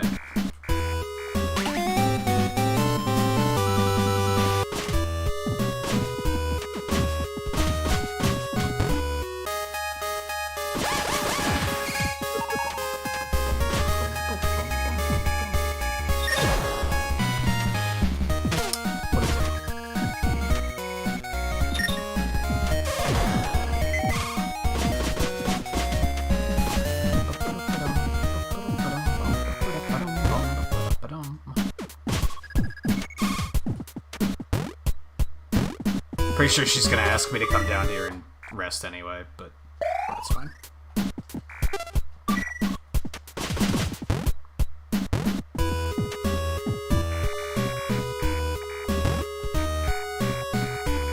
Oh, right, I have to go get him too, okay.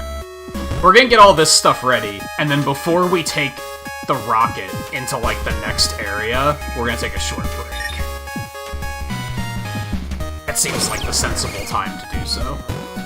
Before the finale.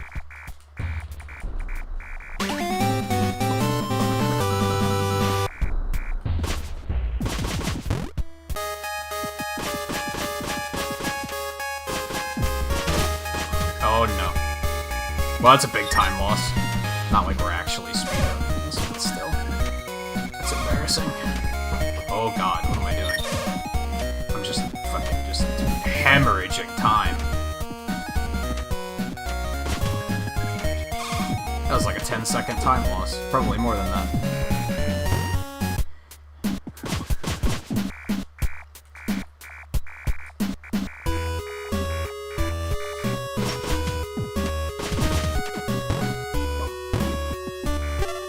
It was worth pointing out that the speedrun I watched was the original version. It wasn't Plus.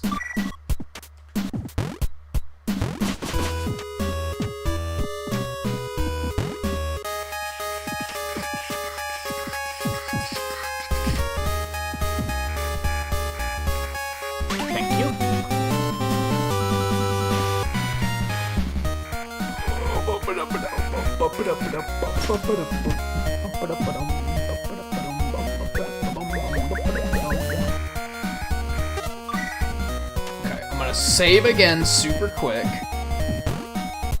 Just so I don't have to dialogue if I die. Now, actually, I think there's a save point up top, but I'm still gonna do it real quick.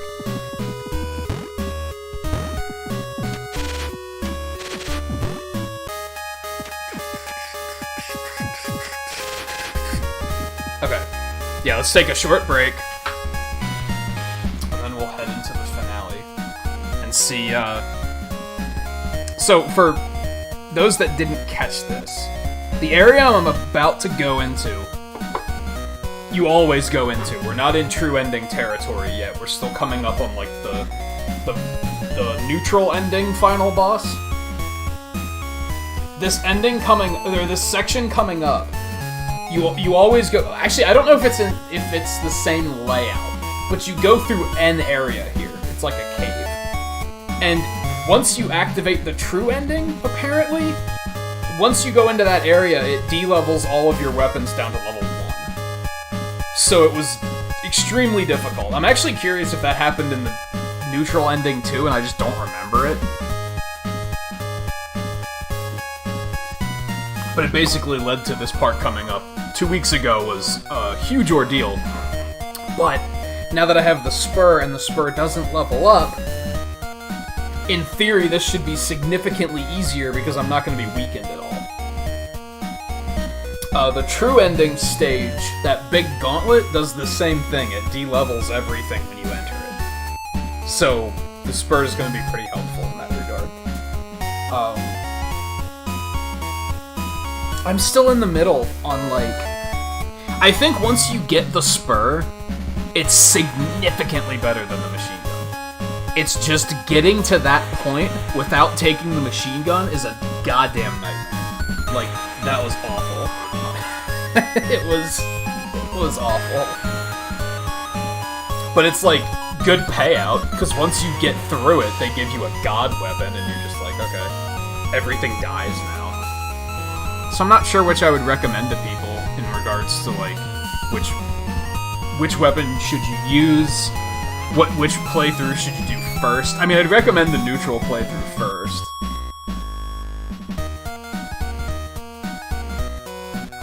And I'd probably recommend the machine gun, because the machine gun helps a lot.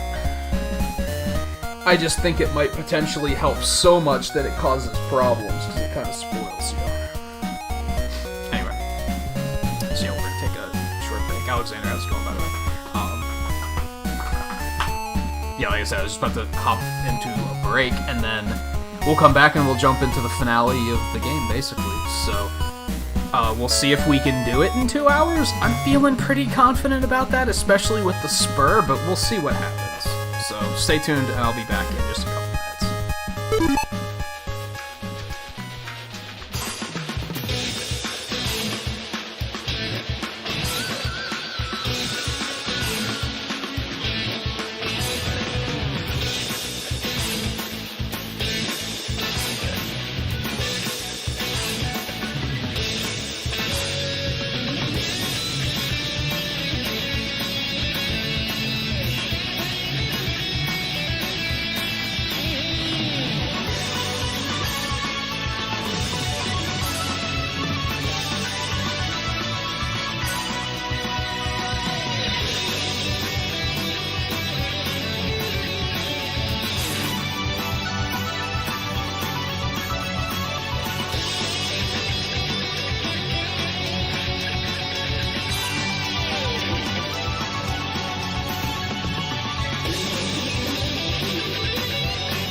forgot that there's just a dog there. Okay, there's another save point here. Okay. Yeah. Yeah, it does say Lost Cave Hidden, is that what it said? So I don't know if it's a completely different setup. These fuckers are still a goddamn nightmare.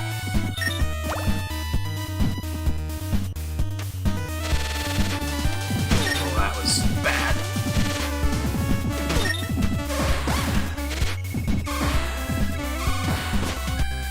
Well, that was a horrible start.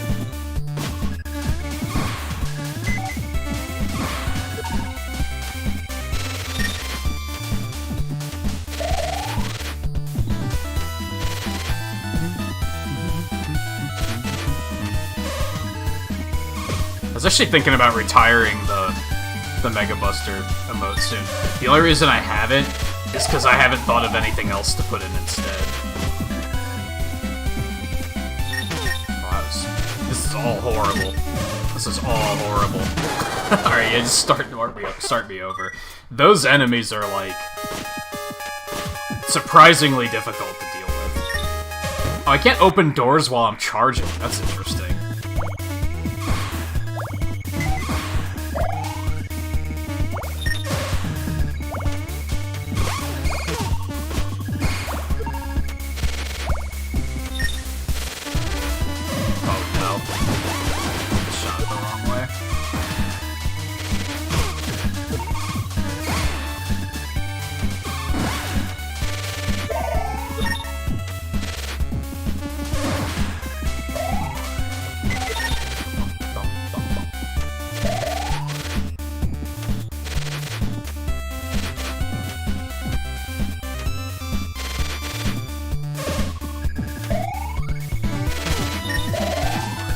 All horrible, and I shouldn't have done any of it.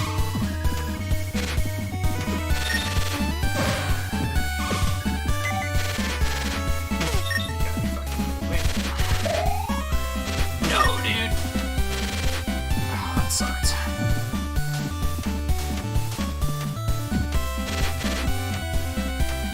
Well.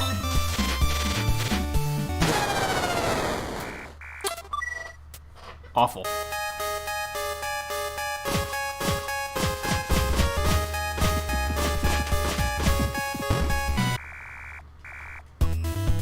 I'll probably replace it if I think of something that I think is just better.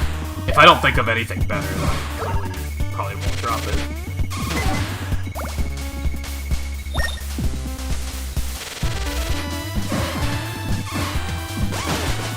He still hit me.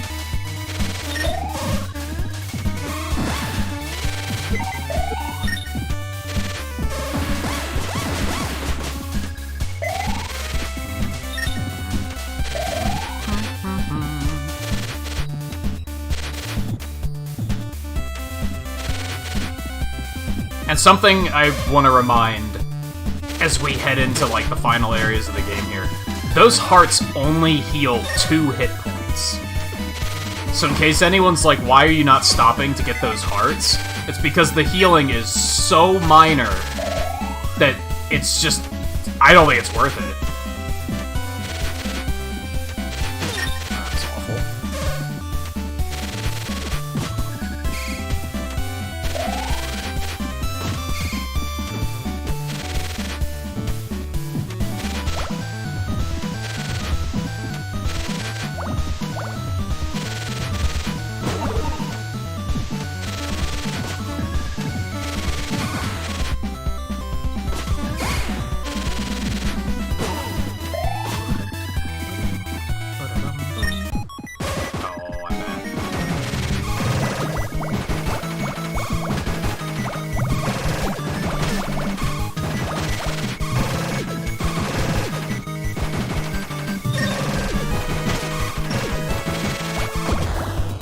It's pretty good on bosses. It's not quite as good as I expected it to be, but it's still pretty goddamn good. Can't really be too upset.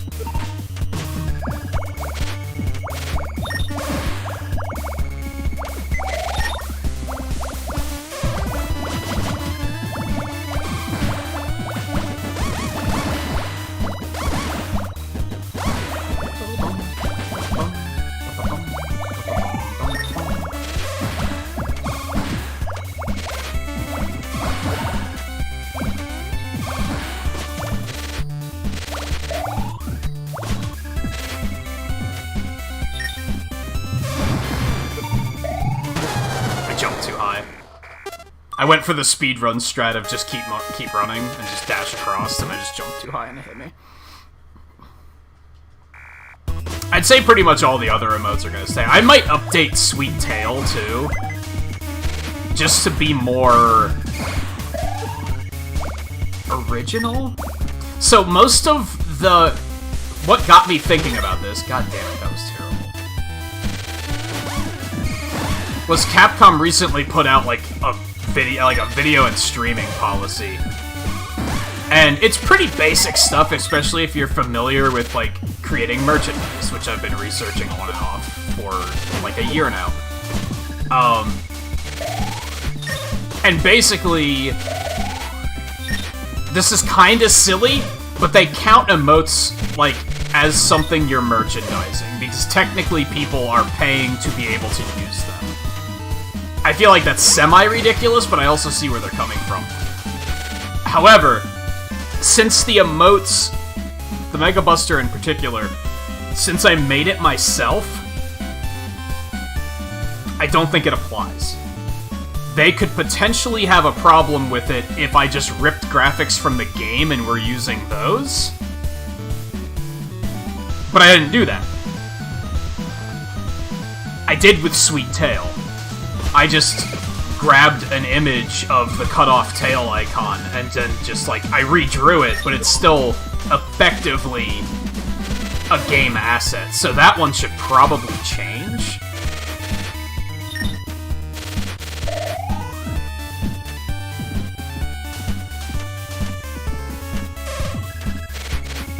I don't think the Mega Buster is a problem, but I might still change it if I get better ideas. If I get an idea where I'm like, I like this better anyway.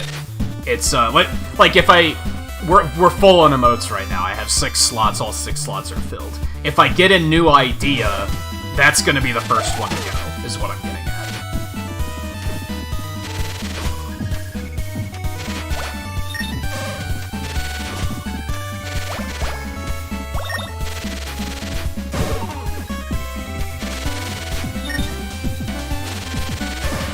That was just idiotic. That was straight up R-word. Like, what on earth was I doing there?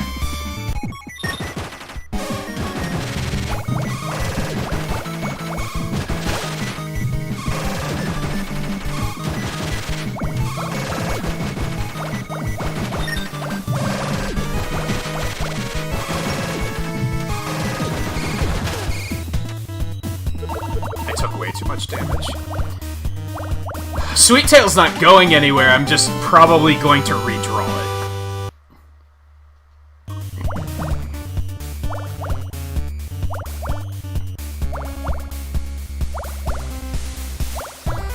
The tricky thing with fan art is that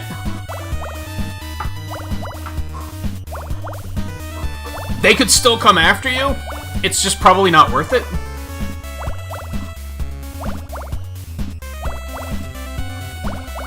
Let's put it this way. If I was as big as PewDiePie, and a piece of my merchandise had Mario on it, Nintendo would probably have a problem with it. Even if I drew that artwork myself, they would probably have a problem with it. Fan art, for the most part, we depend on the fact that we're too small for them to care. They have no reason to come after us because they wouldn't make any money off of it. It would cost more money to come after us than it would that money they'd get back. So for the most part, it's not worth it.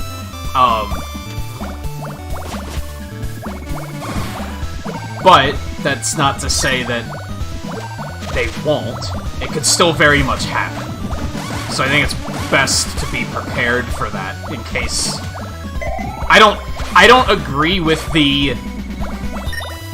just do it anyway, and because you're not gonna get in trouble. Like, I think that's foolish.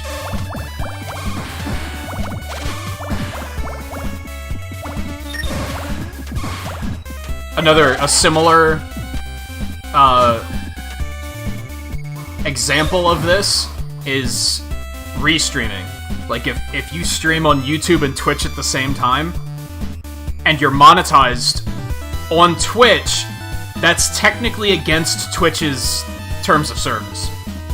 to be monetized and be restreaming. That's against their terms of service. People still do it because they think, I'll just do it until I get in trouble and then I'll stop doing it. I don't necessarily agree with that mindset. I think that's a very... What's the word?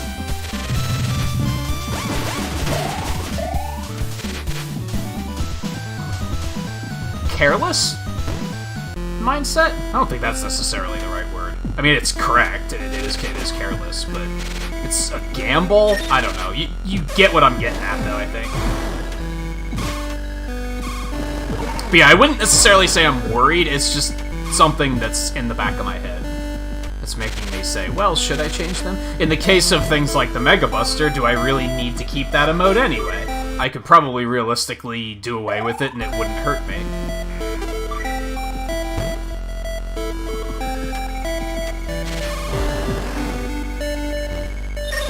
That didn't kill him? Wow. Dude! You know what? Whatever. Fuck you.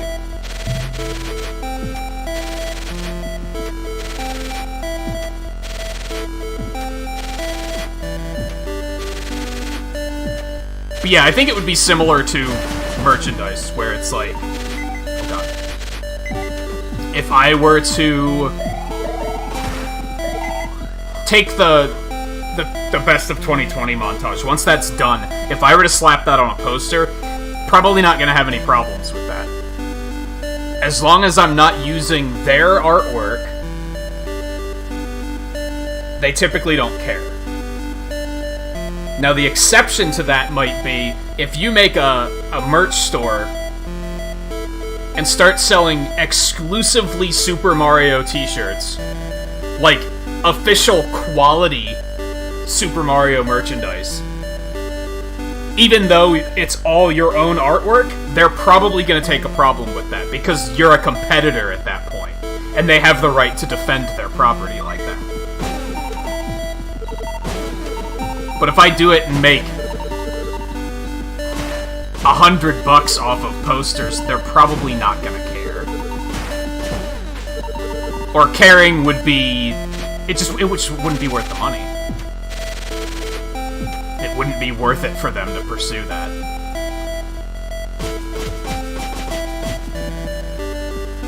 Unless I also... Even if I did something like had Mario like all bloodied and battered because he just went through this ridiculous violent battle with Bowser, which makes their brand look bad, they're still probably not gonna care unless I'm making a lot of money. To the point where everyone knows about it, and it's a household name. Then they're probably gonna be like, okay, problem.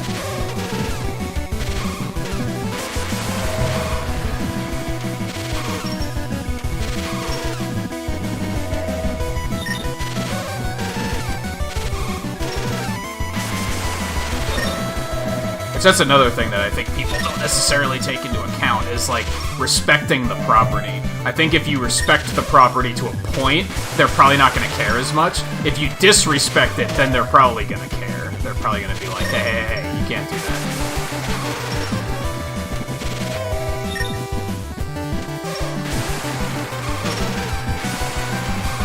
Or if you try to replace them.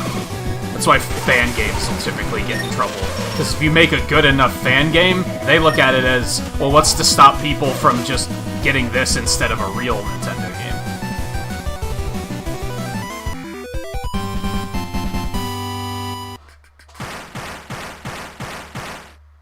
game? Yeah, they also, if they don't defend it, then they have the risk of the lawmakers? Is that the right way of putting it? They have the risk of being told, well, you're not defending your property, so why should you even still own the trademark? So, not only do they have the right to do it, but they should be doing it.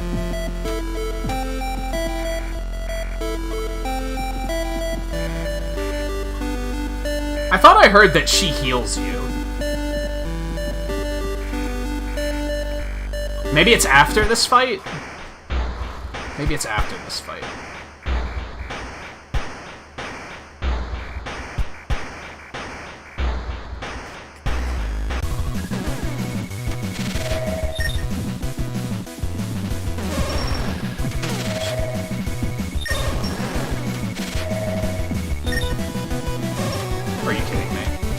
Fuck that crystal, dude.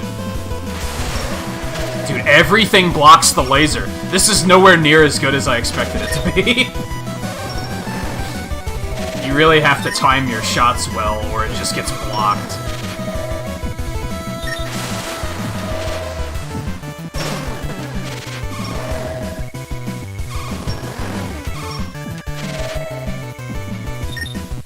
I do not know where he is.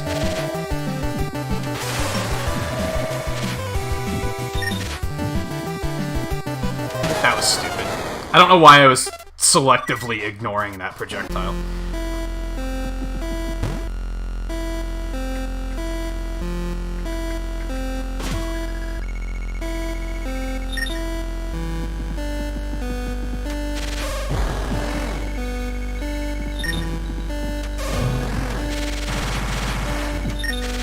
And I know the thing that's going to be really interesting, I think I've heard Twain bring this up, is that the copyright law is what? It's good for 100 years?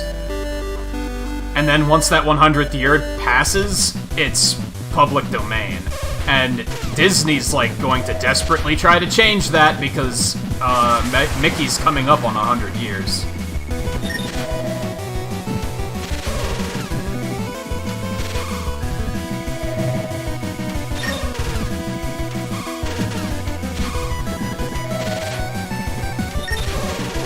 That'll be interesting to see how that pans out.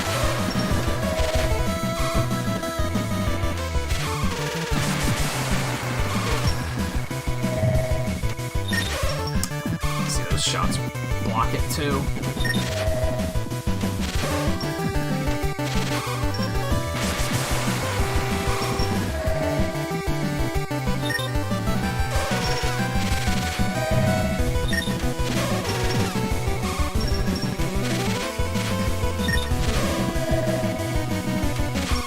I don't think I knew that those things turned around and chased you.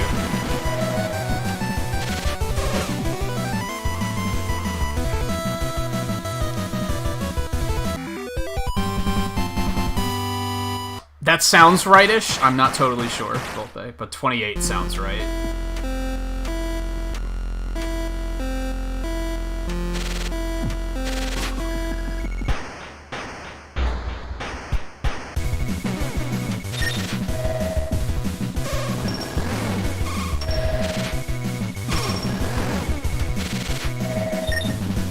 So worth noting, the crystal can hit you, but it only does 1 damage.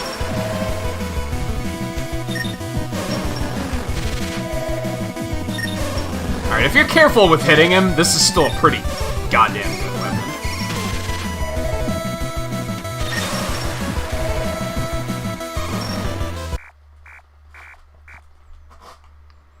Oh, I forgot about this phase.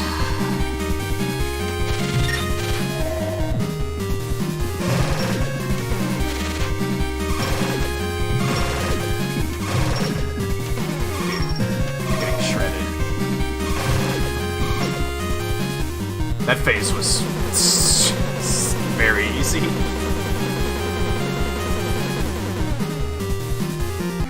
Yeah, they're gonna try to change it again. You can almost guarantee it.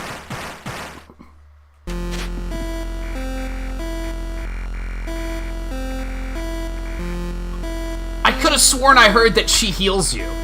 Oh, there we go.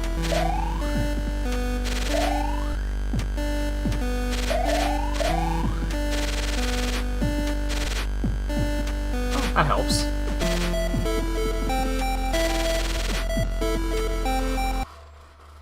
Whoops.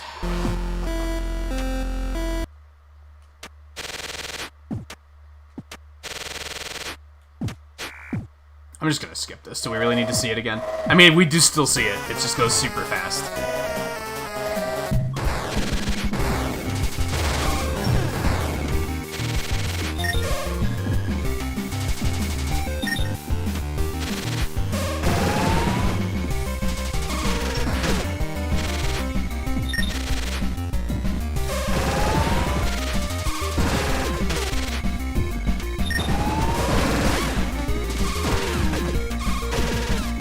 Maybe I do have that melt piece too.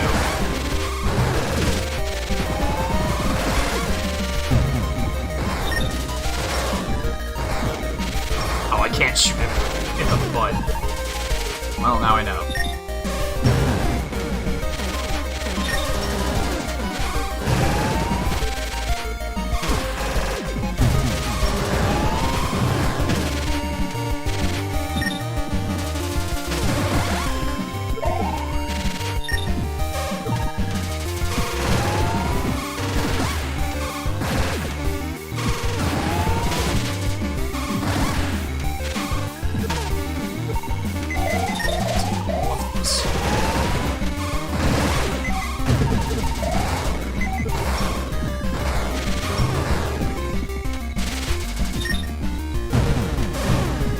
Man, it disappears like super fast once you hit it.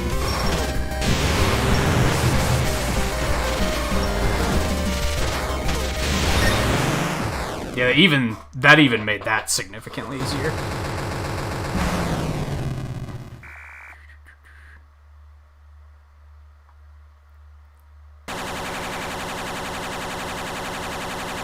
Oh, it actually wasn't new to Disney last time.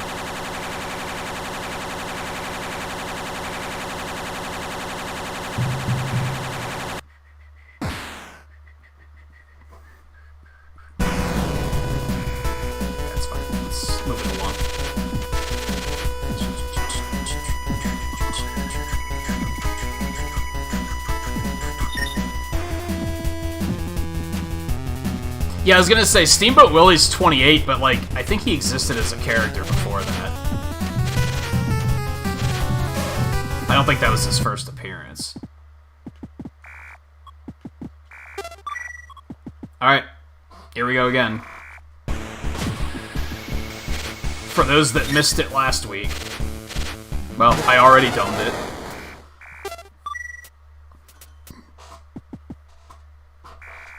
Weeks ago. Keep misspeaking on that. I'm gonna disagree with that one. I think I hit the right spike.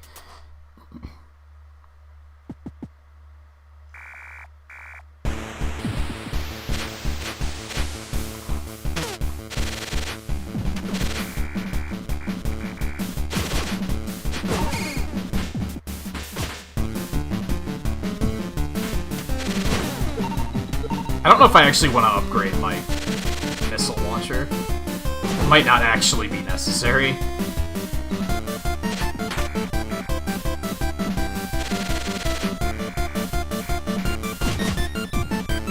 Like, with this weapon, I don't think it's going to be necessary. So this is the bullshit room. And the speedrunners said this too. They were like, this is the worst room in the game. This is all RNG. The blocks do a hilarious amount of damage. I think they hit for 10 each. In the original version of the game, those text boxes reset your invincibility frames, so if you got stuck in a block when one came up, you got hit twice. I don't know if that's still a thing in this version or not. We're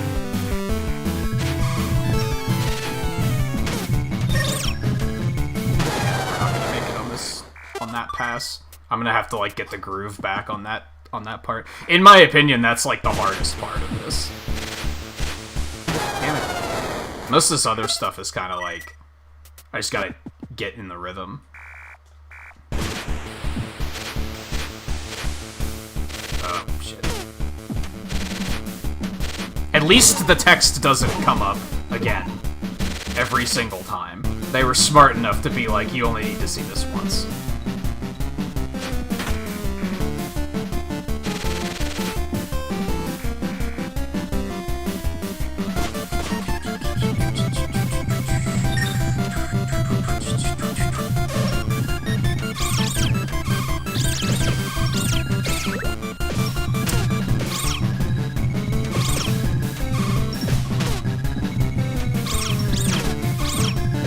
Get used to listening to these guys squeak, because we're gonna be hearing it a lot.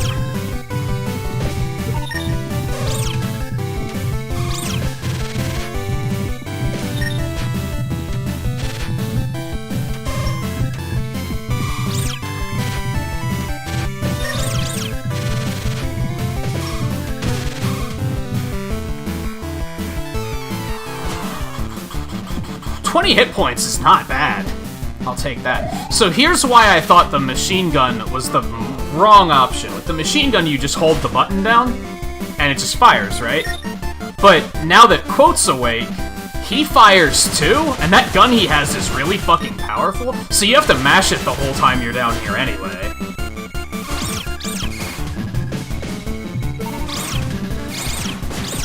So, I guess on that note, I'm quickly noticing that having a weapon that I have to hold to charge isn't going to be much better.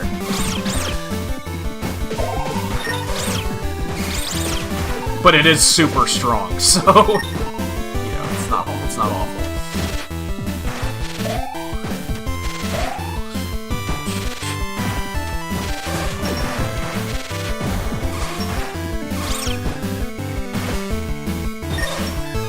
Oh, they can dodge that? Or they can block it. Well, isn't that shitty? I don't know why we're fighting angels, either. No idea. Your guess is as good as mine.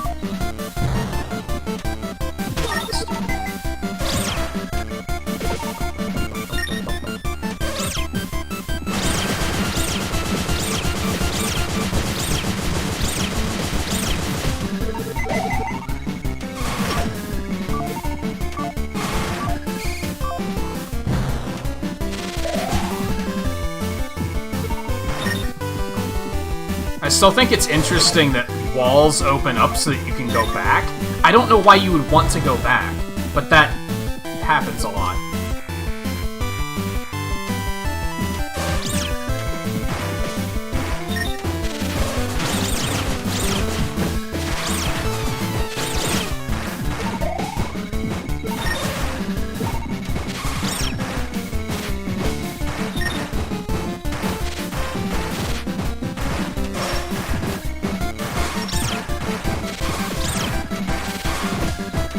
I think what's making this gun really good is it has better range.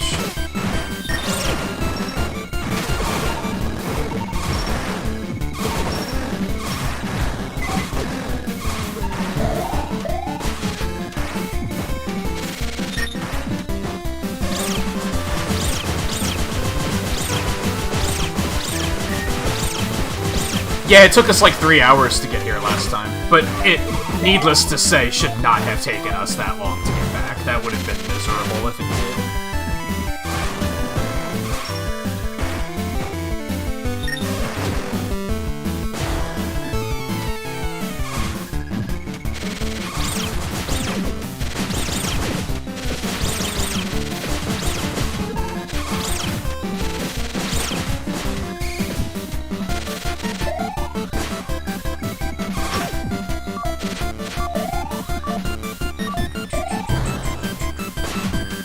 Again, I tend to not really go out of my way to get health, because it's only 2 fucking hit points. Nice.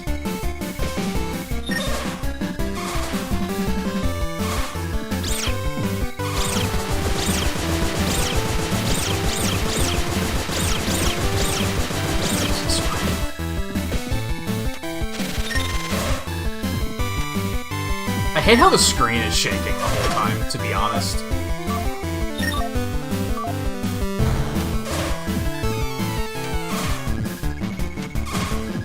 Oh no.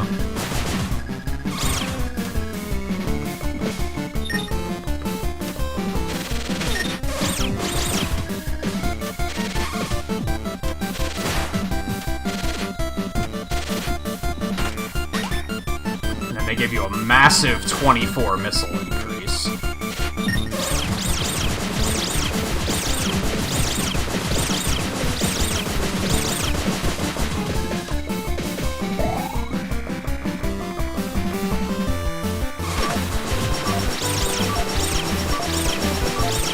Health isn't good. We're not in the greatest of shape here. Well, that was stupid damage.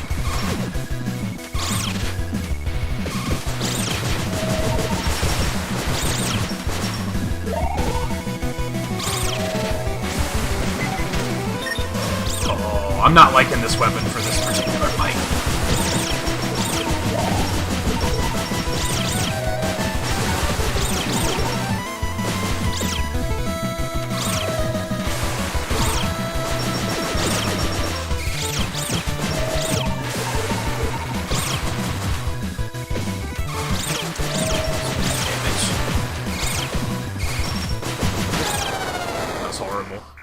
Yeah, that weapon isn't particularly good for this section, just because you have to charge it up. I might have to missile through that one. Or just relearn it with this particular weapon. I don't know how to do that part. I watched them do it in the speedrun. Apparently you can do it without damage boosting on that one spike. I don't know how they do it. This seems like the safest way to do it.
That was pretty clean.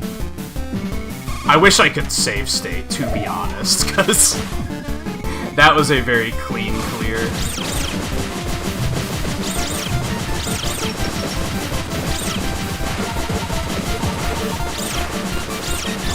Now I just have to try to not take a billion health damage.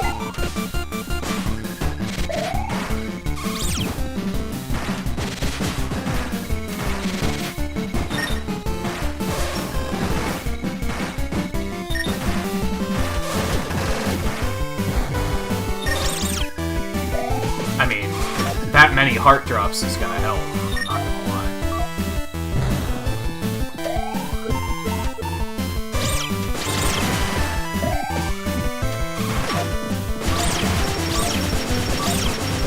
I think maybe the worst part about this for me, aside from the bullshit room up there, is these cherub spawns. Like, just standing here and waiting and killing them all. It's kind of a fucking drag.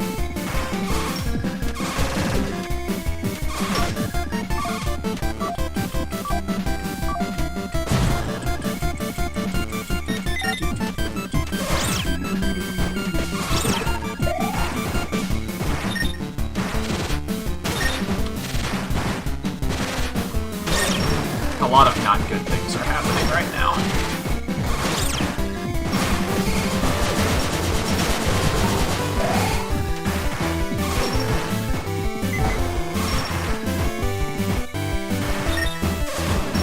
In the speedrun, they took a damage boost to go through these instant death spikes.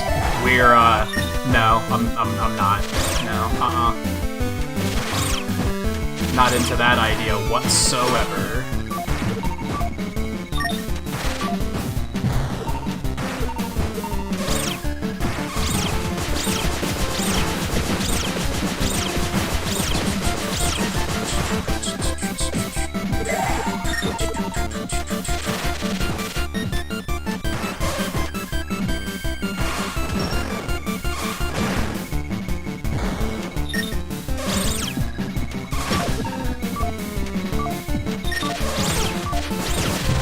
What am I doing, dude?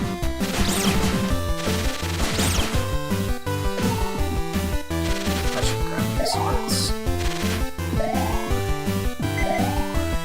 It stings to platform to get health like that and have it be 6 fucking hit points. Out of 50. I have a max of 50 health right now.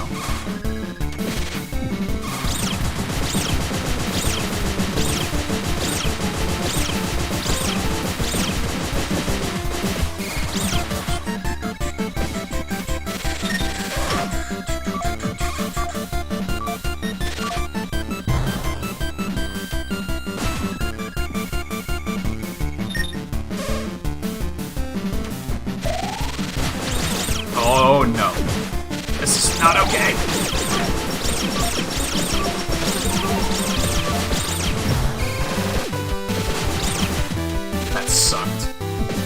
But, realistically, I could have taken more hits, I guess. It could have been worse.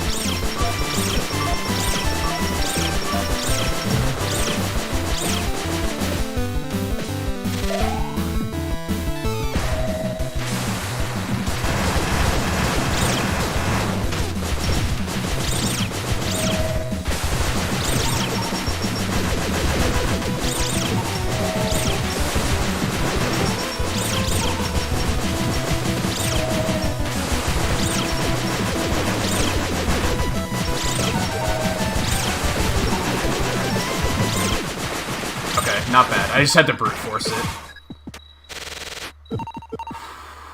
So yeah, this is the area I pointed out earlier. And they just won't let you go through that left door, it's just locked. That would have led back to, like, another area where I could have actually, like, healed and saved.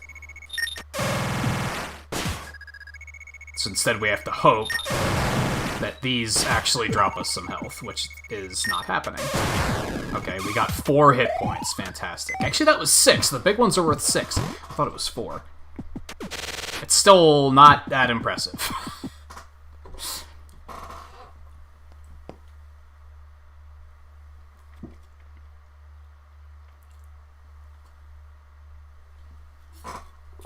Okay. You know this fight. You have a full heal ready to go. Don't hesitate to use it, because you know there's nothing else after this.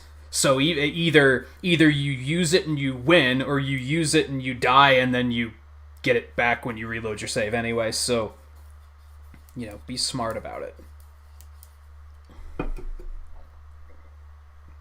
Like, there's no reason to be stingy. I don't think anyone's gonna be like, oh, he had to use the full heal. Bitch, they used the full heal in the speedrun. Shut the fuck up. If speedrunners have to use it, I, like, really don't care.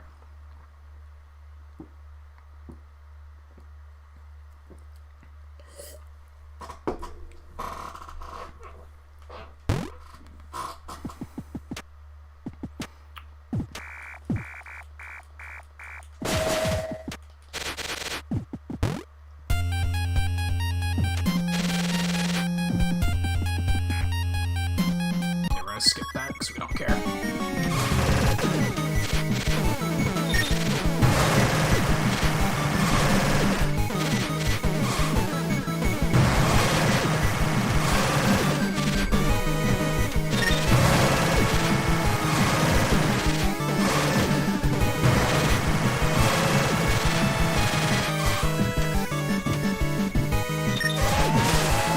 Still damage.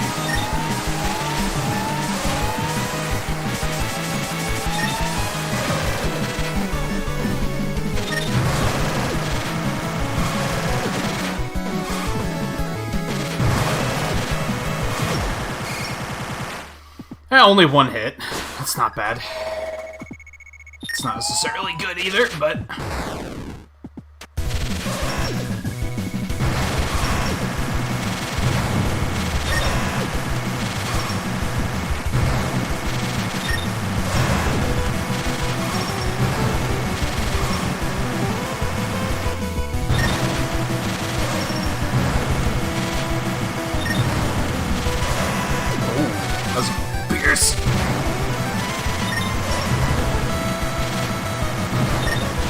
Oh, you really have to hit it dead on, though. So I also learned this guy doesn't have a hitbox. Like a collision box. If you run into him, you do not take damage. You can actually jump up there and stand on his cheek and just shoot the fuck out of him. He only has a hitbox when he pincers you and slams you into the ground. That was really bad. That was really bad. That was an erroneous input, is what that was.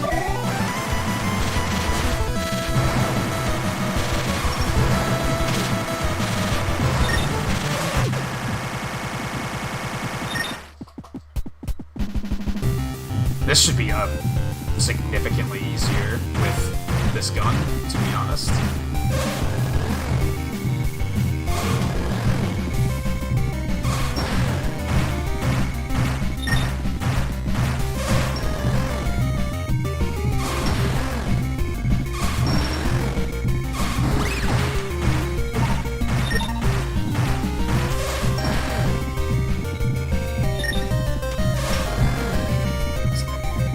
Shot.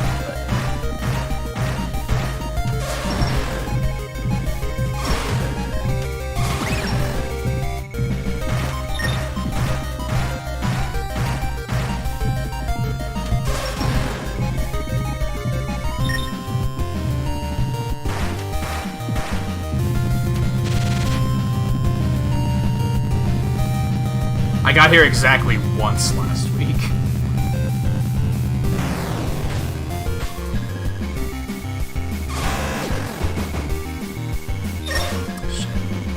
Gotta shoot through those.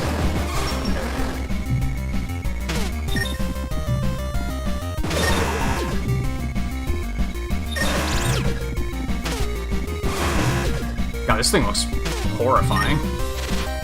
I hadn't noticed last week. I was too busy trying not to die.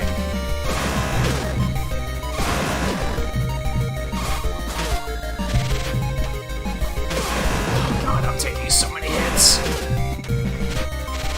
Now I'm just misaligned, and unless that killed him, then... God, that was so close. That was so close. Not bad for, like, first attempt on him, though. Like, I'll take it.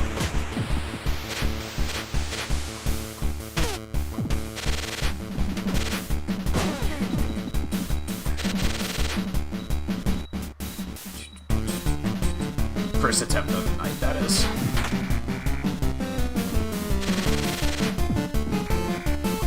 I do think the machine gun might have actually been better for this, believe it or not. Because, at least with the machine gun, damage was still pretty good if I could get it leveled up. I guess is the thing. Whereas here, rapid fire on this weapon is probably not the greatest idea. I guess is what I'm getting at. The range isn't really that good. The charge shot's super good, but then Quote's not doing anything. And that cover fire was really good to have.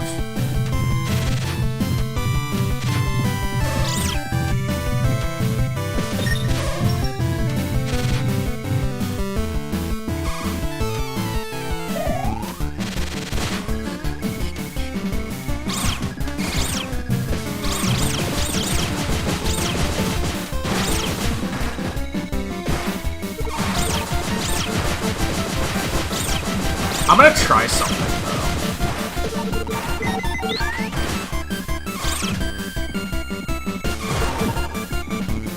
I was gonna do this, but I realized that the weapon was rank 1 and it wasn't gonna be a good idea.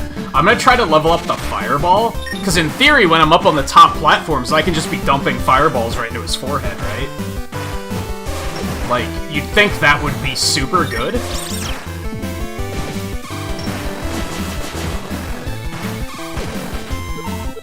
Maybe it isn't, but I figure we'll at least have it ready. It's already level 3.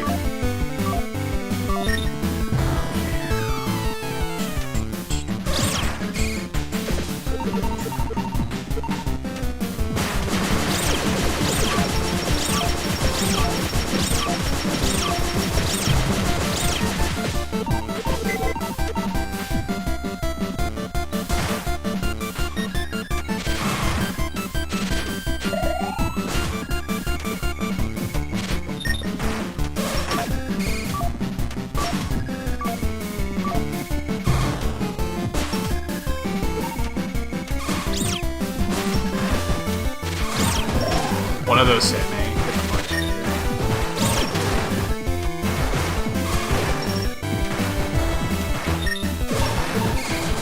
That was stupid.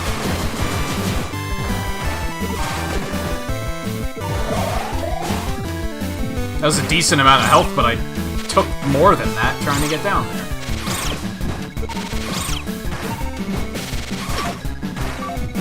That was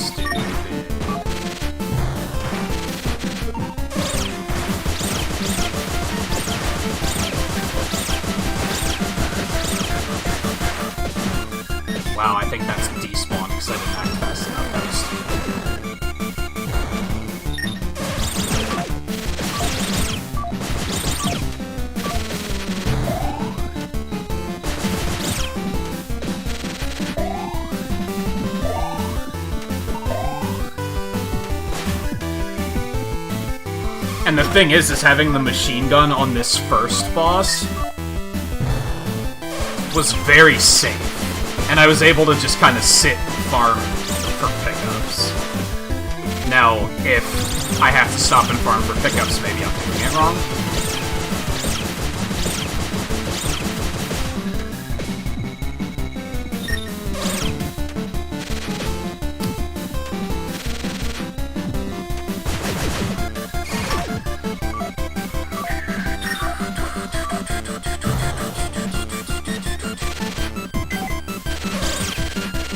That was a little uncomfortable, but it's fine.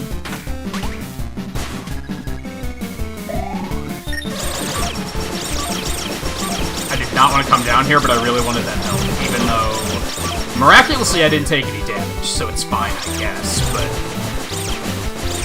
I could have easily taken more than 2 hearts of damage, or 2 hit points of damage.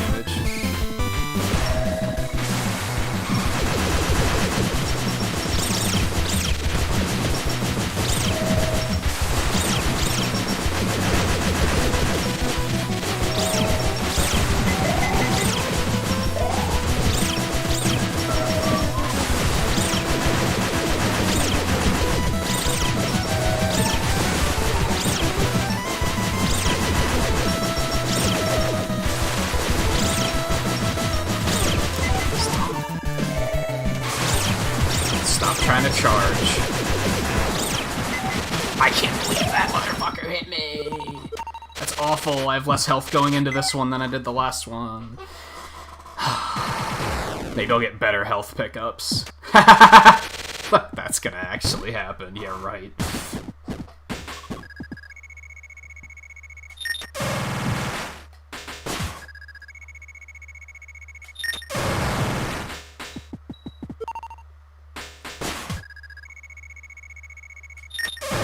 Nope, no health pickups. You love to see it. Well, just don't get hit by the first 2 phases again. Easy.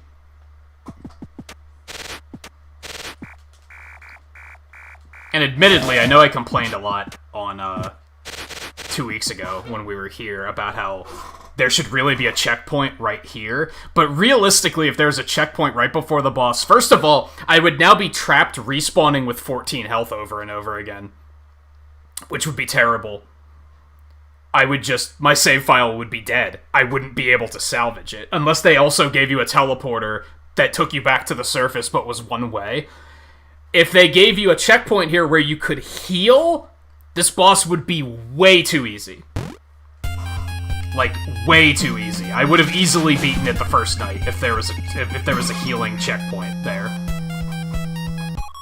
The fact that I can do the first 2 phases without taking any damage, like, semi-consistently, kinda is proof of that.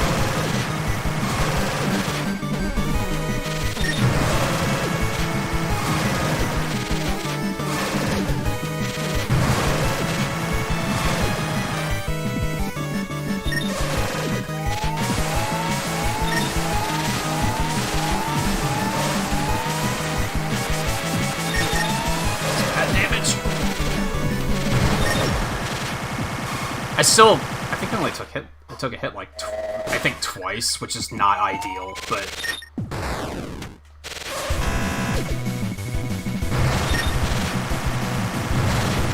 How did that not hit him? What on earth?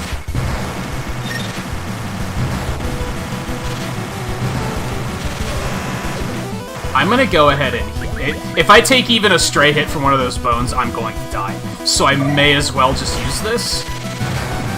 Get practice in, right? I don't think it's gonna be a winning run, but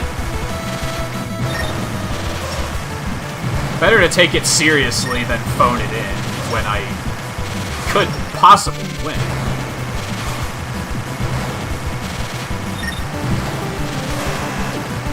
This phase was super difficult for the longest time until I figured out what I was supposed to do.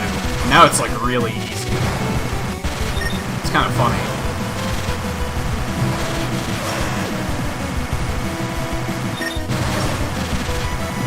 That all very uncomfortable.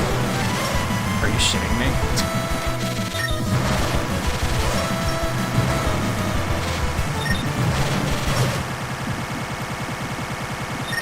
I don't like being this close. Oh my god, that was uncomfortable as fuck.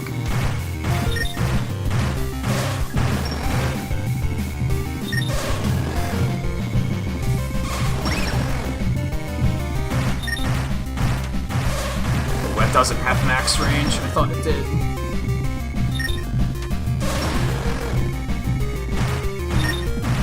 And realistically, this phase is not that difficult.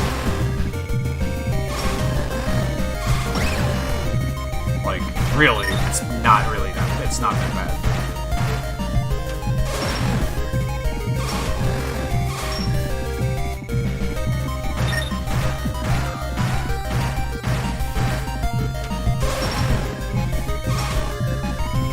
Shit, I would have liked to get that though.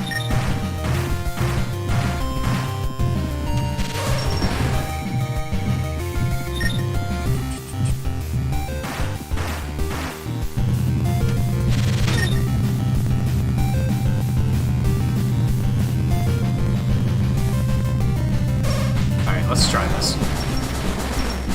Not that. That's not working as well as I thought.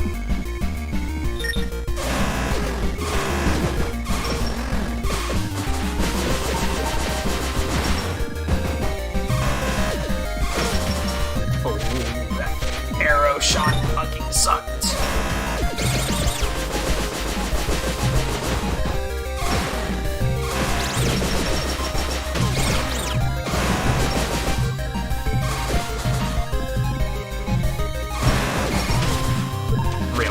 Oh, right, because they bounce around. I forgot about that.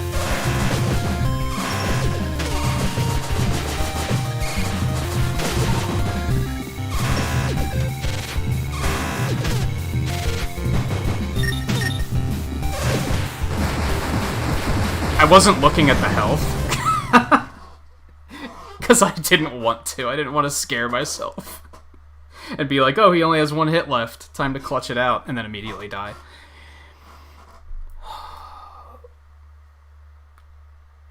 Hey Mike, how's it going? To save the full heal? Yeah, I was just saying before this, because honestly I got here with, what, like 17 health? And I was like, I need to remember that I have the full heal, and either I'll use it and win, or use it, die, and get it back when I respawn anyway. And even in the speedrun I watched, they had to use it, so I was like, I'm not gonna be afraid to use that.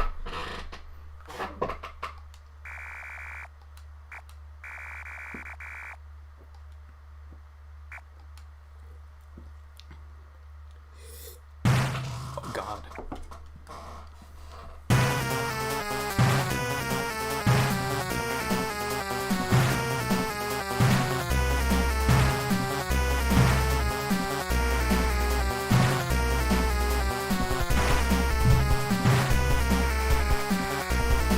Good guy Balrog?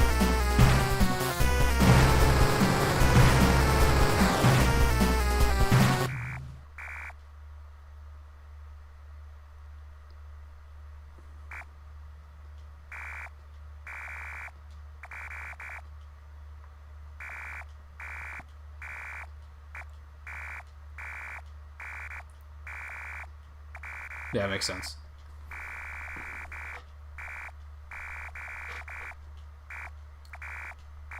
They told us Curly was not paying attention. They told us that, like, while we were going through that final area. I guess maybe that's when she canonically would have been unconscious? I don't know.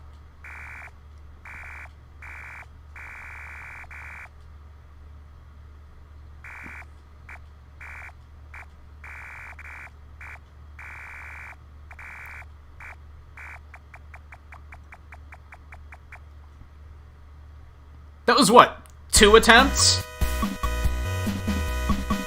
Twain basically called it. Twain said, you're gonna boot it back up and you're gonna do it in one shot. And I was like, probably, But I didn't expect it to be one shot, but I was like, it's definitely gonna be like under an hour or something.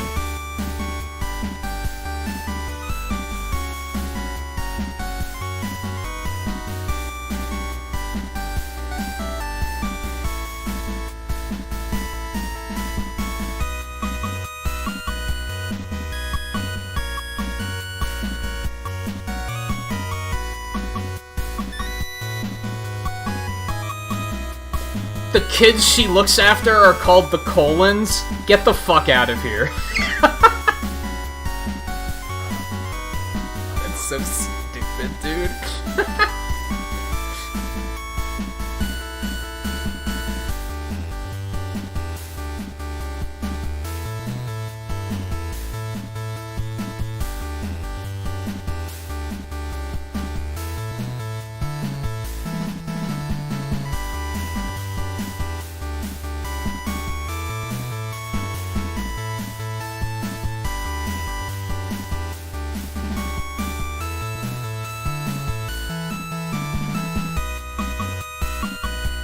I don't think I knew that he was her younger brother. I don't know if they told us that and I just wasn't paying attention.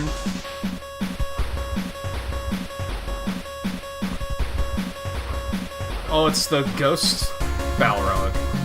He's like a good guy now, I guess?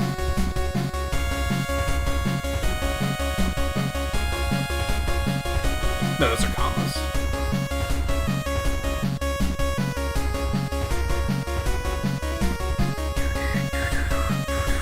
So, I don't know if you caught it, Mike. I did this run with the spur, and I half had regrets.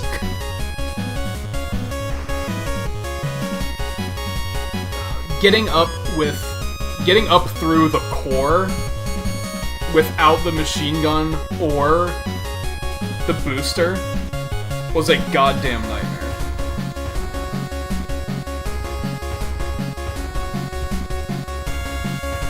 At least once I got past that part, it was like, oh, the spur's a god weapon, but...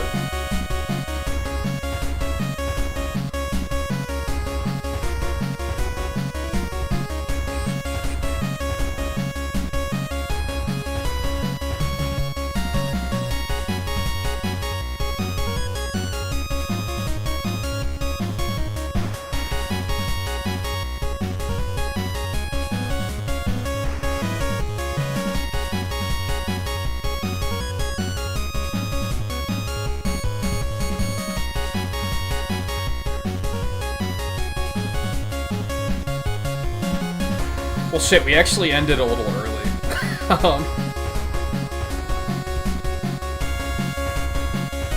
So when I took the break around 4 hours and 15 minutes up into the stream, and that was right before the final boss, and then that final area. So I think about an hour for all of that is not bad. I'm pretty happy with that.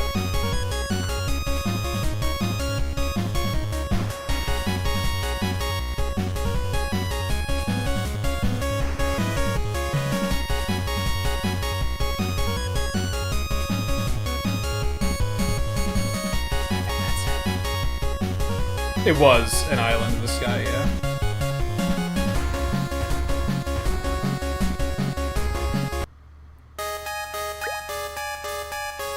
What are challenges? Machine gun challenge, sand pit, sanctuary, time attack, boss attack, wind fortress, nemesis challenge. Are any of these, like, fun? Like, what are these? Have you done these, Mike? I don't know if I feel like... I guess we could go beat it with quote, too. Just to be like... Hey, we got it. Although, you wouldn't really know it, because... it doesn't save after you beat it. No, this is, the Famitrax version. That's the original version. I did the original version 2 weeks ago through that run. Well, I didn't do it for all of it, right? Didn't I use Remastered for part of it?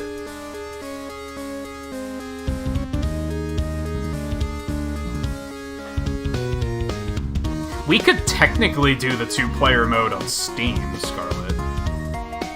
If your computer can even handle that.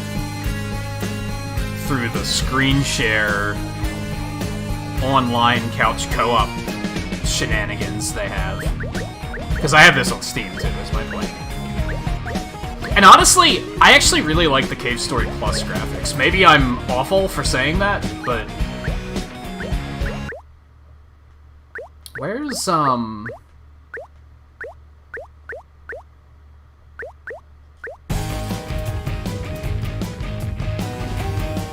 Was this the one I liked? I think.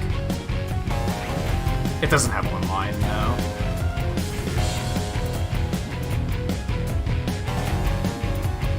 I don't know if I like this version. This is probably the track that stuck out to me the most throughout the playthrough.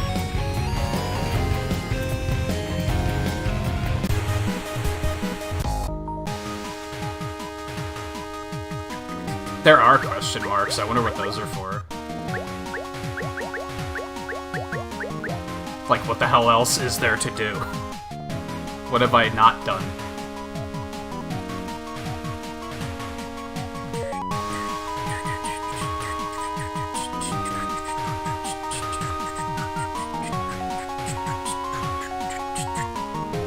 Yeah, so we talked about a bit at the beginning of the stream. This is the original soundtrack. That's clearly the Cave Story Plus version. The remastered version's from the 3DS version, Cave Story 3D. Famitrax is remixed with the NES sound chip by Rush Jet, who does a lot of... He doesn't only do Mega Man remix albums, but that's a lot of what I know him for, at least. He does a lot of... He remixes them using the Konami sound chip, so he has extra channels to play with. And then Ridiculon is the band that did Super Meat Boy and Binding of Isaac. Among other things, I'm sure, but...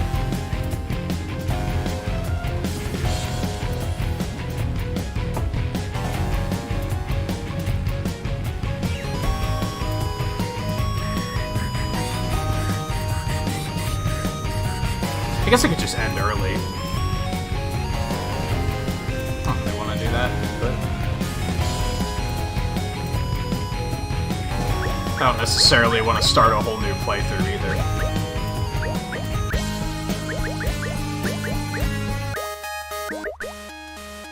Let's see what these challenges are about, I guess. Rankings, huh?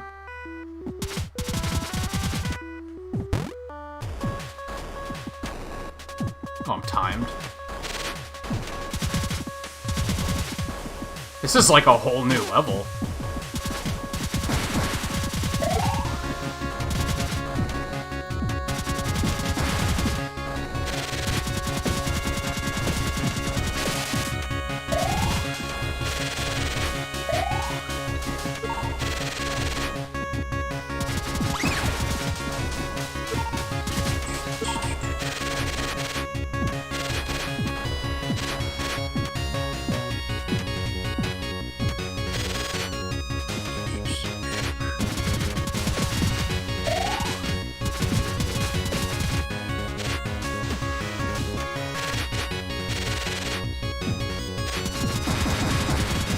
Now I keep tapping the button to fire, even though I don't have to.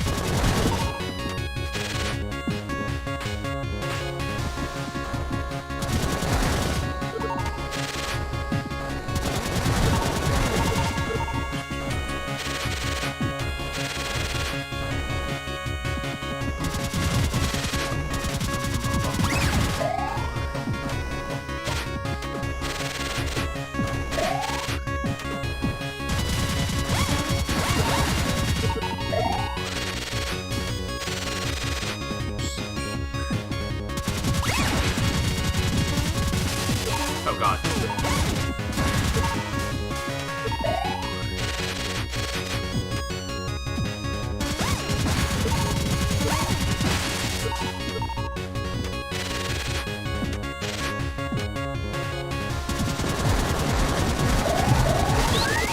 Yeah, give me that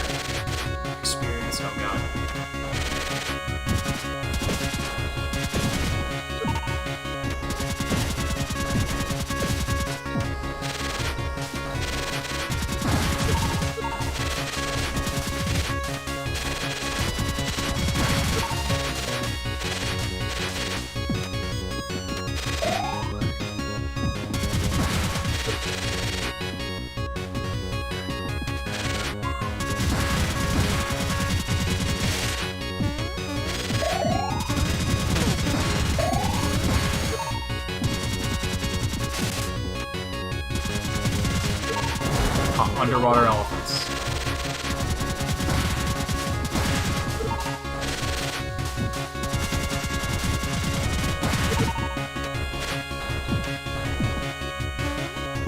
I don't trust there to not be spikes around here somewhere, otherwise I'd probably be going faster.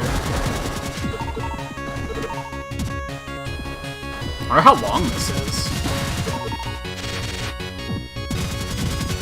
Fortunately, it doesn't seem just idiotic hard. And I always get worried when I see that an indie game in particular has like, ooh, challenge mode. It's almost like 9 times out of 10, it's a bunch of untested bullshit where you're like, this is miserable. These are invisible walls.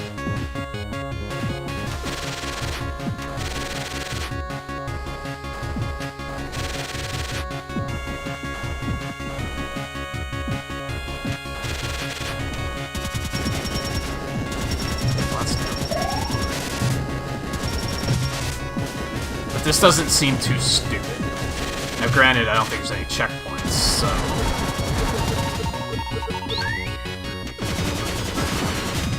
And yeah, for those that only saw this episode, yeah, you can do this with the machine gun, once it's fully charged.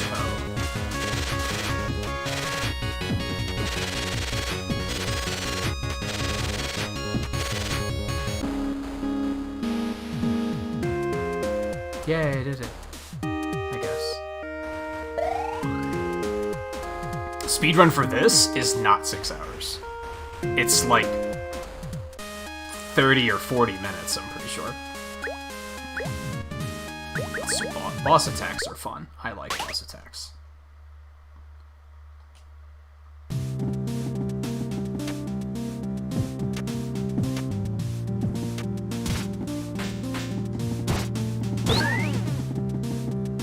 This is Mega Man-y, it looks like.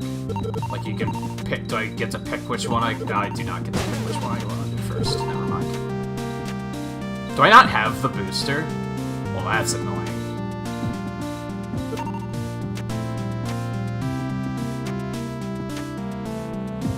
Oh, those are outright max life things.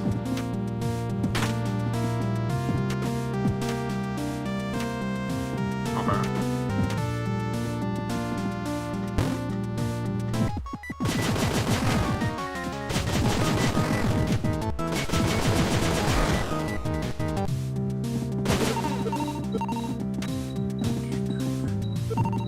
Interesting.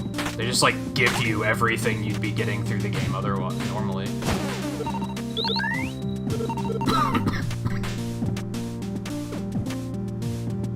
Like in order, instead of just giving it to you all at the beginning. Ow, fucker.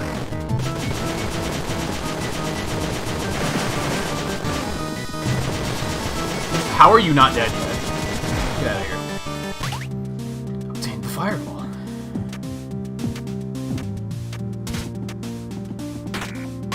Bubble line.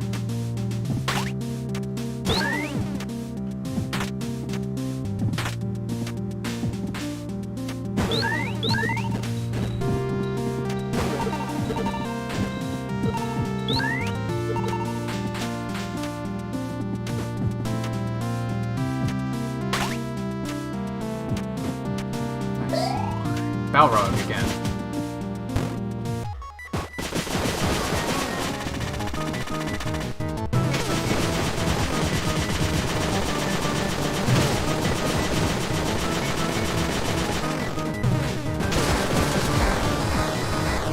Speed tech.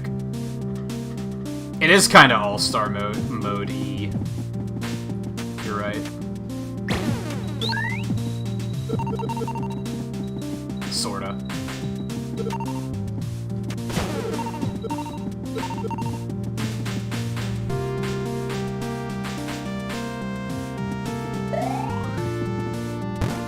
It just says Balrog, but it's Balfrog, dude!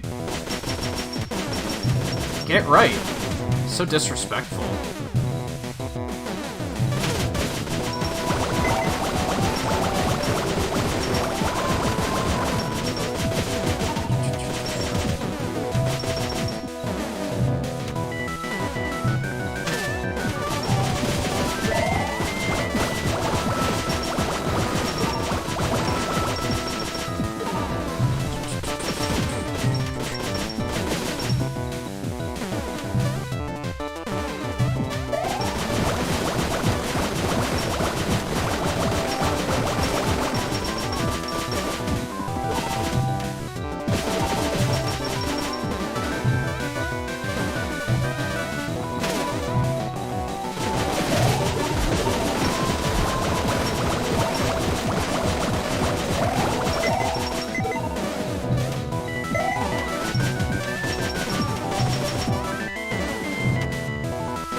Star is bad.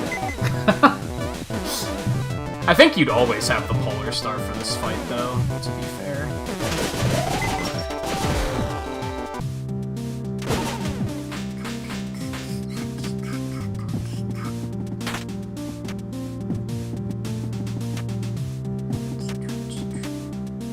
And yeah, you wouldn't have had the booster yet at this point either.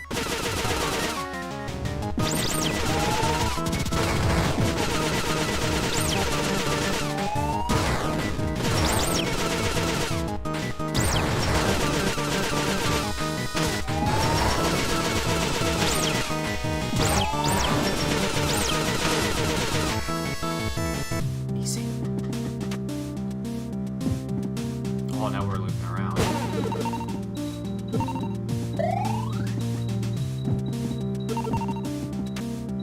Which way?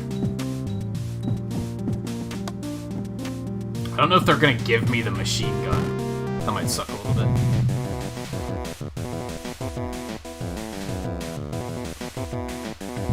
I don't know if I've ever drawn the Legends version.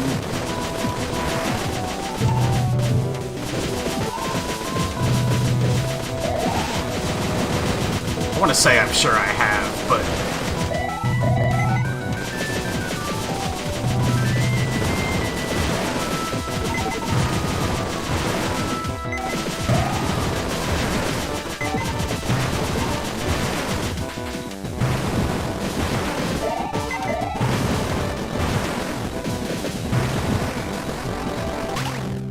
Hey, I got the life pot. So they did give me that.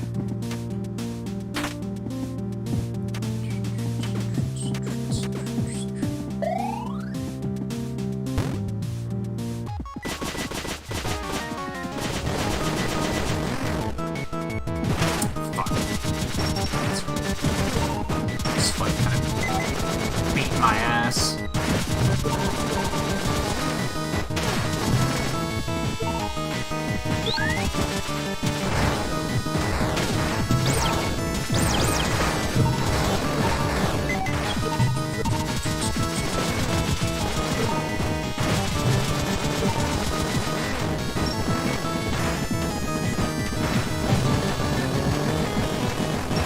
Oh, I wasn't watching my health. Well, where's retrying gonna put me? All the way back at the beginning? Yikes, dude. That could be pretty challenging. Especially because I just came to the realization that, oh, you might be able to trade for the machine gun after you beat Curly, then. Let's try that again. How's our time looking? Yeah, there's some time.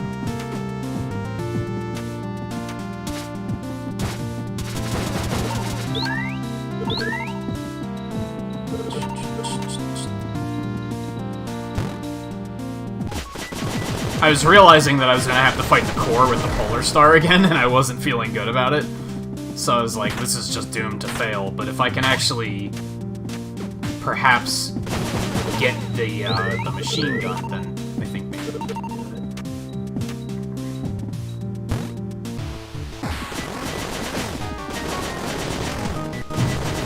This guy has a tie on, or at least that's what it looks like. Maybe that's not what it's supposed to be. It looks like it, though.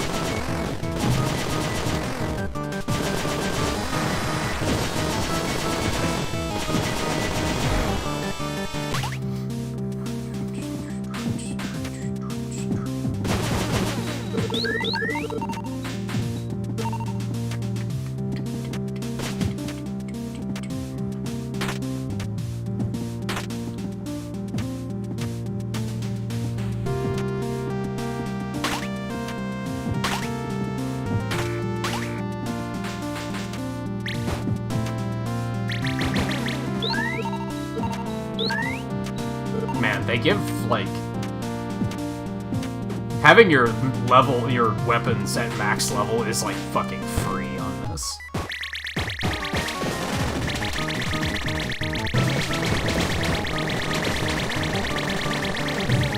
That still hit me.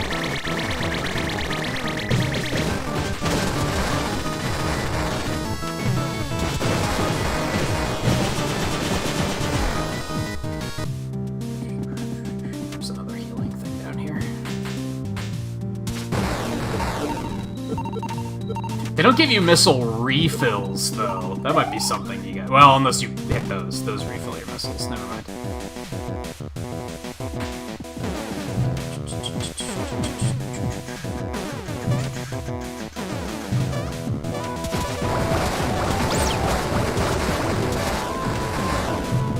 Man, they used missiles all the time in the speedrun, but they don't seem bad, but they don't seem that good.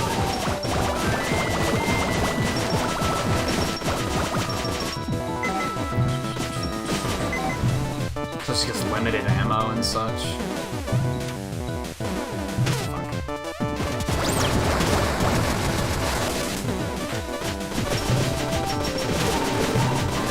This is going horribly.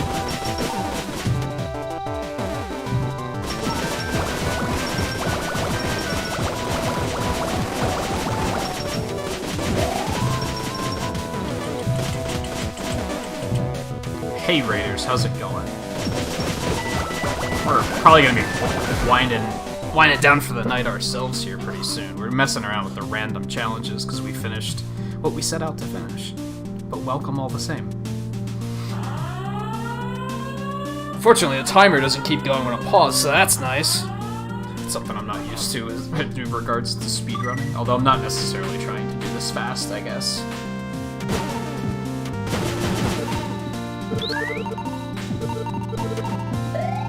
Yeah, I'm in boss rush mode right now.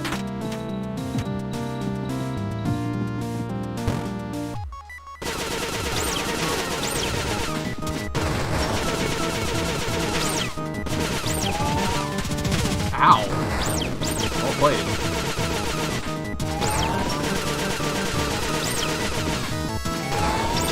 Found out you can cancel her attack by just shooting a missile and she's forced to block it.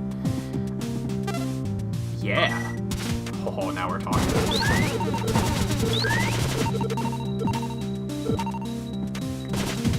I need to heal Ethan. Let me see. I should pause.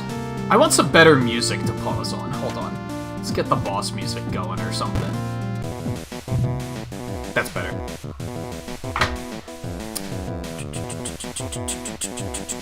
Alright, let me see. I did the raid thing. Chrismer and Curly and Ballin and Cherish Haven and Ari and Ibe? Or is that an L? Ali, Ann, and Tara, and CAI, and of course Chadley. How you doing tonight? What were you up to tonight? I can probably check really quick, actually. I should just start doing that, honestly.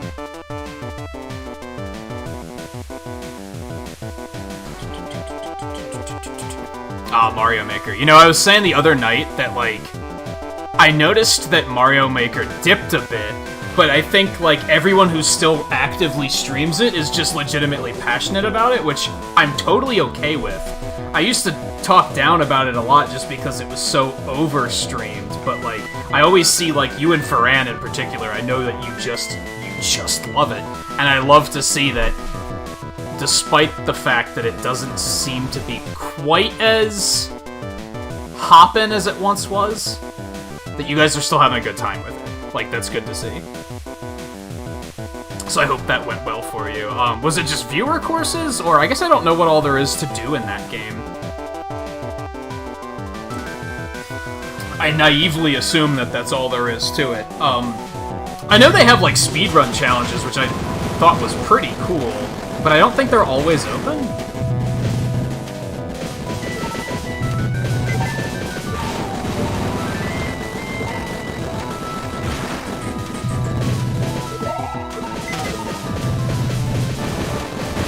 As I was saying, I finished what I set out to do tonight, which was the true ending. I guess what, 5.5 hours? Now I'm just messing around with the boss rush mode because I wasn't ready to call it quits just yet.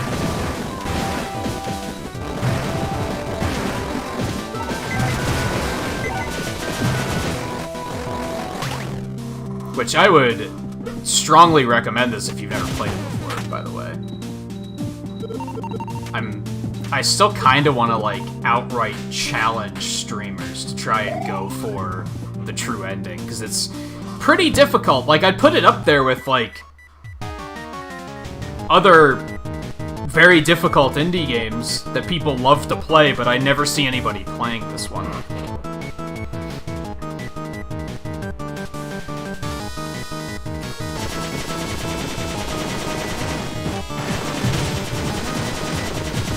It's kind of like the one that started it all, right? I am doing a horrible job. I'm just getting wrecked.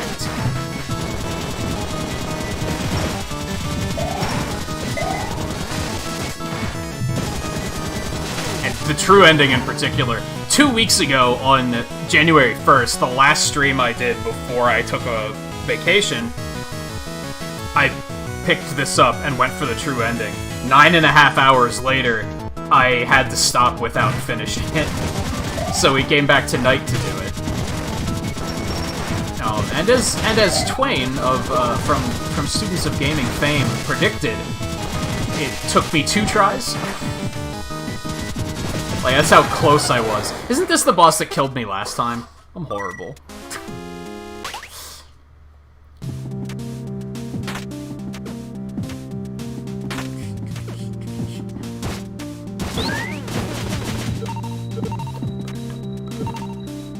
But I'll do at least one more shot, I think.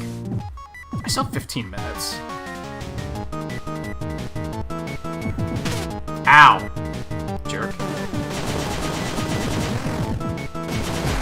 It's kind of unfair to even take a charged weapon into that fight, because I don't think you even have a chance to level up your weapon by that point in the main game. The true ending was tough. It was fun, though. That's the important thing. Like, I think I pointed that out 2 weeks ago when I was playing it. Like, it wasn't like a rage game kind of challenge. It was like, it felt like a good challenge with the exception of one room that was like, this is stupid. But other than that, I'm glad I put myself through it. Now, trying to do the whole game with this weapon here, which is what we did tonight, that was perhaps a mistake. That was pretty nightmarish. I may have some regrets on that one. When you guys got here, I was using the machine gun, right? And that's the one I used 2 weeks ago, and it's a just significantly better weapon. Oops.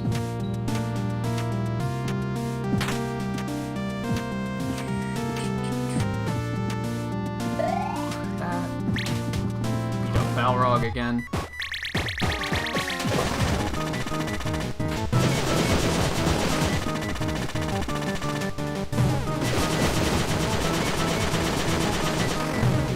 I asked for that. Okay, I expected him to hover again. Well, this is going horribly all of a sudden.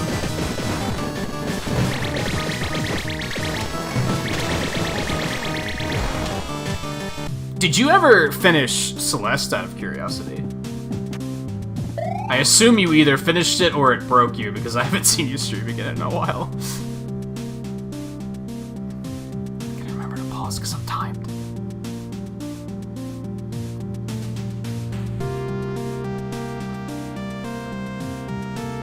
And that's understandable, Christopher. Thanks for coming along on the raid and hanging out for even just a little bit. It was good to have you anyway. As I said, I'll probably be calling it quits here within like 10 minutes myself. It is starting to get pretty late.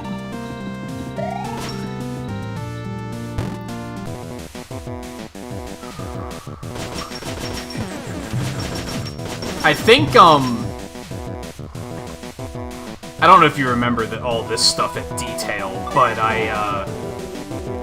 like, 3-4 weeks ago, we raided and you were playing Celeste, and I think you were on, I want to say Chapter 7 Seaside. That was the one that broke me. That was the one where I'm like, no, I'm just not having fun anymore.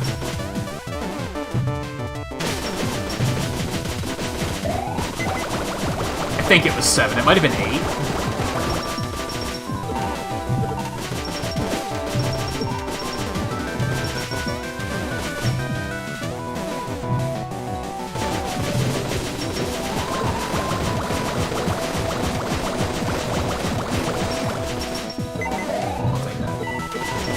I kind of think about potentially replaying it, though. But I think if I replay it, I'm only going to go for, like, just beat the normal game and then move on. I've been thinking about replaying Cuphead, too.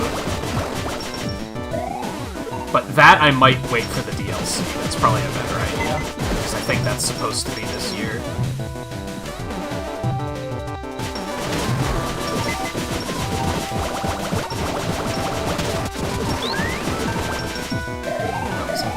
Damage.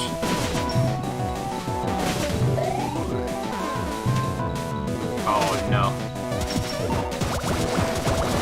So for those that don't know anything about this game, by the way, the big feature of this game is your weapons, like, level up. These little triangles are experience points, and those level your weapons up. When you take damage, your weapons level down.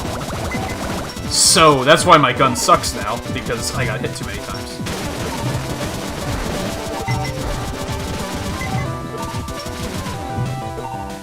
In a perfect world, you'll keep it at level 3 all the time, because it does the best damage.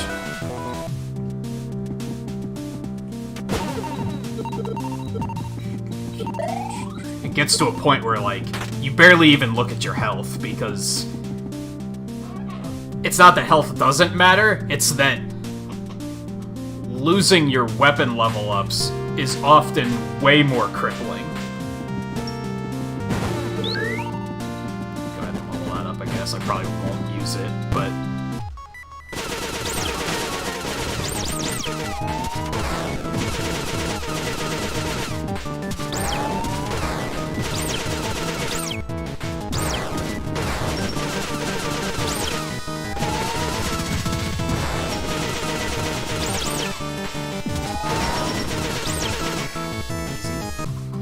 I'm already using speed strats for some of this stuff. I will take the machine gun, because I think the machine gun is just better.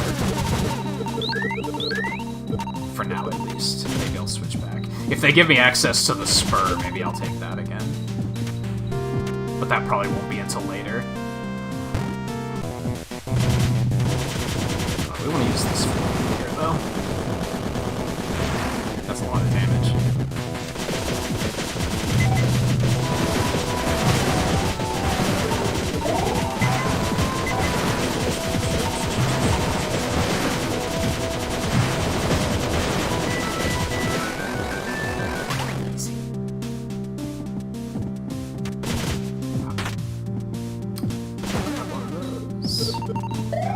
And this is the one that keeps killing me. Let's not die to Taroko this time.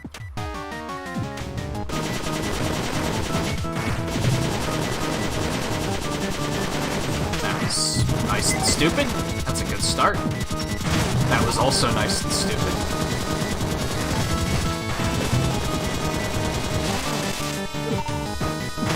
That hit me? Get out of here. Funny guy. If that hit me, I would have lost it.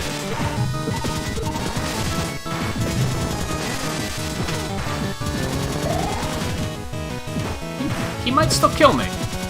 This isn't looking good.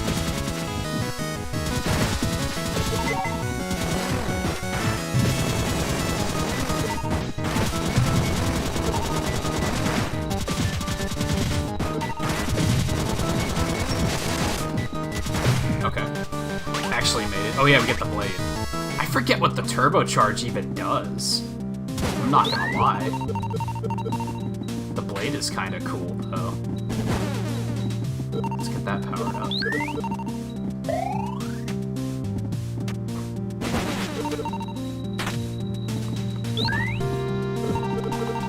Can I see? Yeah, what's the turbocharge do? Increases the rate at which the machine gun replenishes ammo. That's right. I never got it because I didn't have the machine gun in the last playthrough. That makes sense. Oh, what's the ghost dude? I forgot about the ghost dude. Oh. Yeah, I heard that Chapter 7 is, like, the one that doesn't really show restraint. And that's where it gets, like, really bad. I heard that after that it gets less bad.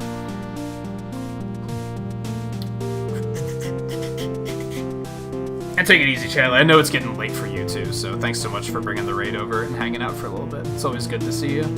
And if any of you guys hanging out prior to the raid are not familiar with Chadley, be sure to go check him out.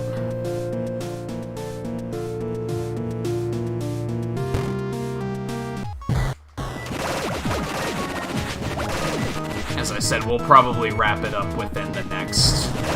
Probably as soon as I die, we'll wrap it up.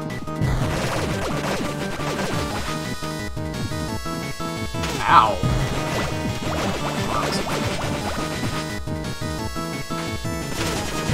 That's also unfortunate. Alright, now we got the arms barrier, which is critical. Oh, it's the tank thing. We want the sword leveled up for this. Yeah, we can go back and get more.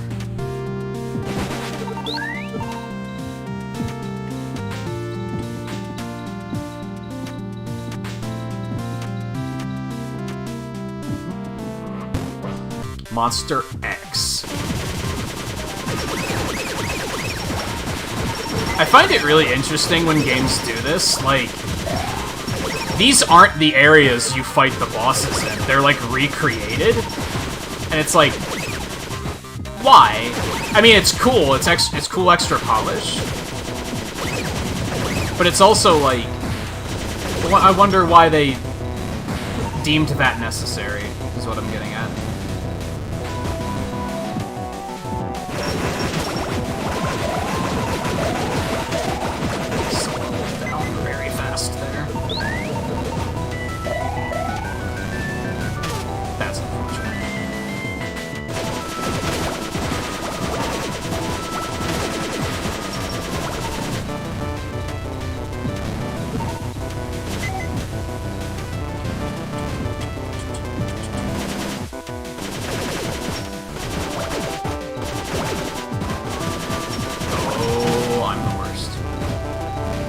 You need to die, dude. Get out of here. Like, even... Why is there anything over there? There's no reason for that to be there. It's just polish.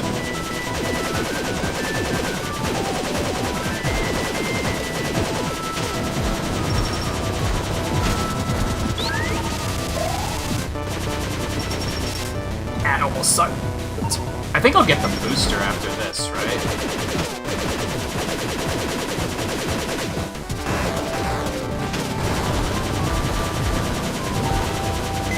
Oh, I was watching my health, dude. Nah. We done, I think. Yeah, I think it's that time of the night. So this is probably it for Cave Story. I can't... Unless I decide to speedrun it, which I'm thinking is not gonna happen. I think some of the magic pixel nonsense... This game has a lot of stuff where, like, you know what you have to do, but you have to talk to, like, 3 different NPCs in the right order before you can do it. Otherwise, the trigger's not there for you to continue. And I think stuff like that would get on my nerves, along with the fact that there's a lot of dialogue. So I don't think that's likely. It was fun, though. I really like this game. It's a lot of fun. I want to see more people play it, for sure. Especially because, like I said, I feel like it's up there with Celeste and Cuphead and Hollow Knight in terms of just being difficult. And I feel like people tend to like difficult indie games. And I think Eno nailed it Monday night when we were talking about it. About, like, I think people just don't play it because this game originally came out in 2004. I think it's just that it's old. It's not on anyone's radar anymore. I'd like to see it be on people's radar, though. I think it would be cool. I think it's a fun, charming game. The soundtrack's good. The graphics are nice. Would recommend it. Would recommend it. What, all that I'm not gonna speedrun it? What happened to being here for moral support? and now you're gonna try and get me to speedrun it?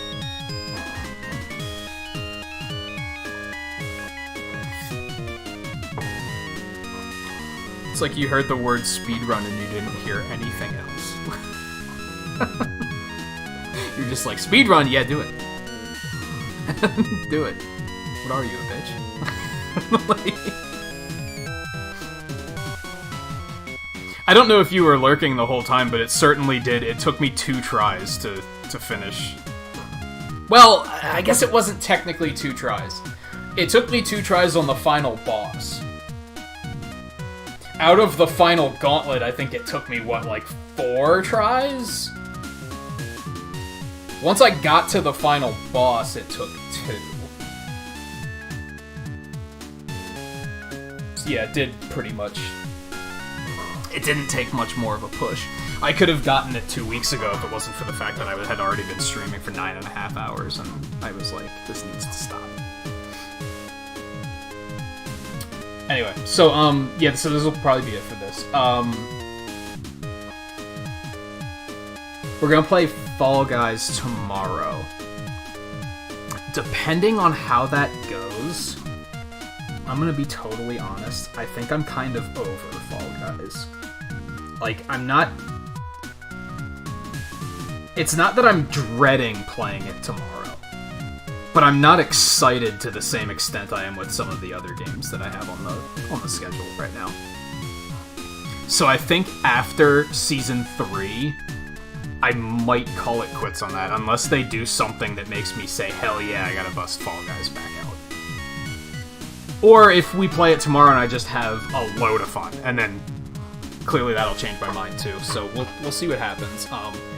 I'd still like to get max level in Season 3, which I think would only take maybe 2 more streams, so it's not going to go anywhere, like, immediately, I don't think, but there's a possibility that I might drop that, especially just to make room for more indie stuff. I mean, that's also indie stuff, but you know what I mean. So I'll just put the warning out there, just in case it does happen. We'll see how tomorrow goes. Otherwise, on Friday, we're going to start Indivisible. What's going to be in this slot next week? Probably Indivisible. I wanted to sneak this in quick before I started Indivisible, because that's how sure I was that I'd be able to do the true ending. But then otherwise, I think it's going to be 2 nights a week for whichever, like, the main indie game in the week is. There's also a chance I might try to make time to do One Step From Eden twice a week instead of once. For 2 reasons. 1, because, shit, that game's fun. 2, because that game's very fast-paced and very difficult. And the longer I take without playing it, I start to get rusty. And then every stream is going to be me trying to de-rust at the beginning of the run. And then, like, my first runs of the night are going to be bad. And so there's 2 reasons for that, but I'll see how that pans out. That depends on a lot of other stuff, like what happens with Fall Guys, for example. If we decide to drop Fall Guys, maybe I could then do 2 nights Indivisible, or whatever comes after that, and then 2 nights One Step From Eden. So we'll see what happens. But yeah, this was fun. I'm glad that I came back to this again this year. We played it for IndieWary last year, and we only did the 1 playthrough. I didn't even consider doing the true ending. Mostly because I didn't know what to do. The qualifications for the true ending are very obtuse. You have to kind of know exactly what to do, and I mean, you could probably if you really, really like the game, you could probably troubleshoot it over the course of a couple of runs. It's not so difficult that you'll never figure it out on your own, but there's a high chance that you're going to be like, I think this is what I need to do, but I'm not sure what I need to do next. And then you're probably just going to finish the game and be like, huh, I wonder what happened with that, and then maybe you'll try it again and you'll figure out one more step. It's a step of, like,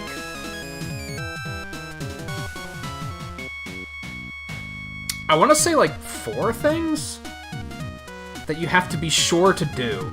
And I think on my own I figured it out up to, like, step 3. And then I just didn't know what to do after that.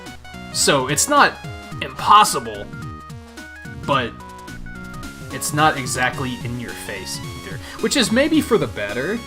Like, I like that it's kind of hidden and that it doesn't just shove it in your face. I'm kind of okay with that. I still recommend it though. I'm not gonna. We're not gonna come back and play it on hard or anything like that. I'm gonna go with no on that. I do like that it has your best time listed on the save on save files. That's kind of neat. I haven't even done it fast enough to get it underneath the maximum amount that it can list, but I like that if you do speedrun it, that's there. That's kind of neat. More games should do that. So anyway, we're gonna call it quits. I already went 5 minutes over because rambling outros happen. That'll be it for Cave Story. Again, it was a lot of fun. We'll, Indivisible will probably be in this slot. Like I said, Fall Guys tomorrow, and then Friday we'll start Indivisible, and Saturday off, and we'll have an art stream on Sunday. So, thank you everyone for hanging out tonight. Let me pixels. I see 15 likes. So there's a little extra pixels in it for everyone there. And thank you, Chadley, for the raid as well. Anyone who came along, if you're still hanging out with us, it was great to have you. Oh yeah, I think that's gonna be it. I was thinking about raiding. I don't particularly want to. I'm super hungry. But here's what I'll do. If you guys need someone to watch, I can give you 2 very strong recommendations.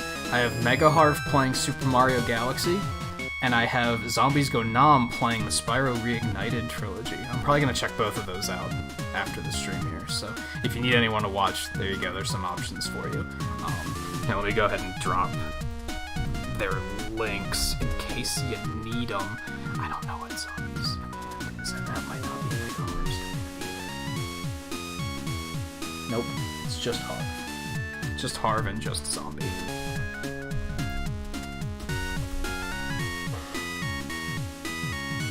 There you go. If you need someone to watch, go for it. Otherwise, I'll see you guys tomorrow for some Fall Guys. And yeah, I guess that's it. I feel like I'm forgetting something else. I think it's just that I'm used to saying we'll be back with this game on such and such a day, and that just doesn't apply in this particular instance. So I feel that's why it feels like I'm forgetting something. So yeah. Take it easy, everyone. I'll see you tomorrow. If I don't, then I'll see you when I see you. Take it easy, and I'll see you next time.